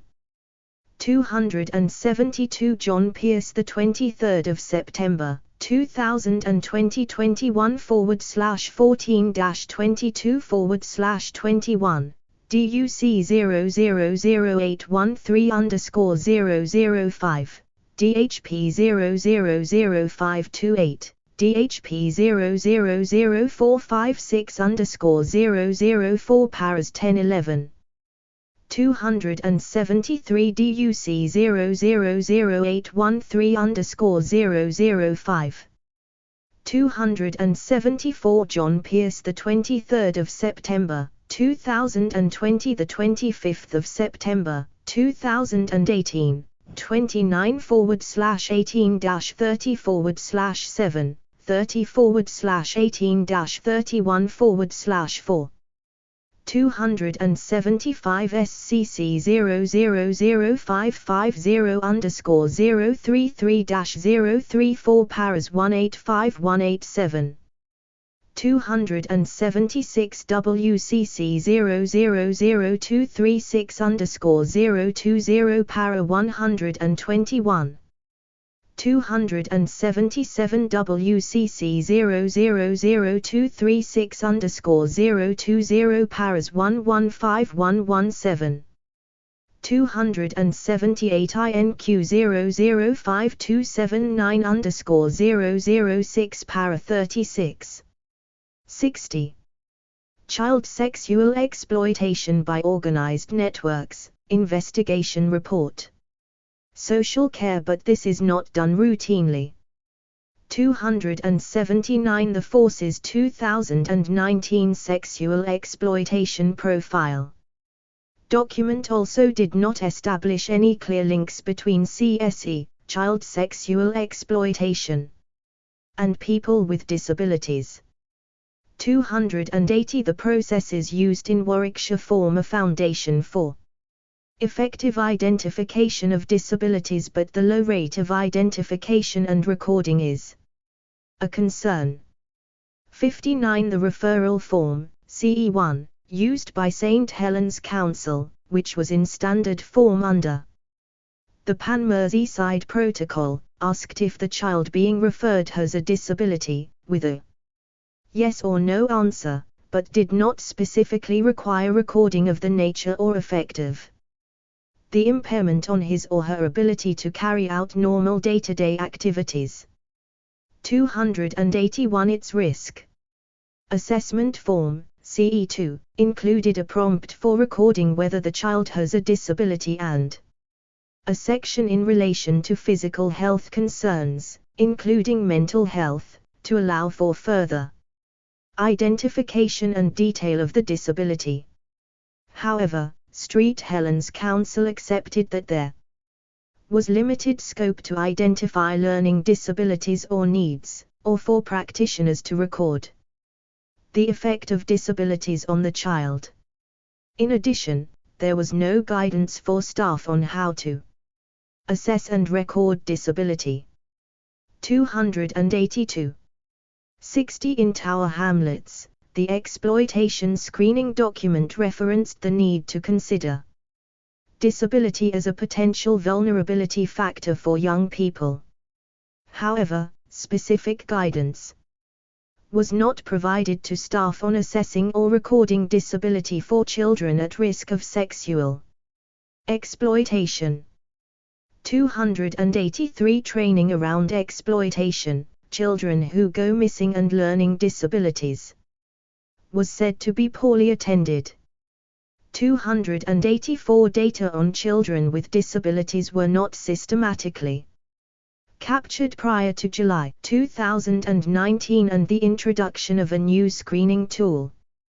285 Mr. Richard Baldwin, Divisional Director for Children's Social Care, noted that where children at risk of sexual exploitation have been identified as having a diagnosis of autism or attention deficit hyperactivity disorder, ADHD, learning disabilities, special educational needs and mental health conditions, this information was recorded on the child's case file and partners were encouraged to share information. Any additional vulnerabilities were then discussed in strategy meetings, case conferences and strategic meetings, and additional support that may be required was discussed. 286. 61 In 2019, an audit was carried out by Bristol City Council of 12 case files involving children with disabilities who were at risk of sexual exploitation. It found some examples where the child's needs and vulnerability associated with their disability were clearly analyzed and proactively linked to their vulnerability to child sexual exploitation. However, the audit also identified that, for some children in complex family situations, the focus on sexual exploitation seemed to have been lost amidst other issues such as neglect and physical abuse. There were also examples of situations where a child's disabilities had not been actively considered as a vulnerability factor.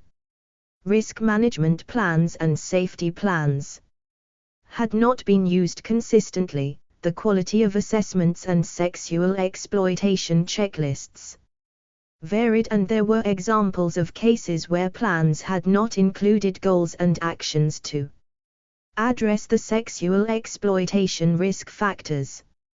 As a result, Bristol City Council made a number 279 WCC 0000176_048 para 185. 280 WSP 0000176_048 para 186. 281 STH 000818031 para 7.2. 282 Jim Livers the 28th of September 2020 64/20-65/6 STH 000818031 para 7.37.4.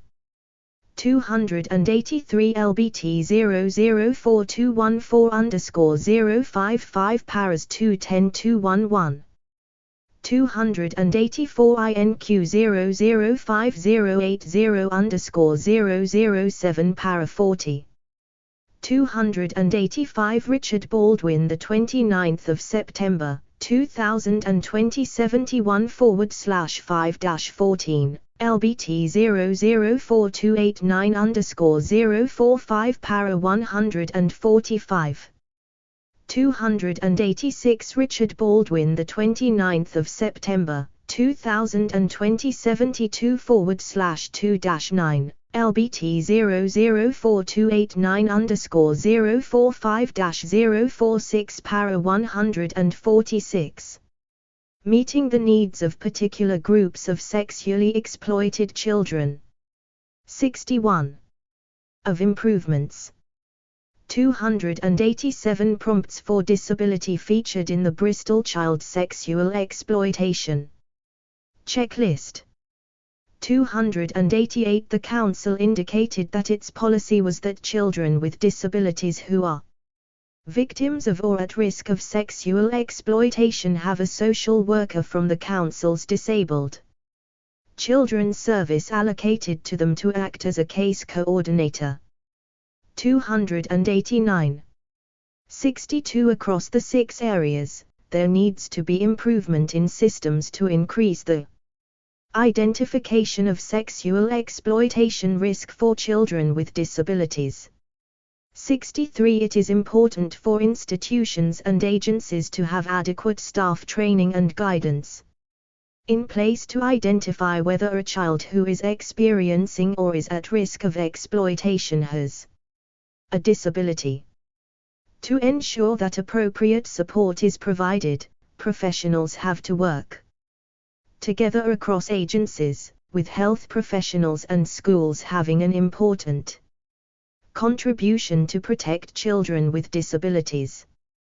There also needs to be close collaboration between staff who are trained to work with children with disabilities and those with child sexual exploitation expertise, taking account of the needs of children with disabilities.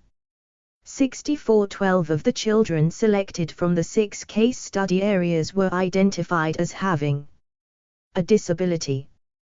As disability was not a criterion for selection, this amounts to a significant proportion, more than 1/3 of all those cases reviewed.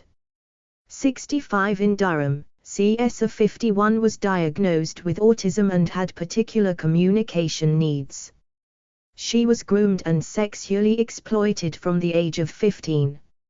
She was well supported by an ERASE worker who used appropriate language and visual exercises to enable CS of 51 to begin to understand the impact of her disability on how she formed relationships.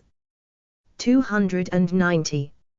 66 However, in other Durham cases reviewed in this investigation, there was no or limited evidence that the agencies took into account the child's disability in assessing the risk of sexual exploitation that they faced or the harm they had already experienced.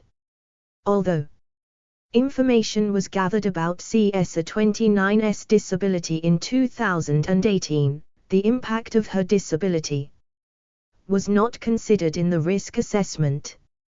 291 In her case, and in respect of CS118, Professionals did not appear to recognize the symptoms of ADHD and the potential impact on their vulnerability to sexual exploitation. 292. 67. This theme was reflected in several of the other case study areas. 68. CSA 24 was a young girl from Swansea who was identified as being at risk of sexual exploitation after going missing a number of times. After one episode of going missing at the age of 14, she returned home under the influence of drugs. In mid-2018, CSA 24 had a formal diagnosis of ADHD and a conduct disorder. A 2018 risk assessment noted concern that CSA 24 may continue to make unsafe decisions that place herself, her mum, her brother and sister and others at risk of harm. 293. Ms. Julie Thomas, Head of Children's Services at Swansea Council, acknowledged that this language was inappropriate. She told us that children with ADHD demonstrate very impulsive behaviors and this was something they would have. 287. BSc 000186_022 para 104, BSc 000284_026 paras 112114, BSc 000132. 288. BSc 000186_021 paras 99101. 289. BSc 000284_027 para 115. 290. DUC 000784_001. 291. John Pierce, the 23rd of September, 2020 30/18-31/4, DUC 000587_010. 292. DUC 000795. 293. SCC 000534_009. SCC 000568. 62. Child sexual exploitation by organized networks, investigation report. Considered within the context of child sexual exploitation. 294. However, we saw no evidence that CSA 24's ADHD was taken into account when professionals assessed her vulnerability to sexual exploitation. 69. CSA 25 was known to Swansea Council from the age of 12, following an allegation of domestic violence. At the age of 14, a risk assessment found her to be at high risk of sexual exploitation. CAMS raised concerns that CSA 25 might be displaying neurodevelopmental disorder traits and that she potentially had autism. A strategy meeting was told that a referral from her school was considered to be required before this was investigated. Despite having subsequently been taken into care, we saw no evidence of further investigation of whether CSA 25 had a disability. 295.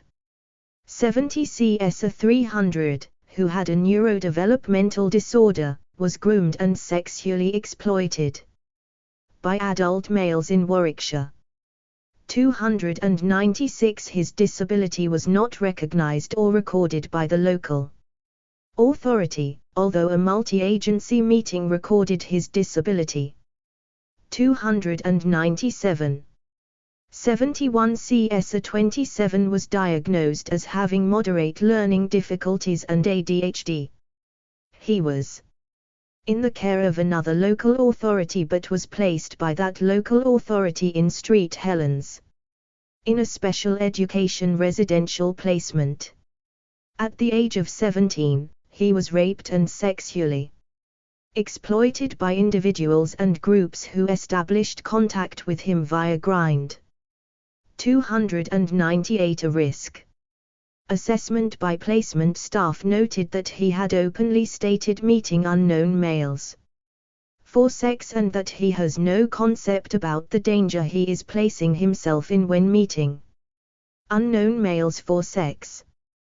299 It is difficult to see how the sexual acts to which CSA 27 was subjected could be regarded as consensual. Mr. Jim Livers, Interim Director of Children's Services for Street Helens Council, accepted that CSA 27's disability had not been taken into account in this regard and noted that he was a victim. 372 CSA 71 also had ADHD. 301 St. Helens Council again accepted that they had not taken account of this when undertaking assessment or planning for her. 302.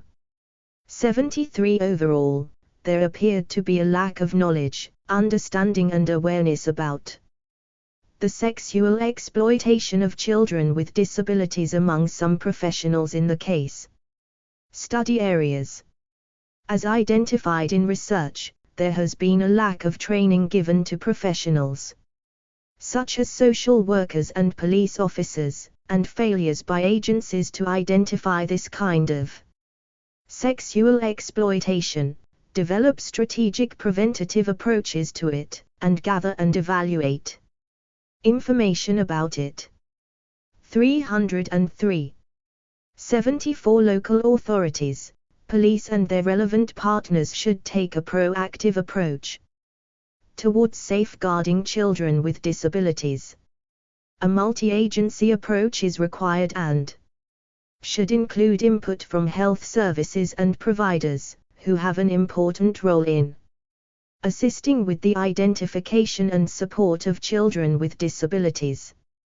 Whereas not every child with a disability who is at risk of or experiencing child sexual exploitation will require a specialist service, prompt referrals to specialist services should be made when required. 294 Julie Thomas, the 24th of September 2020, 69/23-70/15.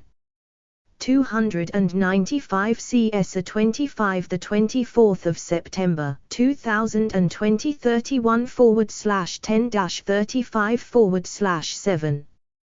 296 Nigel Minns, the 25th of September 2020, 100/25-102/9. 297 Nigel Minns, the 25th of September 2020, 108/7-15. WSP 000125_003. 298 CSA 27, the 30th of September 2025 /18-8/14. 299 STH 000649_001, STH 000631_007_014-015. 300 Jim Livers, the 28th of September 2021 06/5-14. 301 CSA 71, the 30th of September 2028 /19-23. 302 Jim Livers, the 28th of September 2021 07/10-19. 303 INQ 005420, INQ 006323. Meeting the needs of particular groups of sexually exploited children. 63. 75 The inspectorates responsible for externally scrutinizing the work of local authorities and health authorities have also indicated that children with special educational needs or Disabilities who are at risk of child sexual exploitation do not routinely have their needs fully explored or assessed. 304. 76 Barbados has acknowledged that its efforts to improve the identification of sexual exploitation amongst children with disabilities had not to date been successful. In an attempt to address this, Barbados staff provided training to disability social work teams, special school staff and care home staff. 305. D.5 Children from ethnic minority backgrounds. 77 Several witnesses gave evidence to the inquiry that children from ethnic minority backgrounds face additional barriers to disclosing sexual exploitation. 78 Ms. Rosie Lewis is director of the Angelou Center in Newcastle, which provides support for Black and ethnic minority women and children who have been the subject of domestic and sexual violence. She explained that for many ethnic minority families and victims of sexual exploitation there is not an innate trust that institutions would support them, due to a feeling of having been targeted and excluded in different ways. As a result, many do not come forward. 306. 79 Professionals sometimes failed to identify and respond in a culturally sensitive manner to child sexual exploitation in ethnic minority communities. The Center of Expertise on Child Sexual Abuse considered that there are several possible explanations for this, including professional resistance to recognizing that CSA victims come from all ethnic and religious groups, fear of being viewed as culturally insensitive, and fear of intrusion into cultures that are different from the dominant. 307. 80 The theme of professional nervousness was also highlighted by Ms. Zlakha Ahmed MBE, founder and CEO of APNA Hack, a survivor-led organization in Rotherham which supports Black and ethnic minority women and girls who have experienced any form of violence. She expressed the view that institutions such as children's social care departments did not feel confident working with girls from ethnic minority communities and would therefore back off and refer girls to APNA Hack. She gave an example of a girl who was referred to both Children's Social Care Services and to APNA Hack but with whom Children's Social Care did not engage for 3 months because of a feeling that they did not understand the community or culture. 308. 81 Ms. Lewis considered that statutory services generally had a lack of cultural competence, meaning a lack of understanding of systemic violence and institutional discrimination, and that this can be really problematic. 309. 304c, for example, the views of the Care Quality Commission at CQC 0000371_014 para 52. 305 BRD 0000275_011 paras 3739, INQ 005420. 306 Rosie Lewis, the 2nd of October 2021 40/16-141/9. 307 INQ 005170_028 para 71. 308 Zlakha Ahmed, the 2nd of October 2021 36/16-138/5. 309 Rosie Lewis, the 2nd of October 2021 39/17-18, 140/4-5. 64. Child sexual exploitation by organized networks, investigation report. 82 Dr. Shla Khan, Chairperson of the Ethnic Minorities and Youth Support Team, an organisation working to support ethnic minority people across Wales, including those vulnerable to exploitation, noted that it often found the behaviour of police officers in Swansea wanting in terms of their sensitivity to the needs of BME young people in particular. 310. 83 There is some evidence that a lack of diversity among staff can lead to unconscious bias and a perception of intentional discrimination. 311 In the Northeast, fewer than 5% of staff in statutory services were from an ethnic minority, despite the fact that in some schools 41% of children were from ethnic minorities. 312 Swansea Councils. Evidence was that it had become clear that staff working within statutory organisations were insufficiently ethnically diverse, and so lacked cultural diversity understanding. Swansea Council has recently reviewed its workforce strategy, including how it can attract a wider range of ethnicities into its workforce. 313.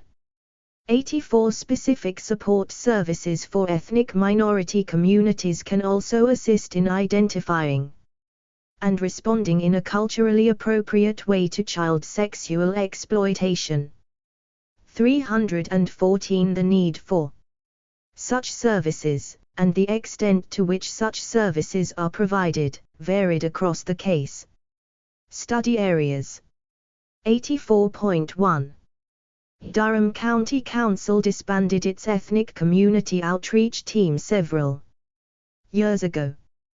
315 It does, however, have team around the family arrangements, including community workers who help child sexual exploitation workers to understand cultural backgrounds and sensitivities in their area. 316. 84.2.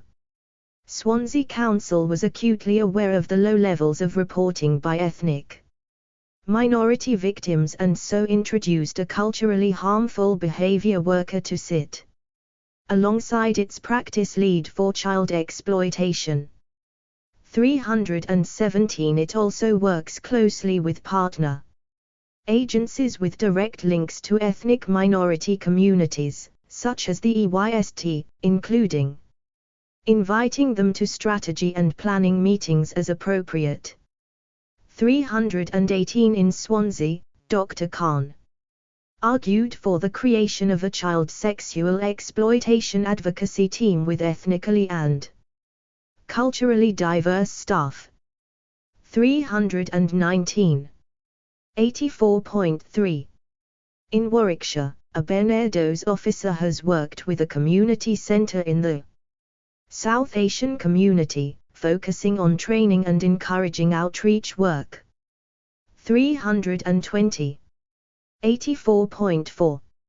Street Helens Council has not, to date, completed specific work to improve the accessibility and sensitivity of child sexual exploitation services to children and young people from ethnic minority communities. 321.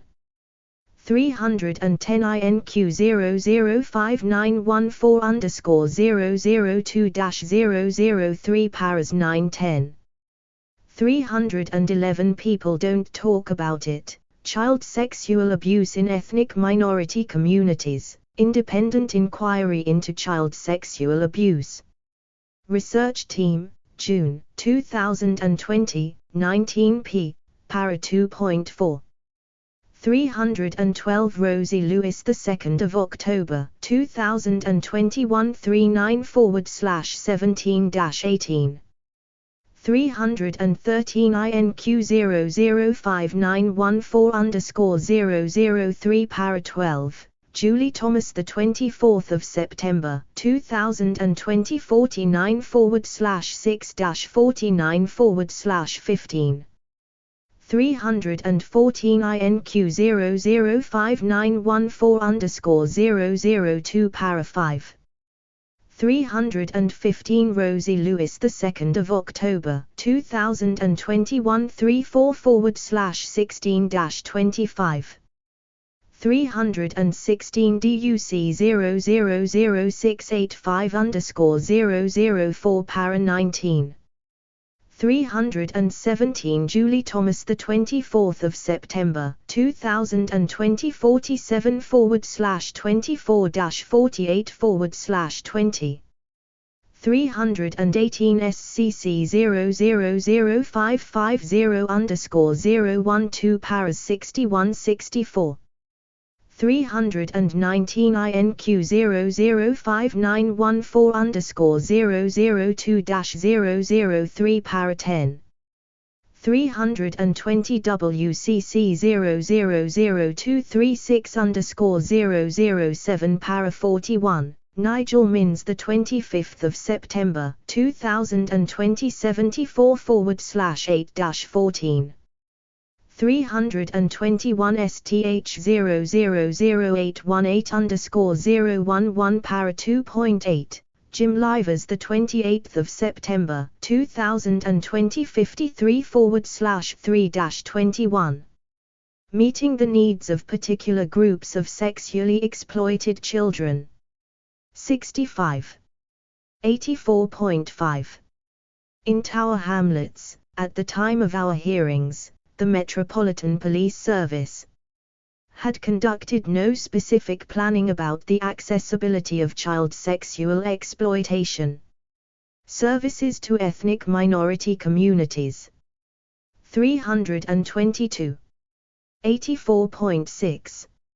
In Bristol, the number of ethnic minority young people identified as at risk of sexual exploitation and accessing specialist services via BASE appeared to be proportionate to their population.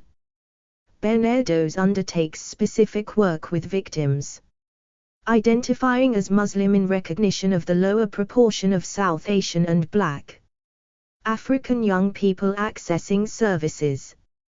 323. D.6. LGBTQ+ children. 85 Some areas made dedicated services available to LGBTQ+ victims of sexual exploitation. 324 For example, Durham County Council commissioned a humankind service to provide information to young people and professionals around LGBTQ+ issues. Humankind has also been involved in care planning for LGBTQ+ children at risk of exploitation. 325. Warwickshire County Council worked with local LGBTQ+ organisations, including Proud Youth. Young people who are at risk of child sexual exploitation are supported by Barnardo's to access local services. 326 In Bristol, 25.5% of children accessing BASE support services identify as LGBTQ+. 327. D.7. Inclusive approaches. 86 Recognizing that children from ethnic minority groups and LGBTQ+ children, among others, were underrepresented in referrals to Barnardo's from other agencies. Barnardo's has since 2019 invested approximately £1 million in designing inclusive new approaches and processes with a range of marginalized children. 328 Barnardo's aim is to improve its ability to identify and respond to exploitation and to support the wider sector to adopt these approaches. For example, it is developing resources on identifying and working with Pakistani Muslim children. 329 Improved understanding and representation of ethnic minority communities within the agencies working to prevent and respond to child sexual exploitation. may contribute towards their success in protecting children. 322 MPS 004318_017-018 Paras 7273. 323 BSC 000186_012-013 Paras 5556. BSC 000082_007-008. 324 LGBTQ+ stands for lesbian, gay, bisexual, transgender, queer / questioning and others. 325 DUC 000685_004 Para 20. 326 WCC 000236_008 Paras 4345. 327 BSC 000284_012 Para 49. The themes discussed here are similar to those reflected in the inquiry's report on engagement with support services for ethnic minority communities. Independent Inquiry into Child Sexual Abuse, April 2021. 328 BRD 000275_006 Para 23.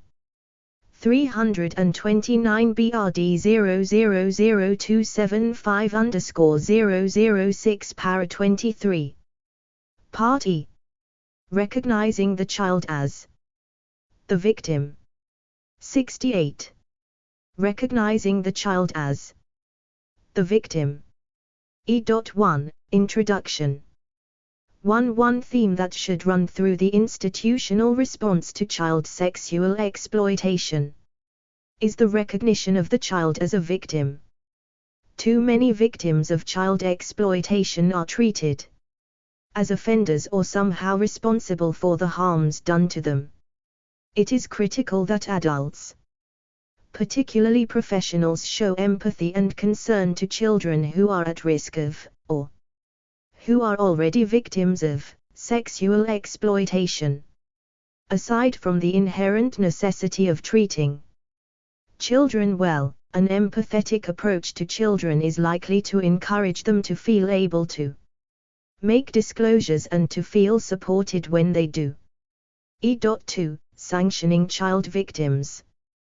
2. There were several examples of child victims of sexual exploitation being charged with criminal offenses and consequently incurring criminal records, despite the backgrounds to their offending being inextricably linked with their exploitation.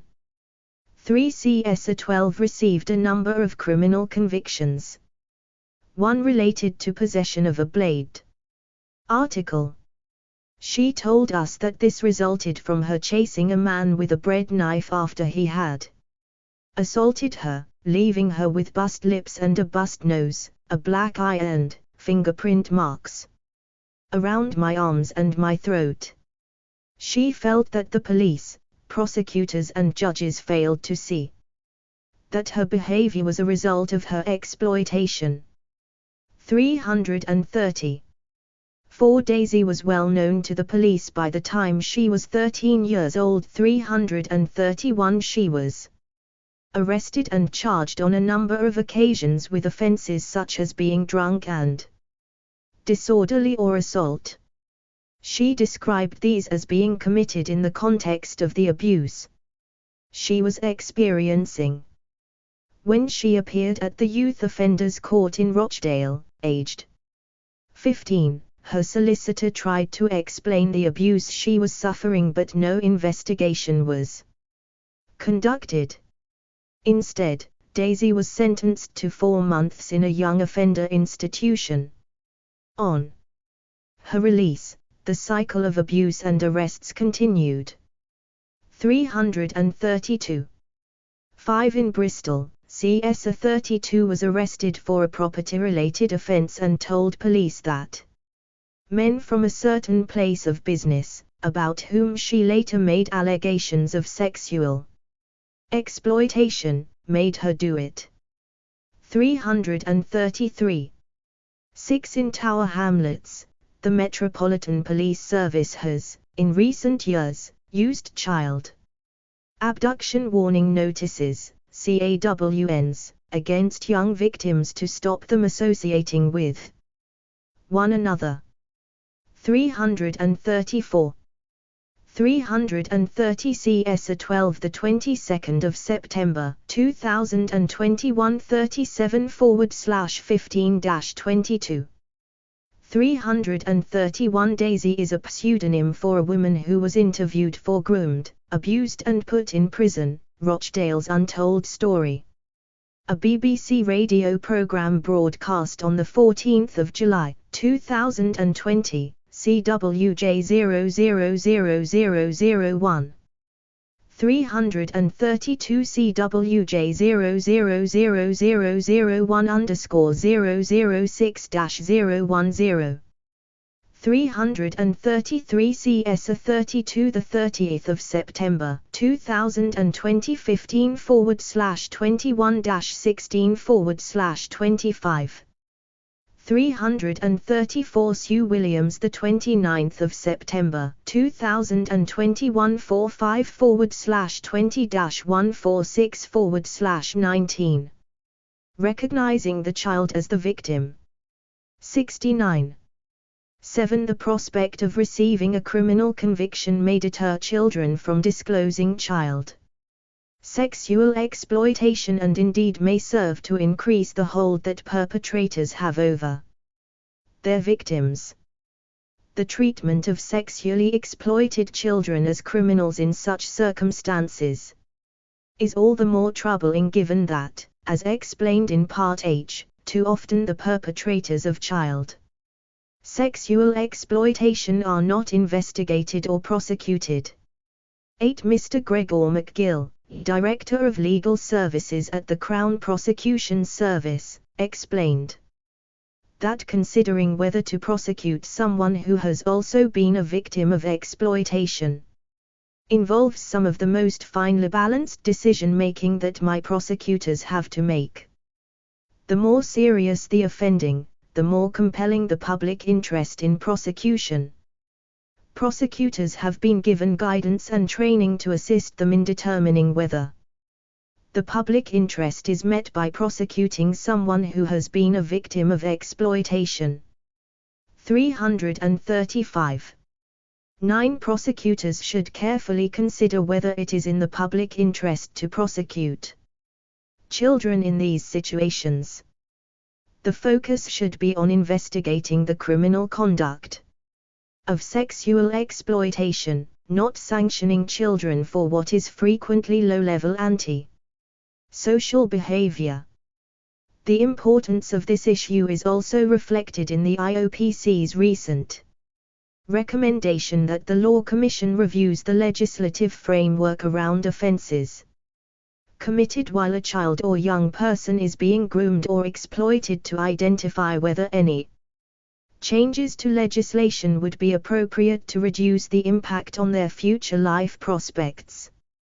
The IOPC recommended that the review should include both the availability of substantive defenses and the potential to filter convictions which occurred in such circumstances during criminal records disclosure. 336. 10. Section 45 of the Modern Slavery Act 2015 provides a statutory defense, in some circumstances, for children who carry out certain criminal offenses as a direct consequence of their exploitation. 337. This defense is a potentially important safeguard for victims and survivors of child sexual exploitation by networks. Unfortunately, neither the Home Office nor the Crown Prosecution Service collect data on the use of this defense, which the Independent Anti-Slavery Commissioner recommended in October 2020 should change. 338.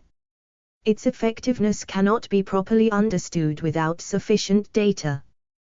These data should be collated and published. 11. Once a child receives a conviction, there is no mechanism for deleting it from their criminal record unless it is quashed by an appellate court, meaning that victims have to disclose these offenses when applying for jobs. There are also only very limited circumstances where previous offenses can be disregarded. 339. A campaign has advocated a change in the law to expunge the criminal records of victims and survivors of sexual exploitation who committed crimes at the direction of their abusers. 340.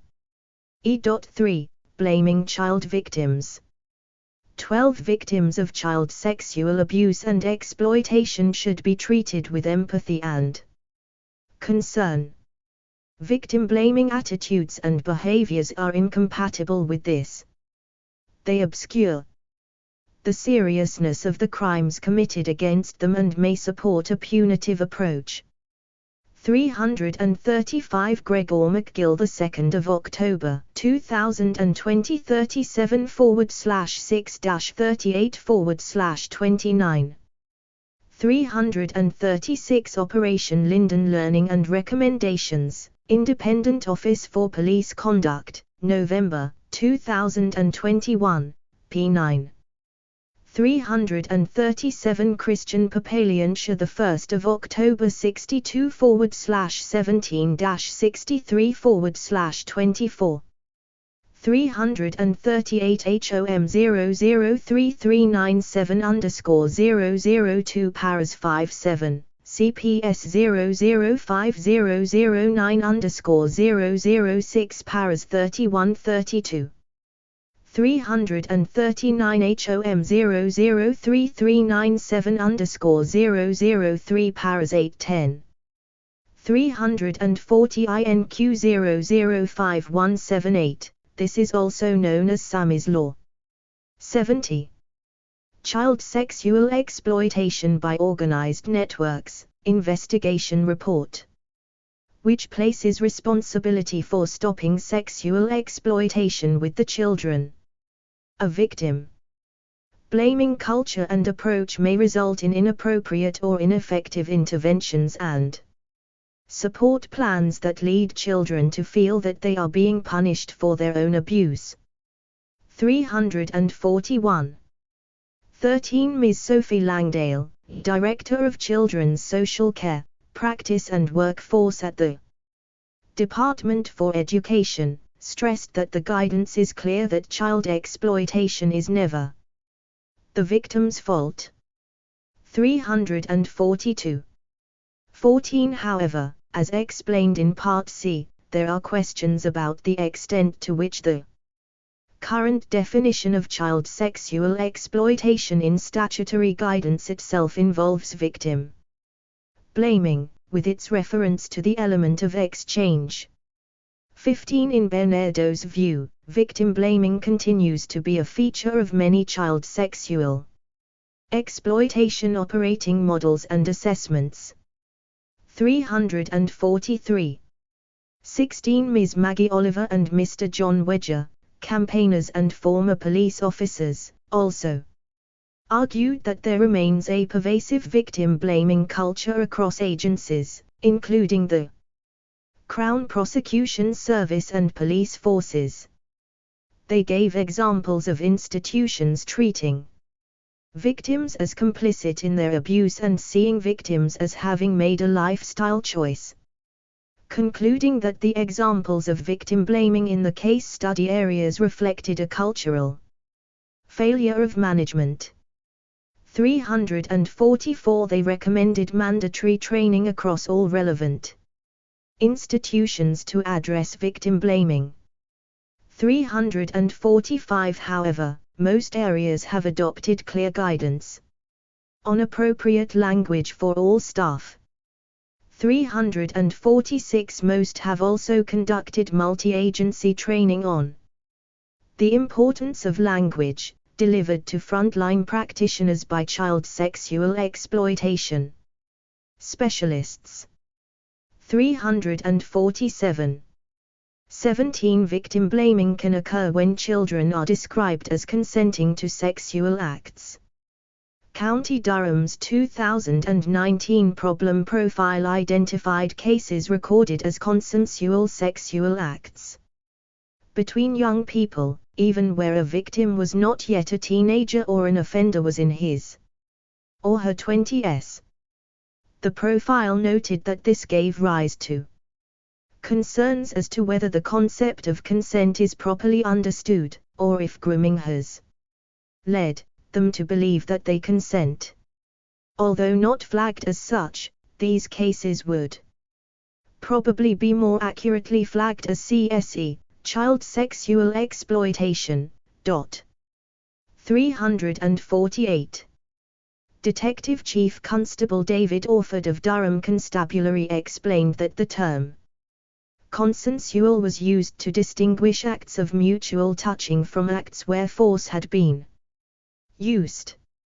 349. It is never appropriate to describe children under 13 years old as participating in consensual sexual acts, and it is concerning that such cases were not flagged as child sexual exploitation, despite the profile noting that this would be more accurate. 341. Amanda Naylor, the 30th of September 2021, 72/21-24. 342. Sophie Langdale, the 1st of October 2020, 47/19-49/7, referring to statutory guidance Working Together to Safeguard Children, July 2018. HOM 003350. 343. BRD 000275_005 para 18. 344. INQ 006352_001_023-026 paras 2I and 8393. 345. INQ 006352_002.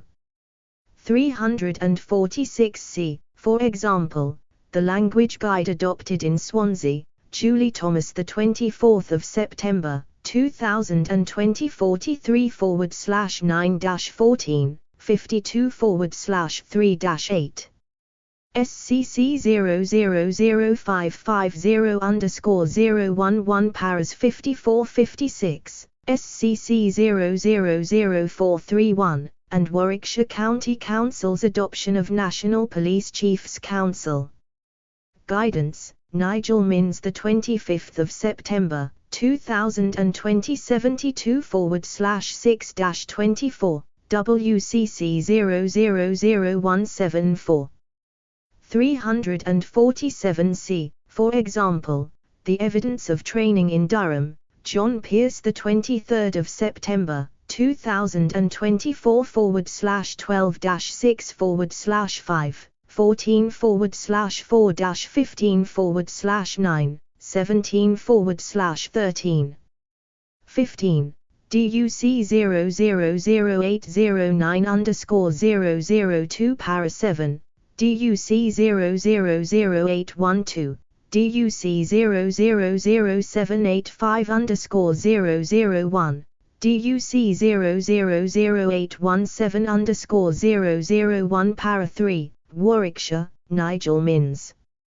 The 25th of September 2020, 72/11-16, WSP 000176_023-024 para 91, Swansea, Julie Thomas, the 24th of September 2020, 43/9-14, 52/3-8. SCC 000550_011 paras 54/56, SCC 000431, and Tower Hamlets, LBT 004289_023 para 80. 348 DHP 000379_010. 349 DHP 000456_013 para 36. Recognizing the child as the victim. 71. 18 Durham County Council's child sexual exploitation strategy also used the term inappropriate relationships to describe late teens / early 20s targeting 13-14-year-old and older. Perpetrators targeting those in mid-teens. 350 Durham Constabulary noted that this comes from College of Policing terminology. 351 The College of Policing has undertaken to immediately review its guidance. Other bodies which use this language should do the same. 19 Another aspect of victim blaming is the use of language that places responsibility, shame or blame onto a child for their own exploitation. 352 Examples include describing a child as engaging in risky behavior or making risky choices. Her Majesty's Inspectorate of Constabulary and Fire and Rescue Services, MICFAS, reported that, while inappropriate language is generally less likely to be present where a case has been allocated to a specialist team, practice in this regard is mixed across England and Wales. 353. 20 There was some evidence of victim blaming in relation to individual children in each of the 6 case study areas. 20.1. In Durham, CSA 29 had been sexually exploited between the ages of 13 and 15, and was described as placing herself in danger, placing herself at risk of CSE, continuing to display risk-taking behaviors and taking risks by sexualized behavior. 354. 20.2. In Tower Hamlets, CSA 22 had been assessed as at high risk of child sexual exploitation at the age of 13. There were concerns that she had been sexually abused and raped and she was taken into police protection.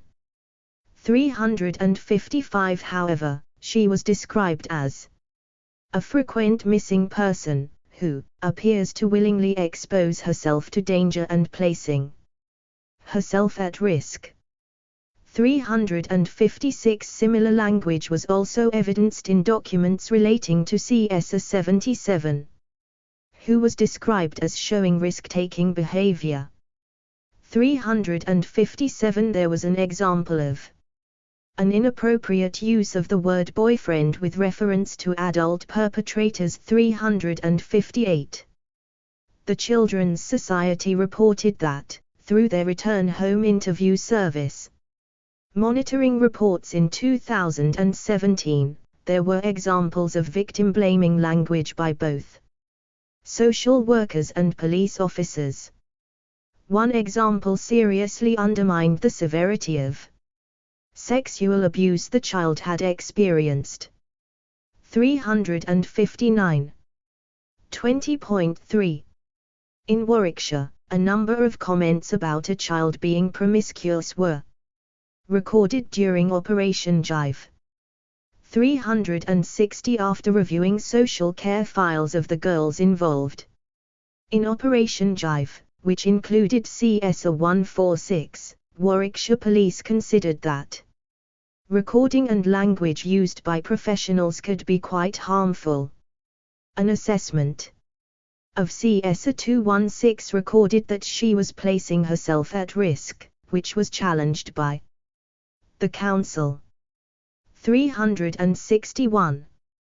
350 DUC 000691_006-007. 351 DHP 000456_024 paras 7172. 352 Amanda Naylor, the 30th of September 2021, 65/21-166/7. 353 Catherine Riley, the 1st of October 2021, 55/16-156/6. 354 John Pierce, the 23rd of September 2020, 12/19-13/16, 17/3-9. DUC 000584_008. 355 CS 22, the 29th of September 2021, /21-4/9.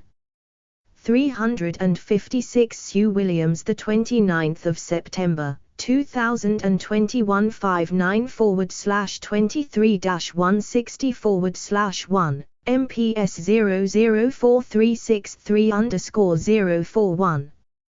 357 Sue Williams, the 29th of September 2021, 60/2-4.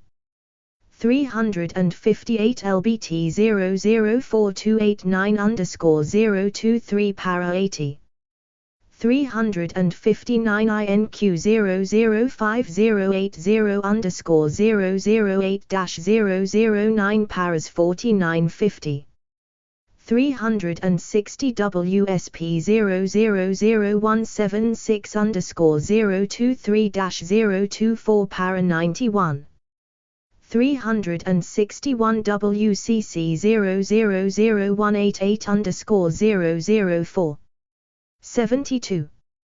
Child sexual exploitation by organized networks, investigation report. 20.4.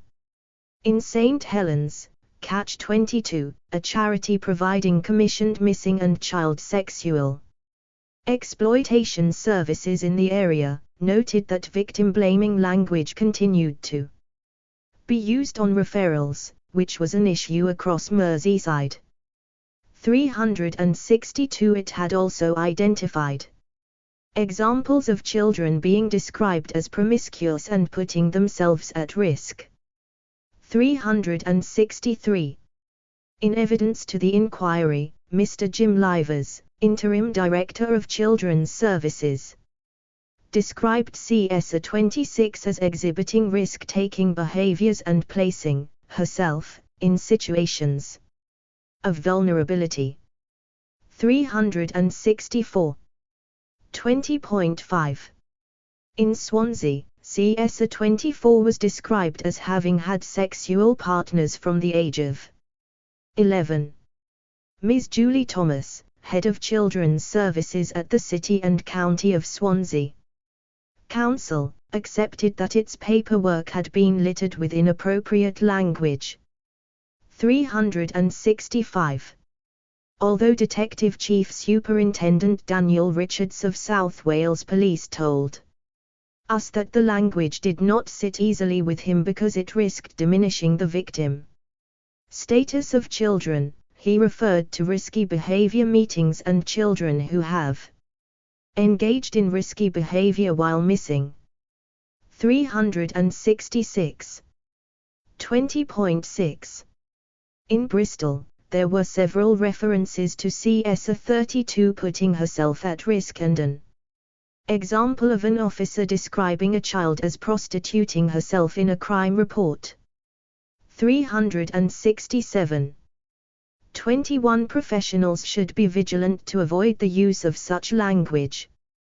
To varying degrees, the authorities in the case study areas have taken steps to respond to poor language or other behavior when it has been identified.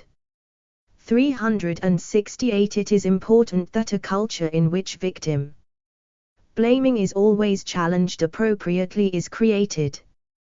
Ben Eddowes consistently challenges such language in Warwickshire, as does the National Society for the Prevention of Cruelty to Children, NSPCC, in Tower Hamlets.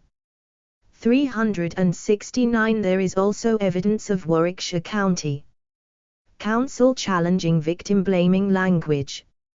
However, the victim-blaming nature of the language used by some of the professionals in Durham had not been brought to their attention by Durham County Council prior to them leaving their roles, and we did not see any specific evidence of other occasions in which victim-blaming language had been challenged. 370. 22 Regular audits of case files are important to ensure language about children is factually appropriate and non-judgmental. Audits carried out by Street Helens Council in December 2019 enabled it to identify that 16% of the children's files included some evidence of unacceptable language. Only one example of inappropriate language was found by the September 2020 audit. 371 The London Borough of Tower Hamlets risk assessments are also checked and quality assured, including for appropriate language, on a rolling basis. 372. 23 Senior leaders within local authorities and police forces must also take the lead on eradicating attitudes and behaviors which suggest that children who are victims of exploitation are in some way responsible for it. 362 Vicky McKenna, the 28th of September 2020, the 9th of July 1925, INQ 004924_002 para 5, c. 363 STH 000818_010 paras 2.12.3. 364 STH 001202_002 para 1.5, Jim Livers, the 28th of September 2021 12/7-10. 365 Julie Thomas, the 24th of September 2020 42/13-17. 51/21-52/8, 56/1-6. 366 SWP 000151_038 para 3.12, Daniel Richards, the 24th of September 2021 38/21-22. 173/7-25. 367 William White, the 30th of September 2021 47/9-148/3, USP 000321_38-39 paras 161165. 368 C. For example, John Pierce, the 23rd of September 2020 14/4-15/9, 17/13-15, DUC 000785_001, SWP 000151_024-025 paras 2.7-2.8. Vicky McKenna, the 28th of September 2020, the 9th of July 1925, INQ 004924_002 para 5, c. 369 BRD 000276_004 paras 13-14. NSP 000169_014 para 71. 370 John Pierce, the 23rd of September 2020, the 11th of August 2014, the 12th of February 2013, DUC 000685_004 para 17. DUC 000817_001 para 3. 371 Jim Livers, the 28th of September 2020 47/5-24, 48/17-49/12, STH001203_003 para 5.1, INQ 004944_002 para 2.3. 372 LBT 004289_023 para 80. Recognizing the child as the victim. 73. E.4. Ensuring children's voices are heard. 24. There was some evidence that institutions were not systematically gathering and taking account of the views of children. 25. A multi-agency audit of 8 child sexual exploitation cases in St. Helens, conducted in October 2019, identified that there was evidence that the views of the child had been taken into account in 87.5% of cases, but that the views were not always reflective of, or focusing on, child sexual exploitation concerns. 373. 26. In October 2018, MICFAS found that in the Metropolitan Police Service, which serves Tower Hamlets, officers and staff do not always speak to children. As a result, children's views and disclosures of abuse or neglect are not always appropriately pursued. 374. Commander Sue Williams confirmed that addressing the inspector's findings was work in progress. 375. She described some of the barriers to achieving this as being the volume of recruits coming through the force and the level of experience of some officers. 376. 27. More positively, the National Working Group, NWG, Child Sexual Exploitation Assessment Tool, used in Warwickshire, has a standard field to record the wishes of the child. This is completed with the child's account during the course of the assessment. 377. 373 STH001203_007 paras 13.1 13.9. Jim Livers, the 28th of September 2020 55/24-56/7. 374 INQ 005334_023. This followed a 2016 inspection by Her Majesty's Inspectorate of Constabulary, which had similarly found that Metropolitan Police Service officers and staff often did not assess cases properly or speak to children who are clearly at significant risk of CSE, and that there was very little information in the majority of case files on the views of the child. INQ 005333_046_084. 375 Sue Williams, the 29th of September 2021 48/20-149/16, MPS 004318_016 para 65. 376 Sue Williams, the 29th of September 2021 49/16-25. 377 Nigel Minns, the 25th of September 2020 87/14-20. Part F.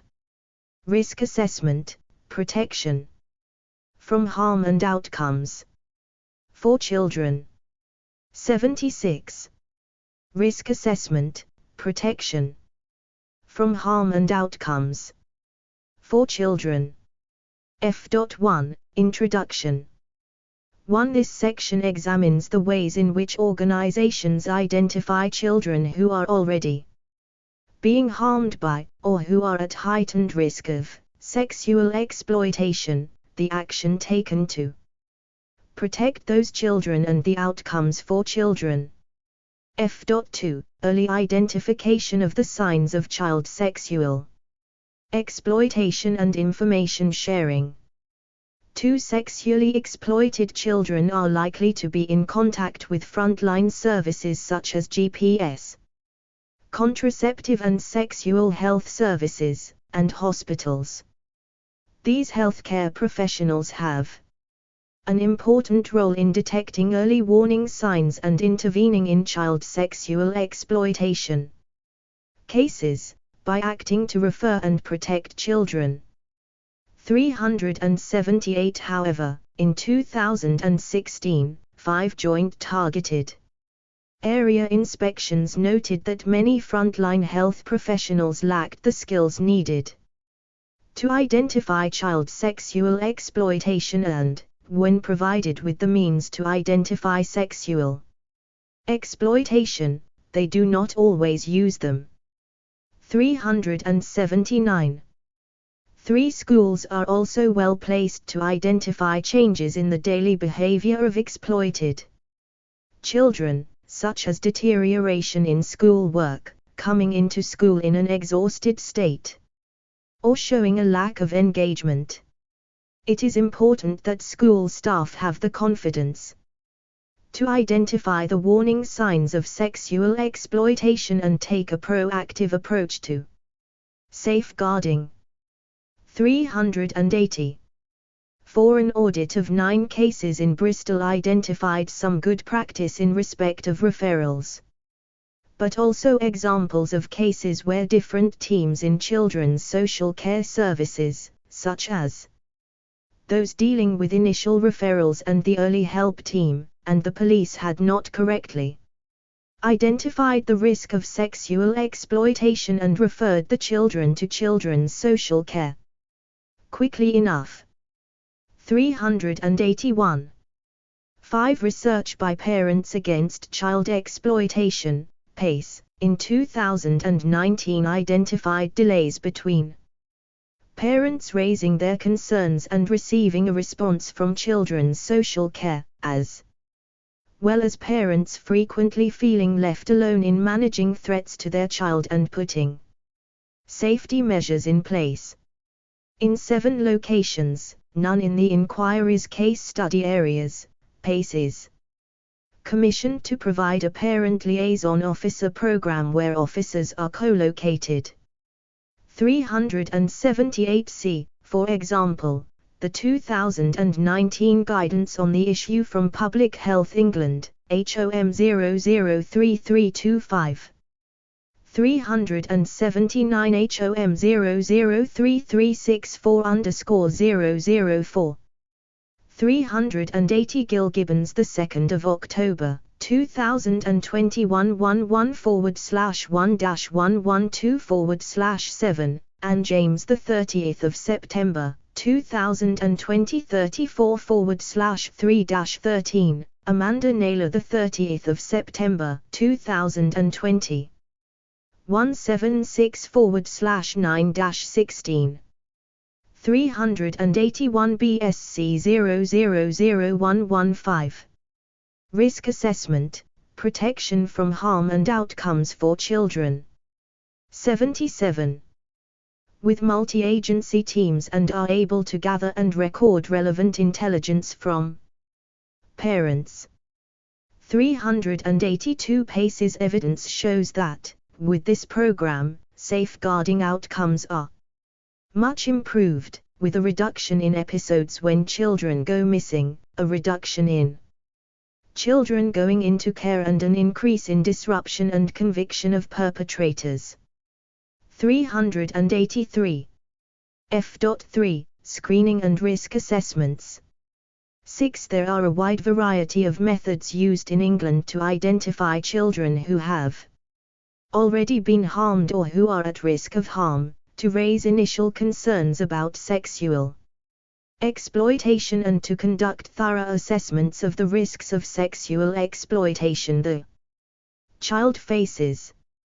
384 Initial identification is often referred to as screening and more detailed Assessment as risk assessments.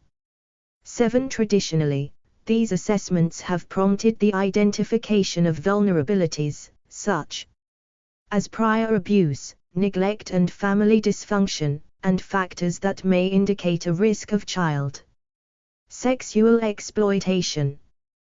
385 factors considered to evidence a significant, high or very high risk of exploitation include going missing overnight or longer, entering or leaving cars driven by unknown adults, and physical or emotional abuse by a controlling adult. Moderate or medium risk factors include staying out late, returning to home or care under the influence of alcohol or drugs, acquisition of money or items without explanation, and excessive receipt of texts or phone calls or use of the Internet. Although these factors are often referred to as indicating risk, they can also be evidence that a child has already been sexually exploited and harmed. Practitioners should not lose sight of this. 8 checklists may be a bit of a comfort blanket and give a false positive or a false negative. 386. They are particularly problematic if they do not allow or encourage the inclusion of narrative information to explain indicators, risk and protective factors. 387. They should not be used in isolation or as a substitute for holistic professional judgment and professional curiosity. 388. 9. Rather than describing harm or classifying the level of risk, some assessments include a numeric score. 389. Those that score risk solely on a numerical basis should not be used. 10. For these reasons, as has been made clear in the Department for Education guidance since February 2017, professionals must conduct more rounded assessments of a child's vulnerability, risk and protective factors. Assessments should emphasize the importance of understanding all the child's experiences and relationships, and the world they live in. 390. 11. Despite the 2017 guidance, there was continued use of a checklist approach in some areas, with limited space for professional judgment. For example, Durham County Council's revised child exploitation risk assessment only made minor amendments to the original. 382. Blackburn with Darwen, Rochdale, North Yorkshire, Calderdale, Kirklees, Wakefield and Central Liverpool, INQ 006565.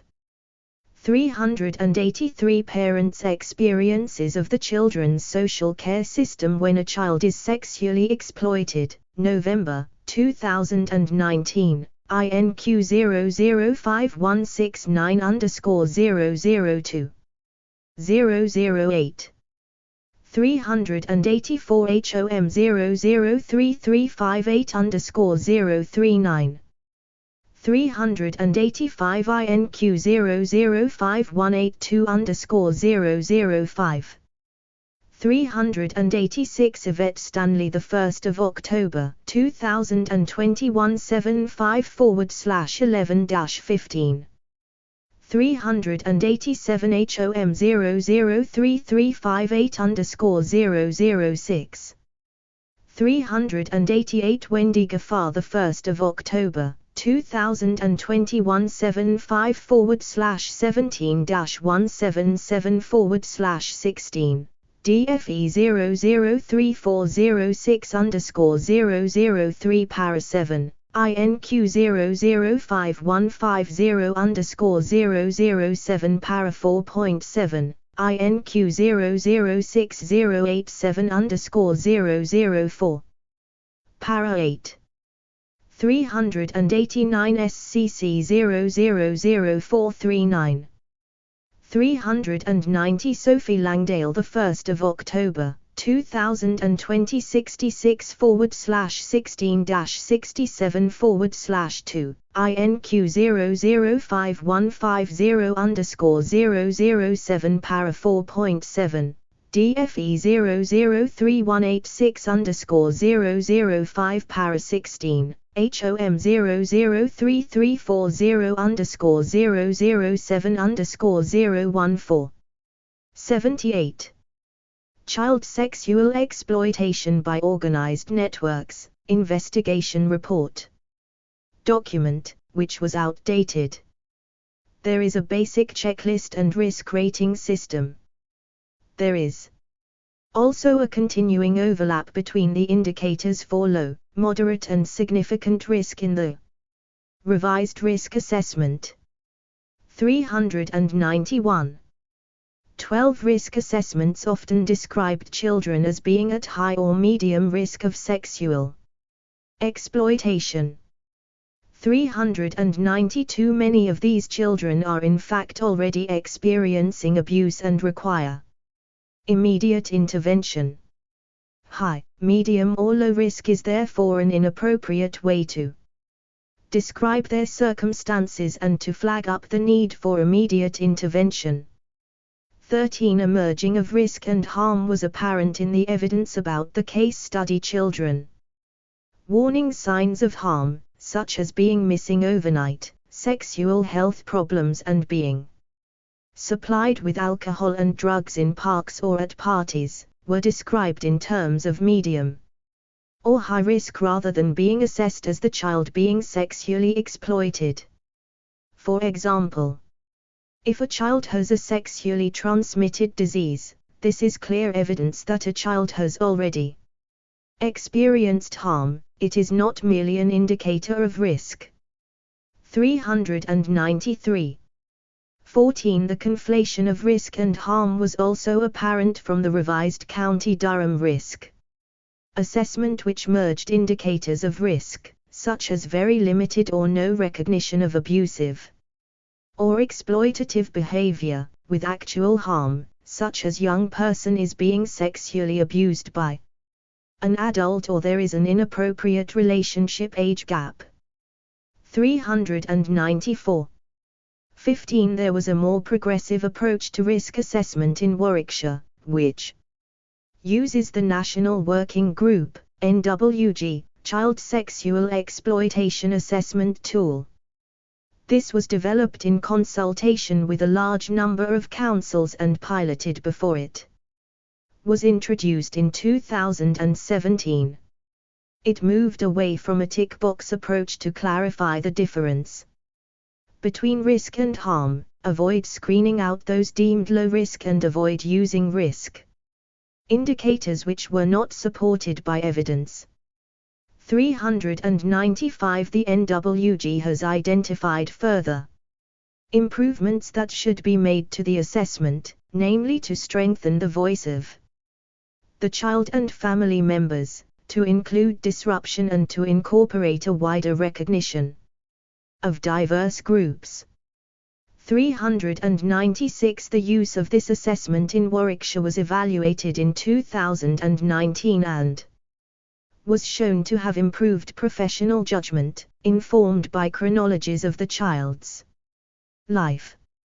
It also promoted greater involvement of children and parents / carers in assessment and planning.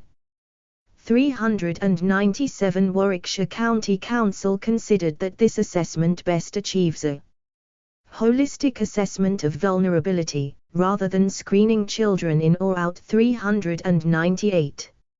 16 Similarly, Tower Hamlets has developed a rounded assessment form that moved away from a tick box approach. 399.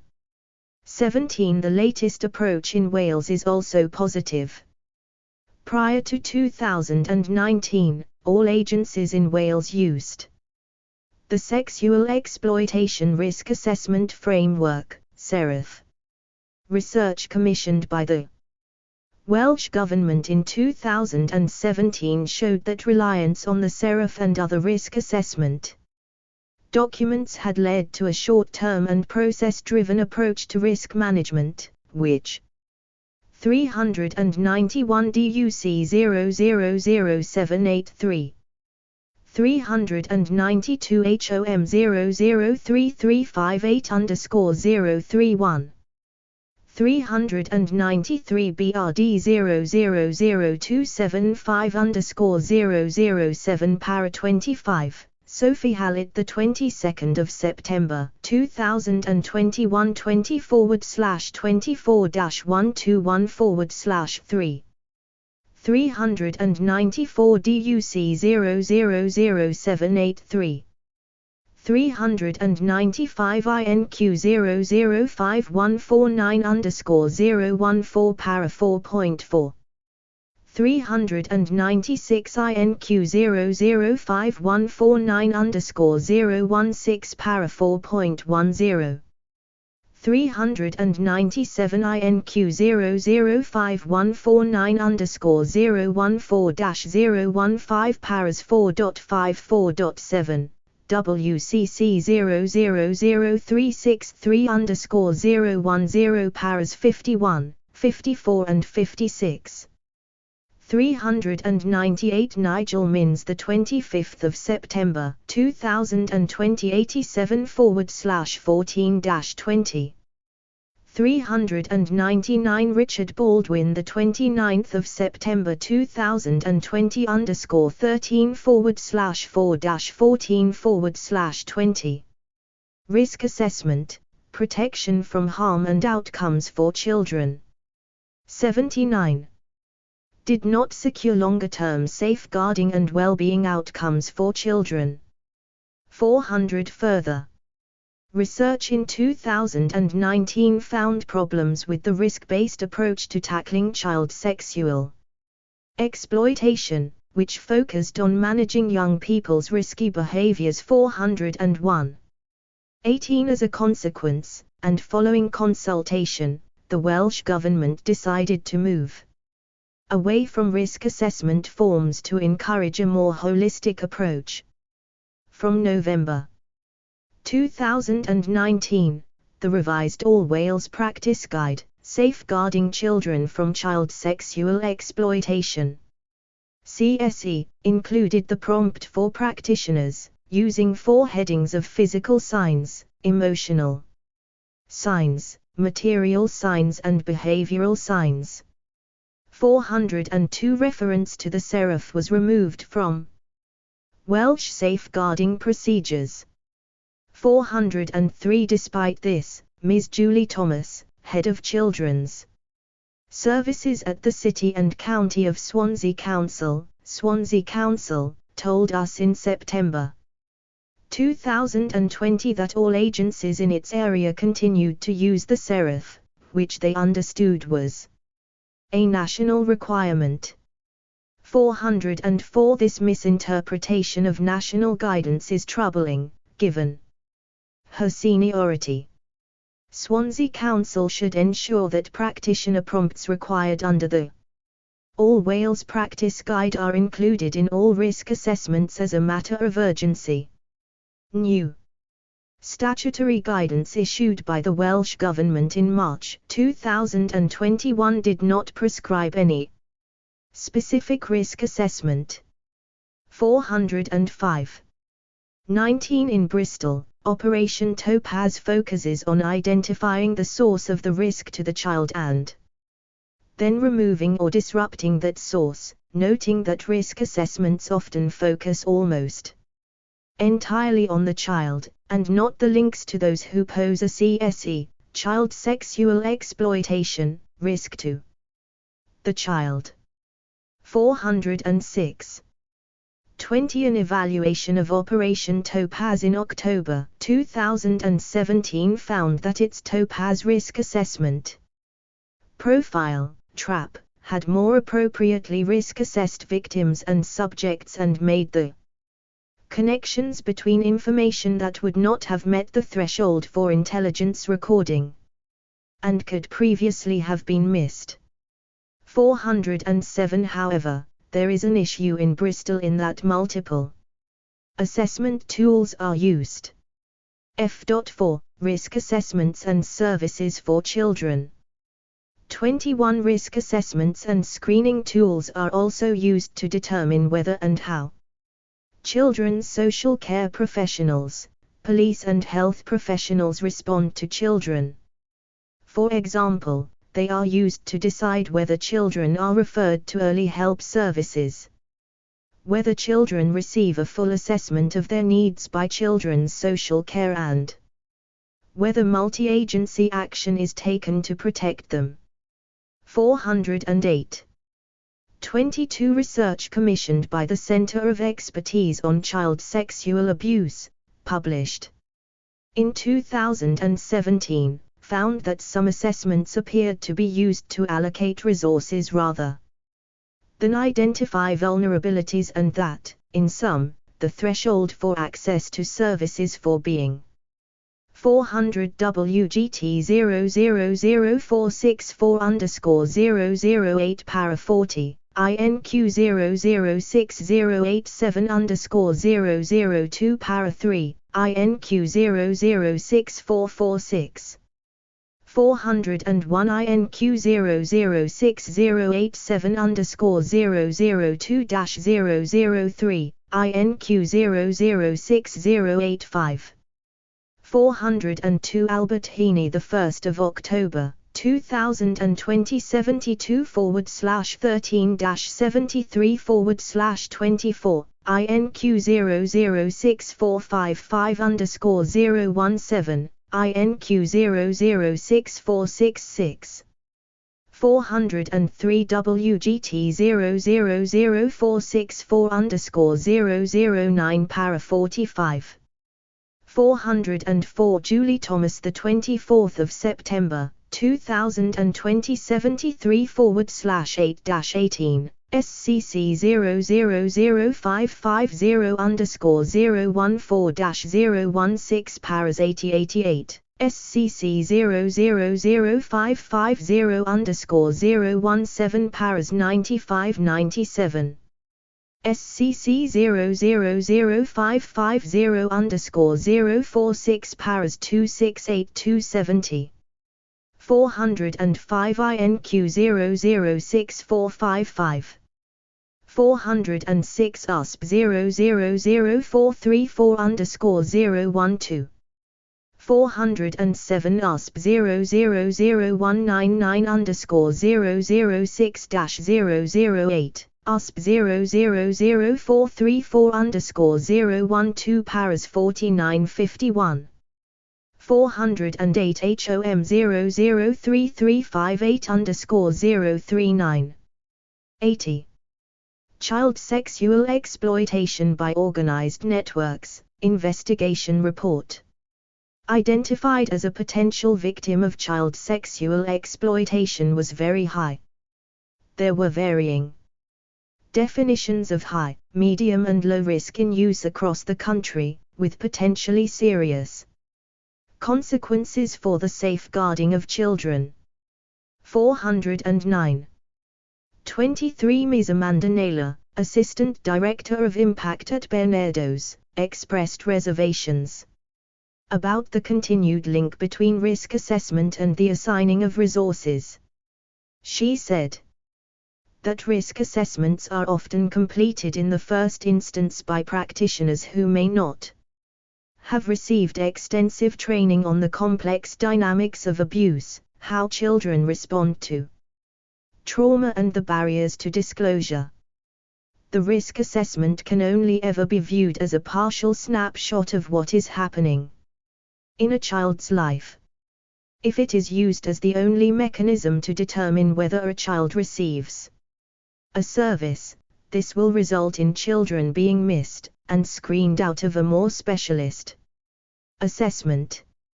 410. 24 There was evidence that children had been prematurely removed from the list of those discussed at multi-agency meetings when they were experiencing harm. 25 For example, in October 2018, a decision was taken in Durham to remove all but a Small number of high-risk child sexual exploitation cases from monitoring at multi-agency meetings. 411 Mr. John Pierce, Director of Children and Young People's Services at Durham County Council, accepted that this had resulted in 2 high-risk children, CSA 29 and CSA 118, being removed from the supervision of the child sexual exploitation meeting. 412. He also said the assessed risks to CSA 29 were downgraded too soon because the child was being dealt with under a single agency care planning process. 413 Mr. Pierce explained that children would not be classified as high risk where there was no identified perpetrator. 414. While we saw no evidence of this approach being put into practice, such an approach is wholly unacceptable. It is possible that, if the perpetrator is unknown, a child might be at even higher risk. 26 Since November 2019, the approach to risk assessment in County Durham has been supported by the use of a Child Exploitation Vulnerability Tracker, CEVT, created by adapting a previous County Lines tracker. Referring agencies surveyed in August 2020 reported concerns that child sexual exploitation cases were being missed off the CEVT because they were often scored as medium risk. 415 Guidance on the use of the CEVT states that only high-risk child sexual exploitation cases should be included. 416 This concern was illustrated by the case of an 11-year-old child who failed to meet the threshold for CEVT monitoring in late 2019, even though adult males had exposed themselves to her online and told her to insert a pencil into her vagina. 417 This child should have met the threshold. 409 HOM 003358_005-006_032 410 BRD 000275_007 para 25 411 John Pierce, the 23rd of September 2020 49/21-50/13 412 John Pierce, the 23rd of September 2020 40/9-41/2 413 John Pierce, the 23rd of September 2020 40/9-41/13 414 John Pierce, the 23rd of September 2020 48/19-49/11 DUC 000796 415 DHP 000528_006 416 DHP 000467_001 417 DHP 000505_006 row 20 Risk Assessment, Protection from Harm and Outcomes for Children 81. 27 Durham County Council's approach of only tracking cases on the CEVT where children were considered to be at high risk led to a reduction in the number of children being monitored in this way, although children not included on the CEVT may still receive some services. There are clear areas for improvement in both the assessment forms and processes for monitoring risk in County Durham. 28 In St. Helens, the Catch-22 Missing Children and Child Sexual Exploitation Support Service is only able to accept referrals which are deemed medium or high risk. Ms. Vicky McKenna, Senior Service Coordinator at Catch-22, said that this left young people in need of preventative work potentially being missed.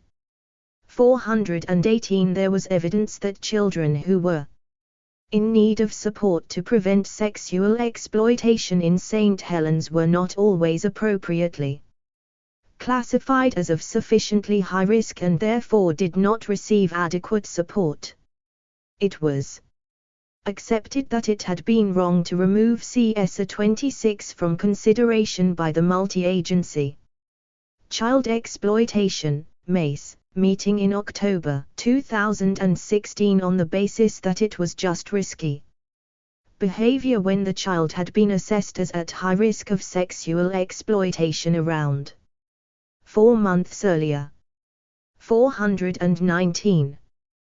29 In Swansea, CSA 24 and CSA 25 were both removed from the child sexual exploitation protocol. Swansea's list of children who are at risk of sexual exploitation, whilst still at significant risk.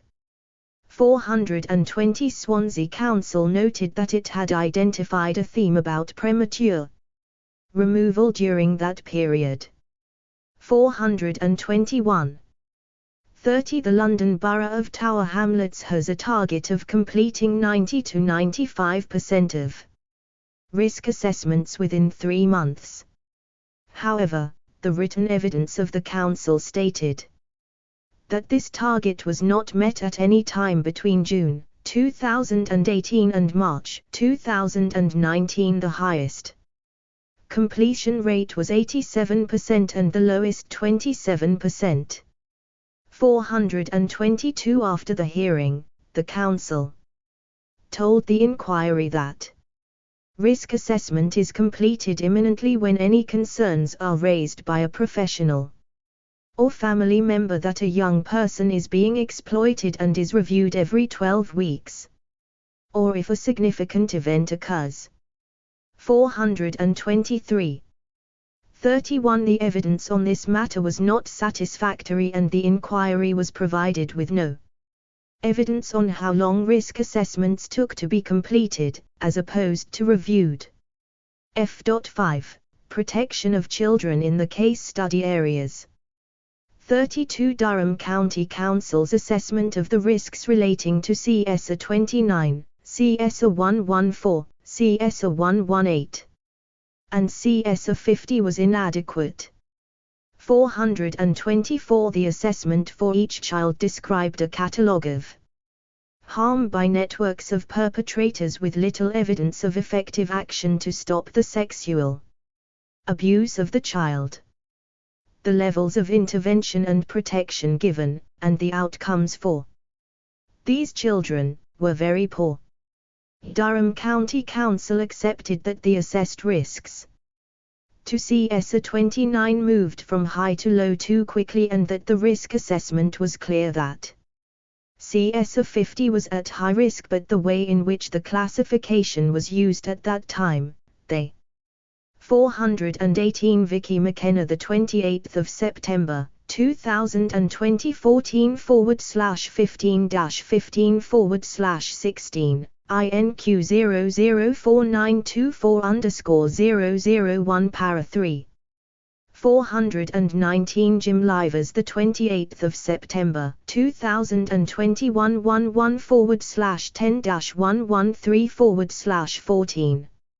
420 SCC 000550_037 paras 209211, SWP 000151_036-037 paras 3.5 and 3.8.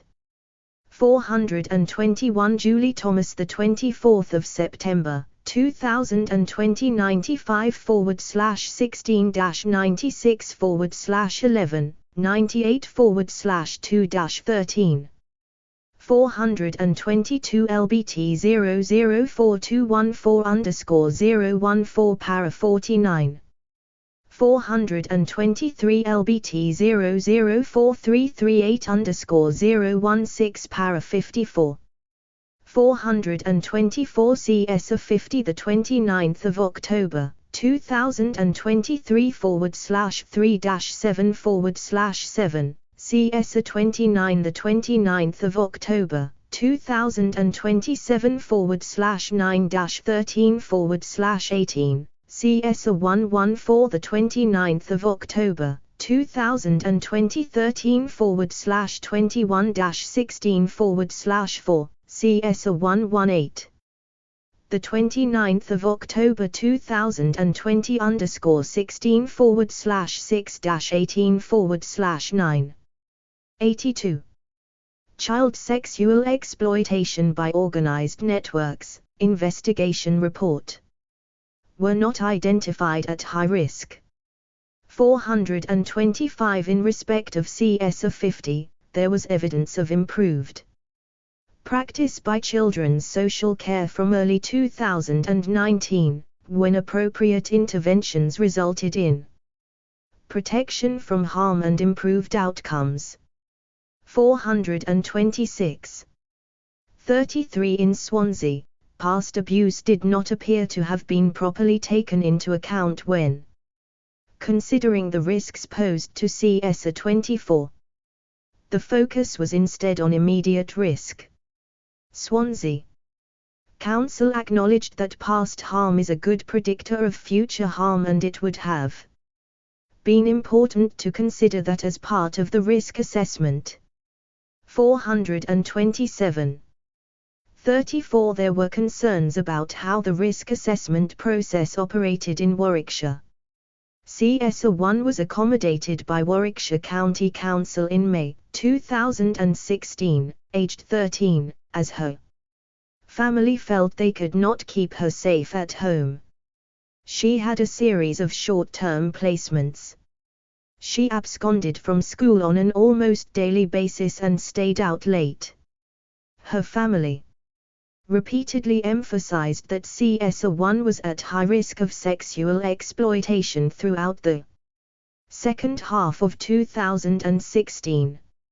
It was not until May 2017 that Warwickshire County Council agreed that she was at high risk. On review of the relevant material, this assessment was flawed. The high risk should have been identified and CS 1 protected earlier. CS 2, CS 1s. Mother considered the fact that CS 1 had 9 social workers in 4 years interfered with attempts to protect CS 1. 428. Warwickshire County Council accepted the delay and stressed the changes in the risk assessment process that have taken place since then. 429. CS 2 emphasized that early intervention could have prevented her daughter from being further sexually exploited.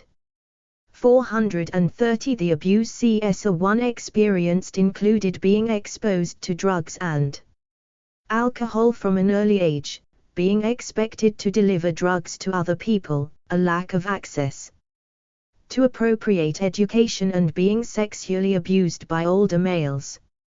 35. In St. Helens, CS 26 was a looked-after child who was considered to be at very high risk of child sexual exploitation.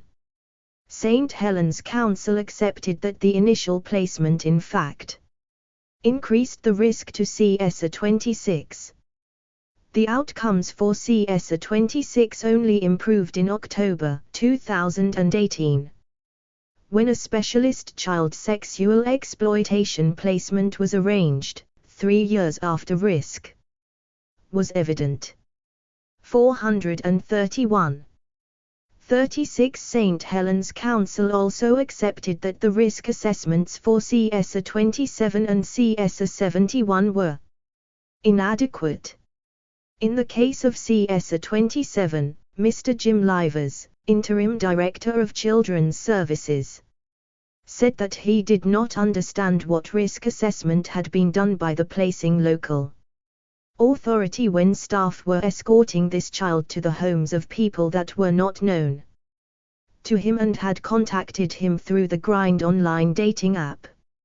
432. In relation to CS 71, Mr. Livers considered that the risk assessments undertaken between September 2018 and January 2019 were not appropriate to safeguard the best interests of the child. The assessment that the risks to the child had reduced because she was living in the home of a new boyfriend was certainly a real issue. 433.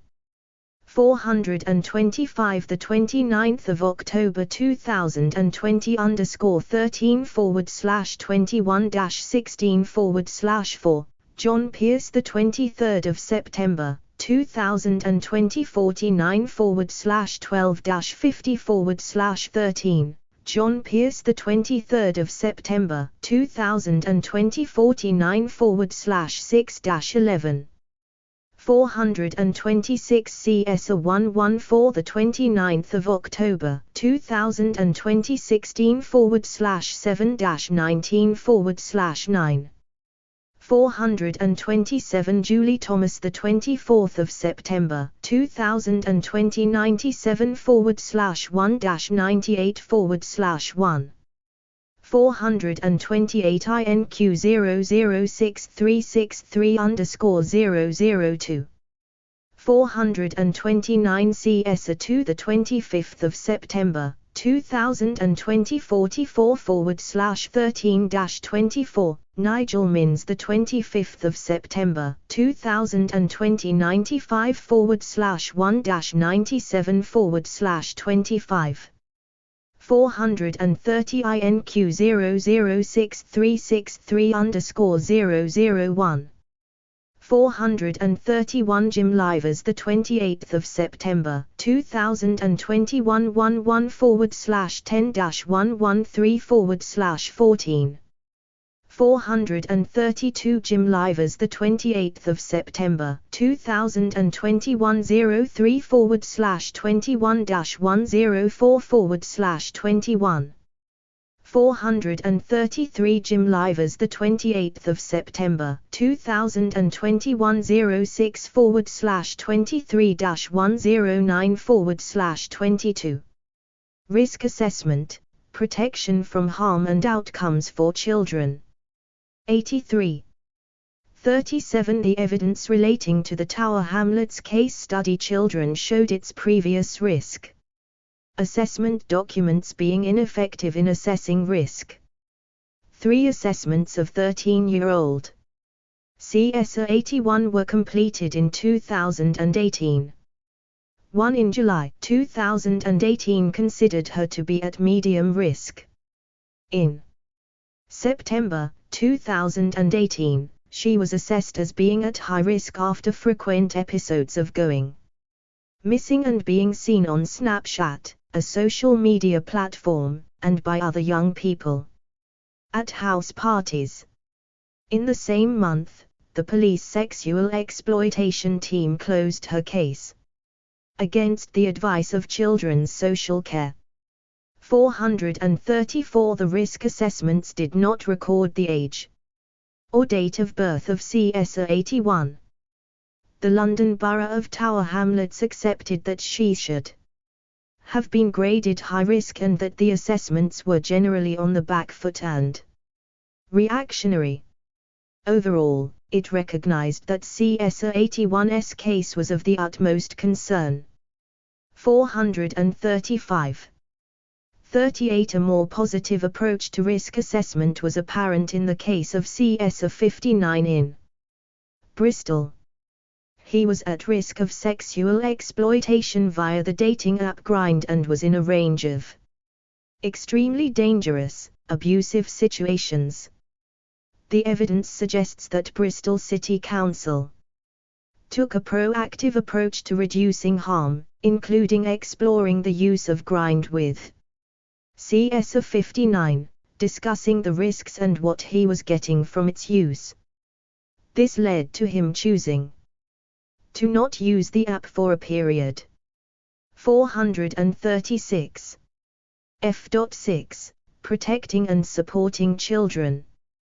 39 recent examples of prevention from the case study areas include a Bernardo CSE Training and Outreach Project Worker in Warwickshire and the Operation Topaz CSE. Prevention and Coordination Officer in Bristol. 437. 40 As part of managing local authority financial pressures, youth services in councils have tended to shift from offering universal to targeted services. As a result, children deemed to be at low risk of sexual exploitation may be referred to youth services and receive targeted support from youth workers. Examples include Durham, Warwickshire, St Helens and Bristol.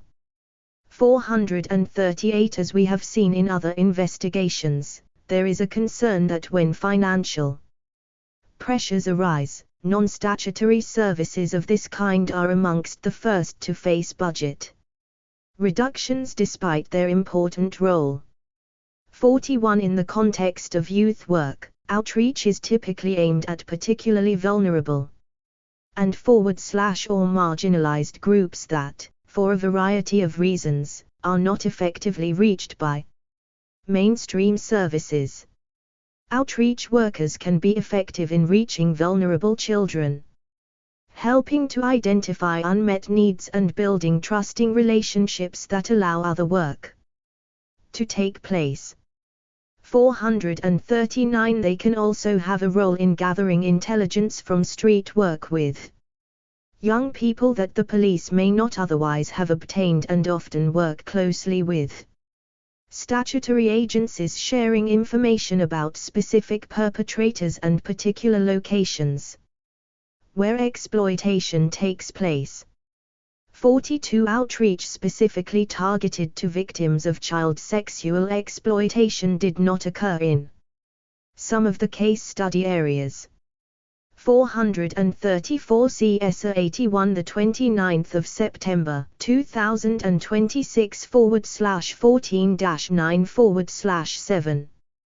435 Richard Baldwin the 29th of September 2020 83 /2-86/17. 436 Anne James the 30th of September 2020 84 /4-85/9. 437 WCC 000207 USP 000217. 438 DUC 000817, WCC 000163_006_020, STH 000942_001, STH 000943_001. BSC 000186_024. 439 INQ 005176_063-064. 84. Child sexual exploitation by organized networks, investigation report. 43 Direct support work with sexually exploited young people takes place in a variety of contexts, ranging from specialist therapeutic services to practitioners who do some child sexual exploitation support work as part of a more generalist role. 440 There was specialist provision by Ben Eddowes in Swansea, Warwickshire and Bristol.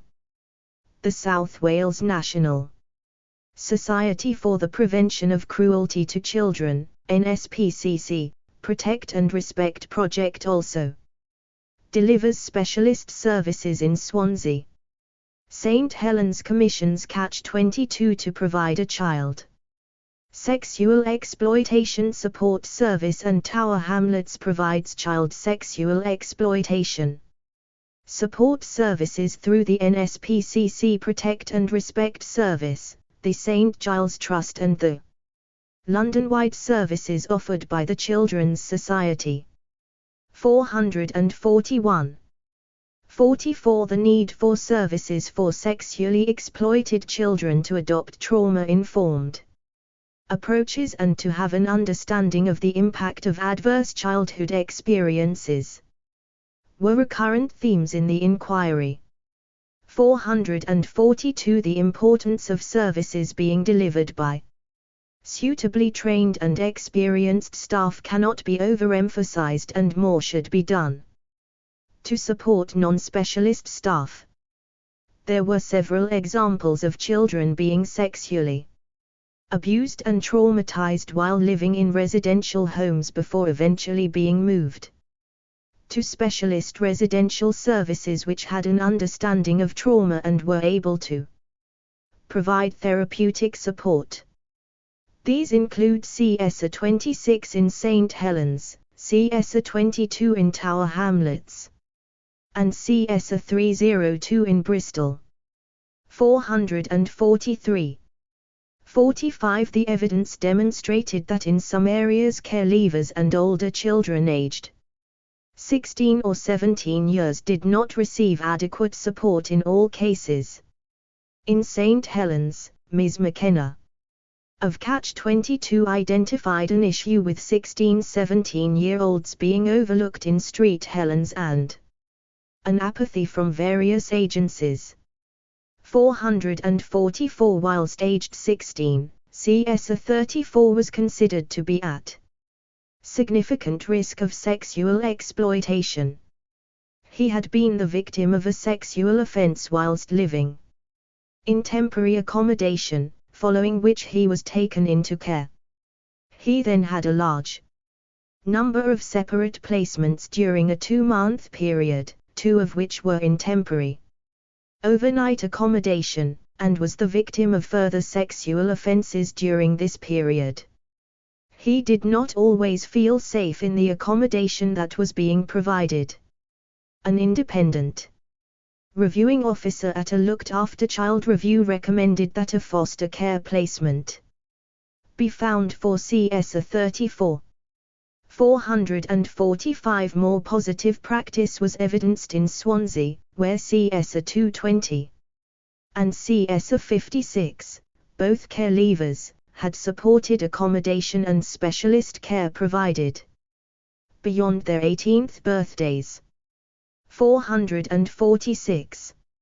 46 Revised statutory guidance on child sexual exploitation should place greater emphasis on the responsibilities of local authorities to sexually exploited care leavers and other 16 and 17-year-old children.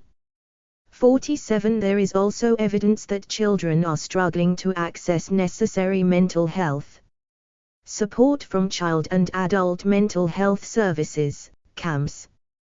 This appears to be a national problem, with care being described as rarely available or not meeting needs.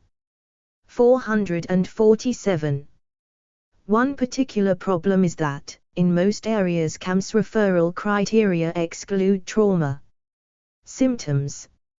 448 Concern has also been raised that when appointments are offered they 440 INQ 005176_101 441 NSP 000168_001-003 INQ 005103 INQ 005080 442 INQ 006133_062-070 INQ 006088_064 INQ 005297_032-033 SWP 000151_031_068-070 443 CSA 26 the 30th of September 2021 /19-5/16 CSA 22 the 29th of September 2021 /21-4/9 CSA 302 the 30th of September 2020 the 21st of January 1923 444 Vicky McKenna, the 28th of September 2020, the 11th of January 2011, INQ 004924_002 para 5 D. 445 the 30th of September 2020 _19/12-15. 446 CS 220 and CS 56 the 24th of September 2020 36/25-37/21.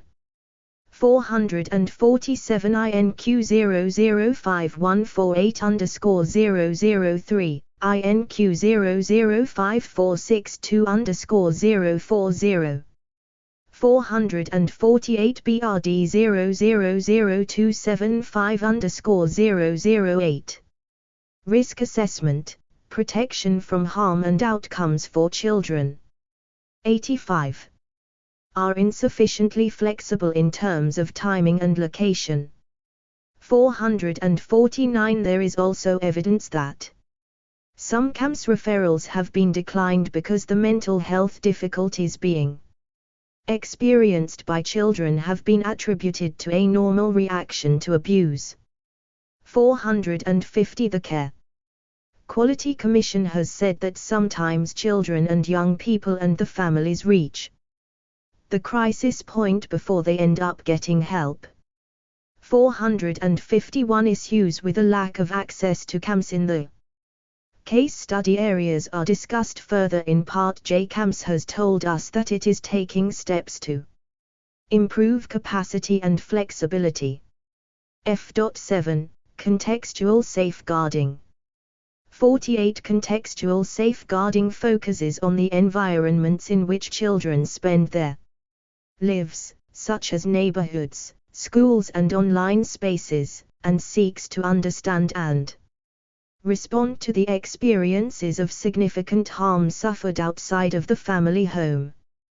The Department for Education's evaluation of a contextual safeguarding pilot in Hackney concluded that it provides a workable framework in which to consider extrafamilial risk and harm, and that there are some slight indicators that it has the potential to exert a positive impact on practice. 452 Following the pilot, the University of Bedfordshire is working on a 3-year scale-up project in 9 areas, including Bristol and Swansea. 453. 49 Through its contextual safeguarding project, Bristol City Council has implemented oversight meetings which look at extrafamilial harm in the round. 454. 50 In Swansea, a January 2020 systems review found that Swansea Council was identifying extrafamilial harm within current practice better than the other sites that they looked at across the UK, and responding to this in a coordinated manner. 455. 51 The contextualized safeguarding approach may have merit in its wider consideration of factors affecting child sexual exploitation, but the evidence base to date is relatively thin and it should not unintentionally result in a dilution of focus on the child's needs. 449 INQ 005149_027.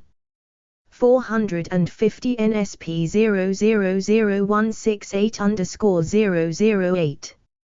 451 Rosie Bennyworth, the 1st of October 2021 67/24-168/1.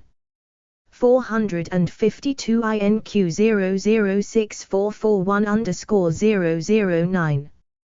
453 INQ 006443. 454 Anne James, the 30th of September 2020 55/17-56/9.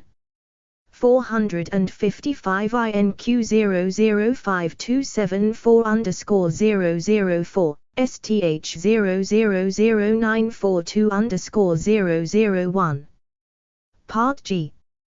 Children who go missing. 88. Children who go missing. G.1 Introduction.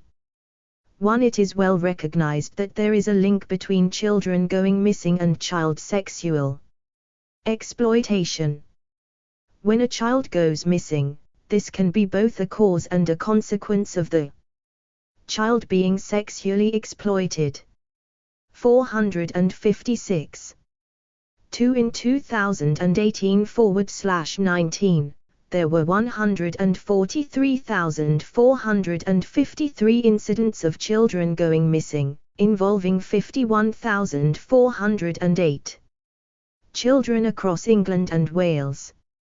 457. Almost all children who go missing will return or be found. 458. National Crime Agency data indicated that 9%, 22,786, of all missing children incidents in 2018/19 had a child sexual exploitation flag associated with them.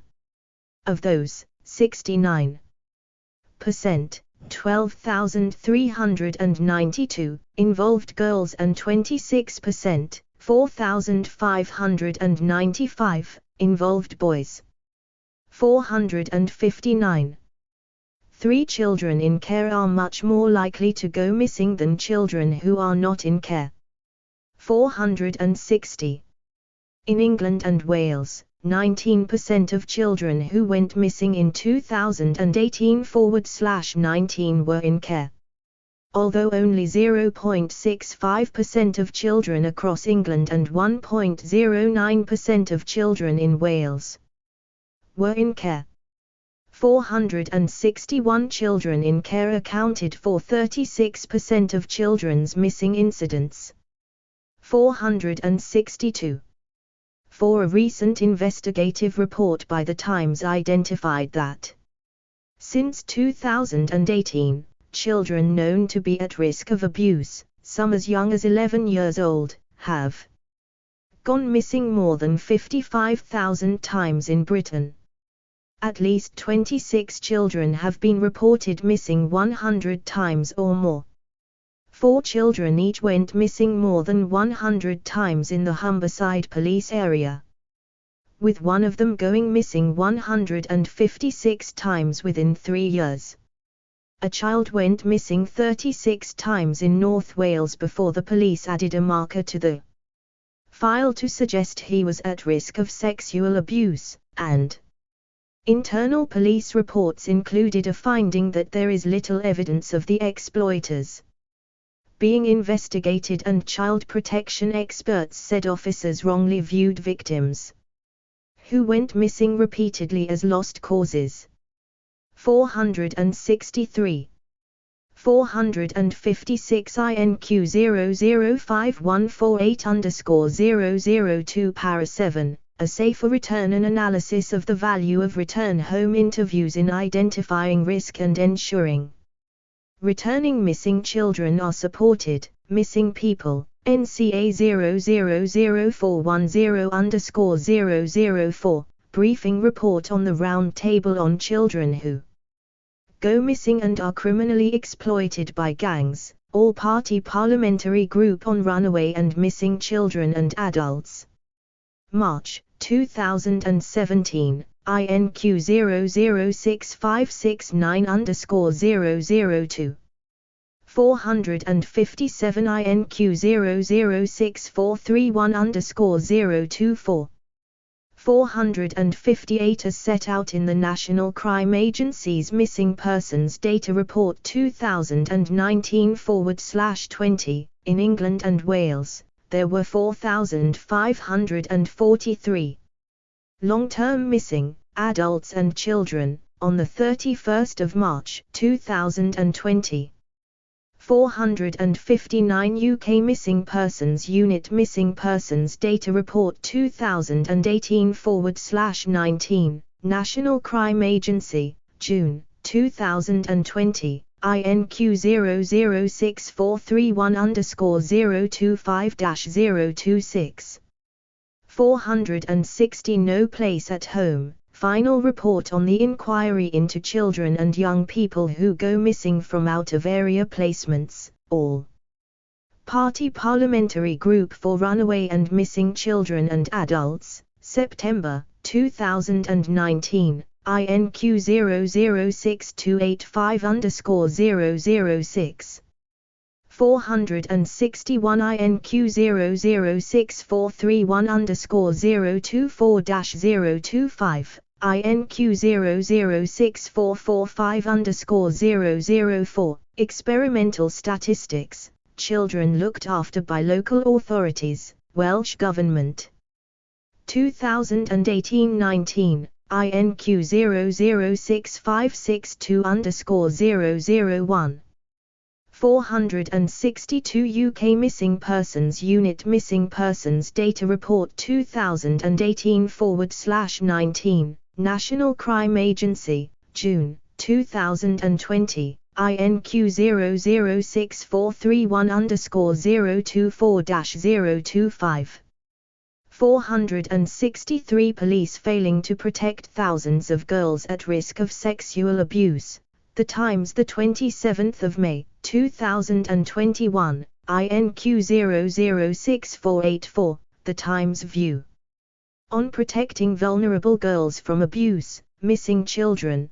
The Times, the 28th of May, 2021, INQ006496, and police covered up failings on child sex cases.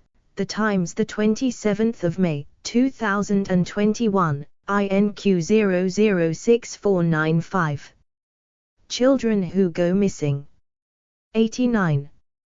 5. Despite the significant scale of the challenge, police forces and local authorities must take steps to prevent children from going missing, to protect those who do go missing, and to conduct meaningful return home interviews, RIS, when children return. 464. 6. Department for Education statutory guidance, which is under review, makes clear that a local authority in England should agree a protocol with local police and other partners, as well as neighbouring authorities or administrations, for responding to children who run away or go missing in its area. In addition, a child's care plan should include details of the arrangements to be in place to minimize the risk of a child going missing. Where a child in care has an established pattern of going missing, the care plan should include a strategy to keep the child safe and minimize the likelihood of future episodes of the child going missing. 465 Similar procedures for missing children in Wales are contained within the All Wales Protocol for Missing Children, revised and reissued in November 2019. 466. G.2. The experiences of the case study children who went missing. 7. Going missing from home and school was a feature in the lives of almost all the case study children in this investigation. 8. CS 114 went missing in Durham many times over a 6-month period, apparently due to factors such as bullying and aggression by her mother's partner. An audit in 2017 of the RIS conducted with her found no record of meaningful steps taken to protect her over this period. Had the RIS properly examined why CS 114 was going missing so often, the causes might have been addressed and her subsequent episodes of going missing and the harm caused by sexual exploitation might have been reduced. 467 The links between going missing and sexual exploitation were evident in the cases of several other Durham children, including CS 50, CS 29 and CS 118. 468. 9 CS1 went missing from care in Warwickshire 11 times in 6 weeks up to May 2017. Whilst aged 14 years. 469 while in one placement for 84 days, CS1 went missing 48 times. 470. The first missing from home trigger plan was not created by Warwickshire Police until June 2017. 471 CS1 disclosed being supplied with drugs by named individuals in at least 2 Rs. 472 It is unclear if this led to any investigation or action by Warwickshire Police or fed into wider intelligence about child sexual exploitation in the force area and beyond. CS 146 went missing frequently and was trafficked to towns outside her home area. 473. 10 in St. Helens, CS 26 went missing from home 30 times in a 3-month period when she was aged 12 and was found numerous times with adult males. By the age of 15, she was missing from home a lot of the time. 474 She was taken into care but she went missing even. 464 HOM003339_048, INQ 005148_002 para 7, a safer return and analysis of the value of return home interviews in identifying risk and ensuring returning missing children are supported. Missing people, June 2019, NCA 000410_004.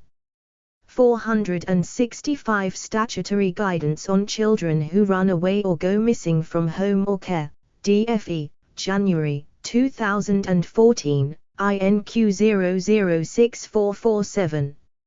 466 WGT 000464_010 para 51, All Wales Practice Guide, Safeguarding Children Who Go Missing from Home or Care. 467 DUC 000754.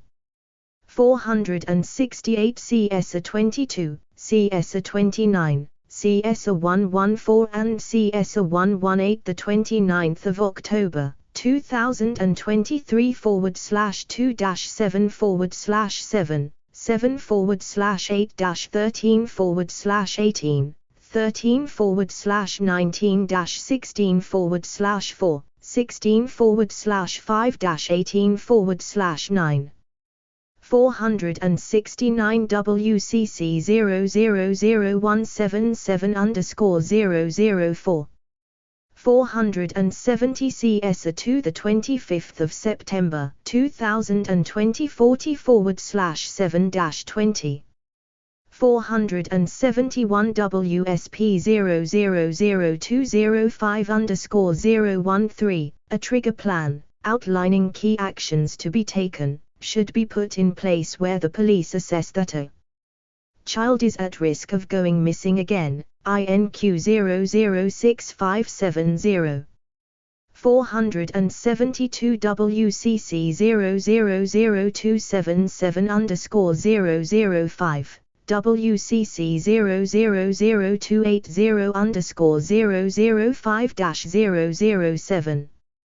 473 CS 146 the 2nd of October 2020 82/20-84/4. 474 CS 26 the 30th of September 2021 /19-5/16. 90. Child sexual exploitation by organised networks. Investigation report. More as she tried to return to her parents' home. CS 71 often went missing together with CS 212, a younger child in care. They travelled to other parts of the country after men made contact with CS 71 online. Both children were sexually exploited when missing. 475. 11 CS 77 was in care in Tower Hamlets from 2015. In 2017/18 and 2018/19 she went missing 40 and 47 times respectively from an unregulated placement. 476 An internal police audit found that CS 90, who was deemed to be a victim of modern slavery following a National Referral Mechanism assessment, had been missing on numerous occasions, but the Metropolitan Police Service had not developed a trigger plan for future incidents. 477. 12 CS 221 went missing from his home in Swansea when he was 14. He was found in another part of Wales with a registered sex offender who befriended and groomed him and his family. 478 CS 25 lived between relatives and was regularly missing, including on 7 occasions between May and August 2018. While missing, she was taken to events organized by adults and supplied with drugs. She also experienced a number of serious sexual assaults. 479. 13 in Bristol, CS 32 went missing 9 times in 1 year. She was seen outside licensed premises with adults and on one occasion stayed overnight at the home of a man and woman she had met that day.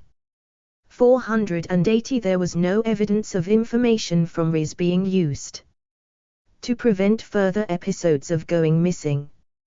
481 CS 59 also often went missing from care and was sexually exploited while missing. 482. G.3 Police investigations when children go missing. 14 Investigating missing persons reports is the responsibility of the police, with appropriate input from those responsible for the care of children if it appears that a child may need to be safeguarded.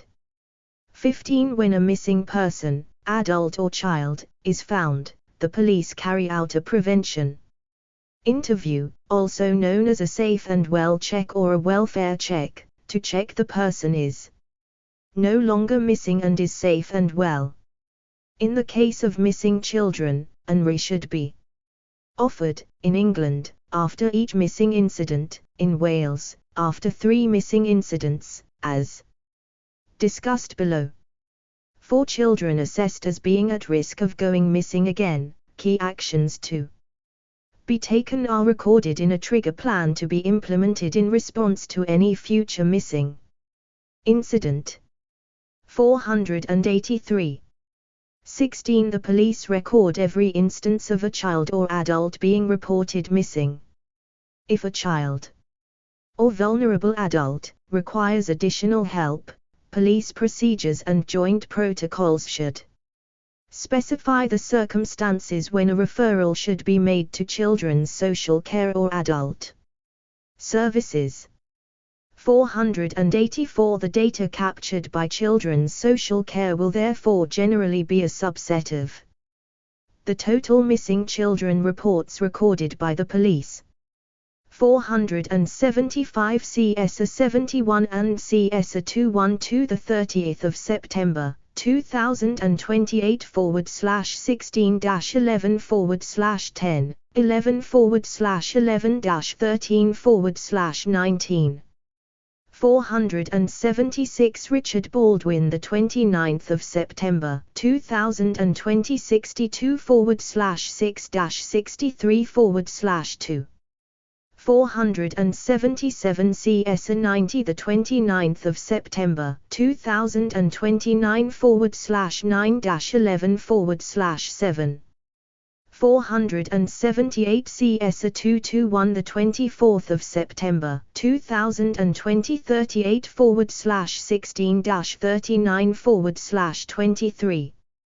479 CS 25 the 24th of September 2020 31/11-35/6 SWP 000150_002-011 480 CS 32 the 30th of September 2020 17/18-25 481 USP 000476 482 USP 000446 USP 000447 483 Missing Persons Strategic Responsibilities, College of Policing, online version November 2021, INQ 006570 484 Missing Persons Strategic Responsibilities, College of Policing, online version November 2021, INQ 006570 Children who go missing. 91. 17 Research undertaken in 2019 A Safer Return, which analyzed information provided in RIS by over 200 children following almost 600 missing incidents, with a focus on incidents judged to be low or medium risk by the police found that 14% of this group of children were either current victims of sexual exploitation or had been victims in the past. 485. A much higher